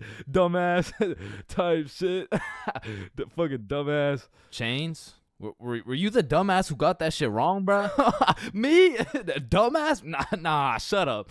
Shut the fuck up. Nah. It was probably it was probably Sebastian, bro. Just look at that motherfucker. And I feel like there's only 7 types of people in class when you're playing a Kahoot. And the first is Dover. Bend over. We all know him and we all love him. He's got a smart name, but not a smart brain. He might get the first answer right, but then he falls off the face of the leaderboards, never to be seen again. But on the leaderboards, we got Genius George, because George actually studied the material like a well-prepared and studious nerd, bruh. Because George was the type of dude to be like, calculate for the common denominator. Oh man, this one is too easy. Like, bro, if you don't shut shut the fuck up, I'm about to commonly dominate that ass. No, it's called a denominator. Oh, I know. And I swear every game of Kahoot had that one person who took their sweet time to answer every single question. Like, it could be 1 + 1, and this motherfucker would be 30 seconds deep into the question, like, okay, 1 + 1. Is it a trick question? No, just answer the question. Oh, okay, 1 + 1 equals... The answer's 2, dumbass. Okay, can I use a lifeline and phone a friend? All right, chat. How do we kick Jasmine out of the lobby? And then we got Flying Fuck Frederick, and Flying Fuck Frederick doesn't give a flying fuck. Dude will give his best shot at the first question, and then he's aborting mission and playing some goddamn Clash Royale. And then there's always that one dude yelling out the wrong answers. All right, what's the biggest mountain in the world? Ooh, I know this one. Chains. It's blue, bro. Trust. Oh, shit, bet. Wait, no, I meant red. Sorry, my tongue slipped, bro. My bad. Bro. Oh, and it looks like Chains is off the leaderboard. Everyone, let's point our fingers and laugh at him. And we got the radiating Redditor. And I say radiating because that boy is radiating the most profuse body odor known to man. And I don't know, maybe it's all a part of their strategy to win because that shit throws you off your game, bro. They'll be invading your nostrils with a concoction of Doritos, Skibbity Toilet, and Badussy. And if you've ever played against a Redditor in a game of Kahoot, you may be wondering, yo, how is this dude getting every answer right while sitting back drinking Mountain Dew watching Best Sigma Moment compilations? And the answer is he's cheating, bro. And not the normal kind of cheating either. This dude's using a Kahoot bot to get every answer right. And now you may be thinking, nah, why would someone cheat on a Kahoot, bro? It's not that serious. And that's facts, but the thing is, the prize was a gummy bear, and this dude can't leave no calories behind. And then we got the casual Kahooters. Fuck, I gotta stop saying that shit, bro. I was trying to say we got the people who just play the game. They got normal names, they get some right, they get some wrong, but at the end of the day, they probably still get their shit yelled at, all because DJ Bustin' couldn't stop catching these dubs. Alright. As a broke stick man like myself, I spent my fair share of time on the bus. And if you spend a long enough time on the bus, you will see some weird ass shit. I mean, I remember my first time getting on the bus by myself. I was feeling strong and independent. Next thing I know, a crackhead sits down beside me talking about, yabba dabba doo. The world is ending and you're gonna die a painful and lonely death, buddy. And just like that, I went from strong and independent to shitting my pants. Yeah, bro, the bus is just something else. Like 1 in 10 people who enter the bus are straight gremlins, bro. I'm talking about the gremlins who know the perk is fake, but they still pop it. Now you just gotta sit next to this motherfucker for another 30 minutes while he tells you about the kids in his basement. But to be fair, these gremlins aren't even the worst part of the bus. The worst part of the bus is the energy. You walk in there and everyone just stops and looks at you like they're sizing you up or some shit. And you know who sizes you up the most? The fucking goddamn motherfucking bus driver, bro. These bus drivers are just eternally pissed off. Every time I would get off the bus, I would try and cheer bro up, but they're just like allergic to happiness or some shit. Hey, thank you. Have a great day, man. Shut your ugly ass up, little boy. I already know you get no bitches with your big ass forehead, no drip having ass with your skinny ass arms. Boy, you're built like a stick man, bruh. Damn. Hey, bro, there could really only be 2 reasons why these bus drivers are so mad all the time. Either they had a demon villain origin story where they were abandoned as a child and never shown any form of love until one day. In freshman year of high school, Timmy met Linda. Linda was kind, smart, beautiful, and she paid attention to Timmy when nobody else would. Timmy asked Linda to be his girlfriend, and she said yes. They dated all throughout high school, and they even got into the same university so they could be together forever. Until one day, when Timmy's world was flipped upside down. Timmy found out Tyrone had been laying some mean pipe on Linda this entire time. Everyone in Timmy's school made fun of him. Timmy could not let this slide. So he called out Tyrone to run the ones in front of the entire school. And without a single word, Tyrone winds up and hits Timmy with the meanest left hook any stickman had ever seen, leaving Timmy slept, out cold, unconscious, in front of his classmates, his teachers, and even in front of Linda. Cause shit, if that happened to me, I'd be just as mad as Timmy over here. Now, realistically, the only other reason these drivers are so constantly mad would be because the driver's seat secretly has a stick built in. You see, this would explain why the driver constantly has a stick up his ass. I mean, shit, you really can't even blame him for being mad. But still, I'm gonna blame them, cause I know these motherfuckers get pleasure whenever they see me running at full speed trying to make it to the bus stop in time, cause they start stepping on the gas. Dumbass. To be honest, there's nothing that leaves you more defeated than when you're sprinting to a bus stop, then that shit just cruises on by and everyone on the bus is laughing at you. Damn, honestly at that point, I just give up and go home. But it hits a little bit different when that bus is your only way home. And it was the last bus, cause it's 2 a.m. And now you gotta bunk up with the gremlins on the side of the street, all because that goddamn bus driver had a stick up his ass.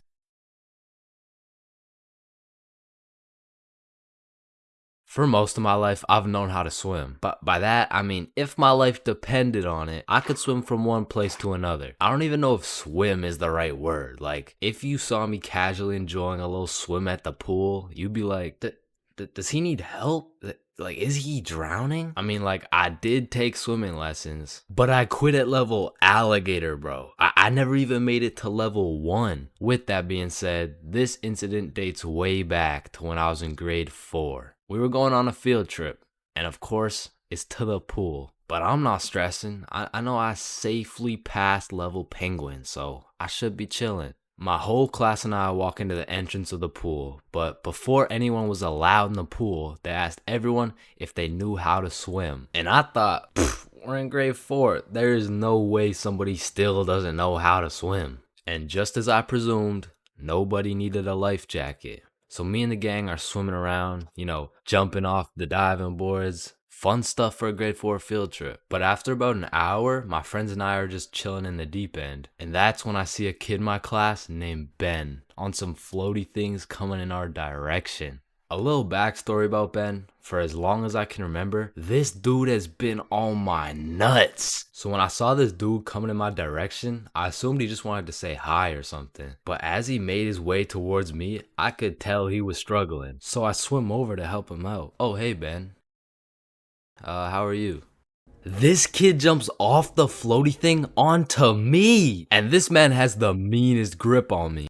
Pause. Well, this shit had to be some sort of attempted murder, bro, because he had me in a chokehold and his legs were wrapped around my arms. But they did not prepare me for this shit in level alligator. So instantly I start sinking and hit the bottom of the pool.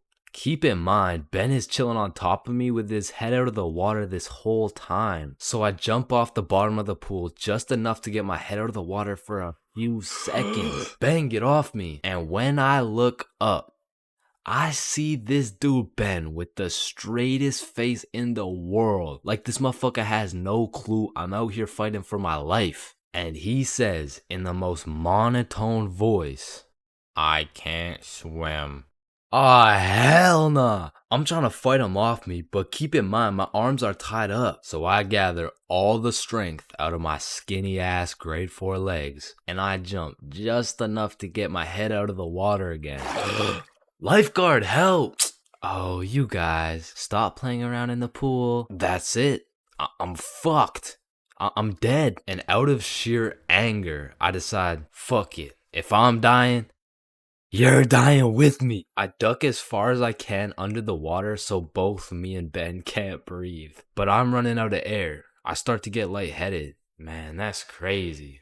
This is really how I die, huh? And just as I had lost hope, my main man, Bob, comes in on some Superman shit, pulls Ben off me, and swims me over to the shallow end. I cough up some water, but eventually I catch my breath.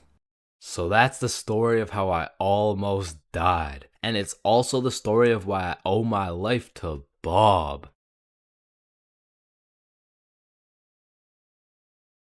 Man, I don't know about y'all, but for me, having an older brother is like, Oh, chin check. damn, bro, El Chin, am I right?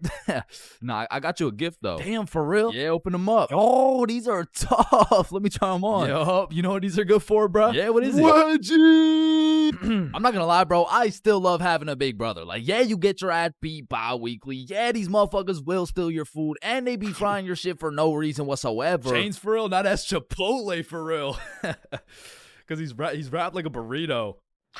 But let's think about it, bro. What is the alternative? A big sister, bro? Hell nah. These motherfuckers will force you to do your makeup and shit. All right, yeah, pull the plug. But it looks good. Pull that shit. Like, pull the plug. So I don't think pull we the can do plug. that. Pull the Damn, plug. are you Pull serious, the bro? man. Pull the fucking plug. Like, having a brother's an interesting situation because I would trust this motherfucker with my life, no questions asked. But I'm not trusting him with my Chipotle for a second, bro. Like, I was born with my very own #1 hater and my #1 supporter who just happens to have the same mom as me, bro. But listen, nowadays, I'm a grown-ass man. My brother, a grown-ass man. Now that we're both grown, we get along like PB and J. Yo, that's what I was about to say, bro. For real, though. We get along like chicken And waffles. Okay. Yes, sir, bro. We get along like Salt and Vit. Nah, I don't get it, bro. I don't know what you're trying to say. Nah, I mean, what I'm trying to say is if I'm eating, Right. worried, Oh, and yeah. if he gets into a fight, we get into a fight, yeah. If someone reads my search history, we searched up Lola Bunny furry buns, lubed up, shaking in wild Bro. style, yeah. Nah, hell nah. No. What are you doing, bro? We didn't do that? Fuck no. Okay, yep, no, that's fine. But a lot of shit has changed throughout the years, man. Back in the day, me and my brother were ops, bro, because this motherfucker's sole reason for living and breathing was to rage bait my ass. And I was like 5 years old, still figuring out who's milking the chocolate cows and shit. And big bros hit me with shit like, yo, what's 9 plus 10? It's 19. Get a load of this dipshit. Bro, it's literally 19. Man, what the fuck? Okay, why are you so mad, bro? Bro, you literally. Tired, relax, bro. Just sit down, take a deep breath.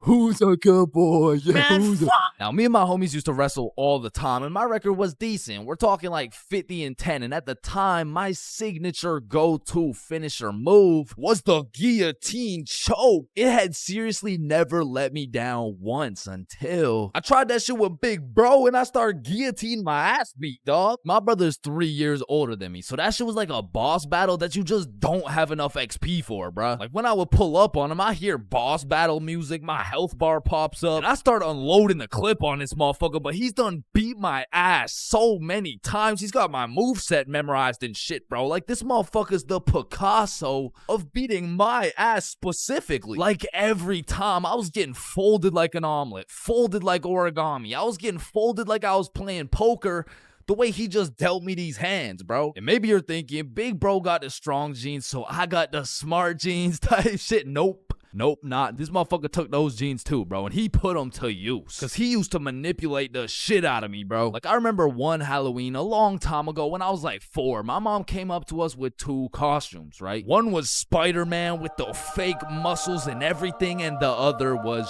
Shrek. It was Shrek. Yo, I call Spider-Man. No, but I want Spider-Man. Actually, you know what? I want Shrek, man. Shrek is cool as hell. Like, what'd he say? What are you doing in my swamp? Wait, no, I want Shrek. Oh, you think he's supposed to be like Mike Wazowski or some shit? I don't even know. What are you doing in my swamp? And this can't just be me, bro. But when we were younger, my brother would teach me some lingo or advanced intellectual informational shit. And I would go around school just spewing out words I don't even understand, bro. Damn, what y'all got for lunch? Shit, it's just a little PB&J. That's savage. Yeah, yeet. Yeah, man. I guess. I mean, my mom made Okay, it. Bob, I see some pizza. YOLO. What about Bevs? Bevs, what are we saying? I got some apple juice. Okay. Yeah, man, I love apple juice. I don't. Bro, what? Who doesn't love apple juice? Yeah, well, it's because my brother says that juice has a secret society where all the juices, I'm talking apple, orange, fucking pineapple, get together and they control the bank. Shit! Now, me and my brother would go at it, bro. It was a seemingly never-ending rivalry between us of me getting my ass beat, him beating my ass. Okay, maybe it wasn't a rivalry. Shit, I think I was getting bullied. But one day when I was 7 years old, everything changed for both me and my brother when we got a stepsister, bro, because she was annoying as fuck. Her name was Alicia, and she was spoiled, bro. Every time she didn't have her way, she would just call up her pops, and it was raps for me and bro. Alicia was getting the princess treatment, and we were getting the fucking peasant treatment, dog. Like, let me tell you a story from my childhood, bro. I was 7 years old, and me and Alicia shared a small room, and it was split right down the middle. The left side was blue, Spider-Man bed, teddy bear, boy shit, right? And the right side was pink, Disney princess posters, Barbie dolls, all the girl shit. And one night, I was in dreamland, counting sheep, having a wonderful time, and when I woke up, I realized I done pissed the bed, bro. Grown-ass man at the big age of 6, pissing in the sheets. Hell nah. I was like, shit, man, I gotta get my act together, bro. So throughout that day, I drank a little bit less water, hopped into my cozy Spider-Man bed sheets, and went to sleep. And when I woke up, I done pissed the bed again, bruh. Fuck, man. 2 in a row. I gotta lock in, man. So that day, drank no fucking water. I was parched as hell, but I jumped into bed to finally have a nice, peaceful, dry sleep. And when I woke up, fucking soaked, dog. I went 3 for 3, bro. I was like the LeBron James of waterlogging the mattress. All right, bro. This shit's just getting ridiculous. So I go 2 days straight, no water. I'm fully dehydrated. There's not an ounce of water in my body. I finally go to sleep, but this time I wake up to rustling, movement. My bed kind of shaking. I fully open my eyes. Alicia just pissed on my bed, bruh. Yo, what the fuck? Oh, hey, Chains.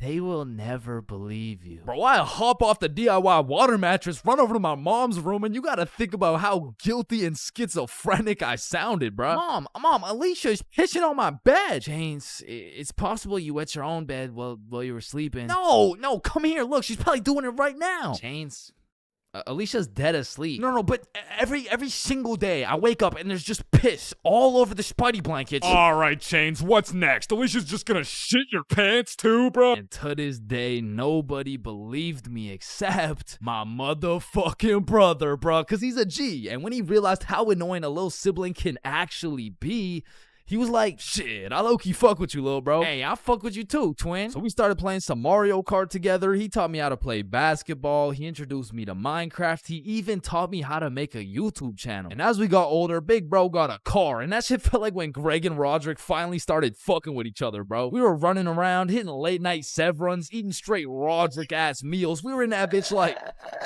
brain freeze. And ever since that day, my big brother has been like my second half, bro. My twin in him. Truly, I can say my big brother is my vinegar, bro. It was salt and vinegar. It was on the tip of my tongue, bro. How did I not get that?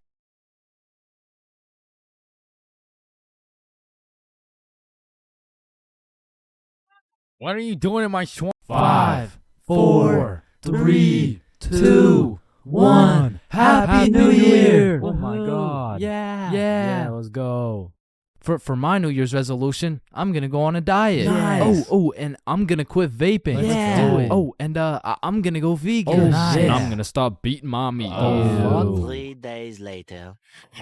Man, fuck the diet. Right? I didn't even want to go vegan anyways. Wait, guys. Where's Jonathan? Alright, I'm gonna keep it a stack. This New Year's resolution thing is a whole lot of bullshit. Some goddamn buffoonery. A heaping pile of fucking horse cup. Like, don't get me started on these New Year, new me motherfuckers, man. Like, dyeing your hair and getting another piercing doesn't change shit. Now you're just broke, depressed, and lonely in a different font. And I'm not gonna pretend like I don't see you motherfuckers in the gym for the first 2 weeks. Like, come on now. You and I both know as soon as you get out of this gym, you're about to pick up a large strawberry milkshake, a Big Mac with no pickles, and a side of chicken nuggets, and it's disgusting. But Chains, how do you know down to the exact specifications of the order? Cause shit, I'm about to get the same damn thing. Because the devastating truth is a new year doesn't change jack shit. And if you're watching this in 2022, I'm really not trying to kill the hopes and dreams of 2023, but let's be honest. If you really wanted to be jacked, you would start working out, bro. Like, I hate to be the bearer of bad news, but the earth orbiting the sun one more time isn't gonna get you any bitches, bro. Cause trust me, I would know. Now, as a stick man like myself, I can't fuck with New Year's resolutions because it's always the same shit. Like 3, 2, 1, Happy New Year's. Oh, hey man, Happy New Year's. Well, what's your New Year's resolution? Oh, it's 1080p. What about you? Oh yeah, same. But did you see Ethan, bro? Nah, what's his? Yo, he's got 4K. Yo, what's up, dudes? Oh, look at the quality on this guy. Damn, wait, do you hear that noise? Yeah, what is that? Oh shit, it's Chains. He got 480p again. Shit. Oh fuck, this guy is at 480p again. God damn. That whole New Year's resolution bit was unfunny as fuck. Like corny as shit. Well, speaking of corny jokes, New Year's seems like the time when motherfuckers feel like it's okay to start whipping out the most overused and unfunniest jokes of all time. Oh, hey Chains, watch this. 2, 1, Happy New Year. Hey Chains, I haven't seen you since last year. So you know how it's gonna be 2020 soon, right? Yeah, what about it? Well, I got 2020 vision. Now, I know it sounds like I'm on some bahumbug shit, but New Year's does have a lot of great things about it. Like the parties, the fireworks, the parties. And so you may be thinking, Chains, why are you like the Grinch of New Year's resolutions? Why do you hate New Year's resolutions so much? Well, the truth is, my hatred for New Year's resolutions dates way, way, way back to 2016. It was December 31st, New Year's Eve, 11:59 p.m. This was the very day when a young, hopeful Chains decided my New Year's resolution would be to acquire a girlfriend. I tried and I tried, but as 2022 comes to an end, my girlfriend remains unacquired. Oh, fuck. Who's that?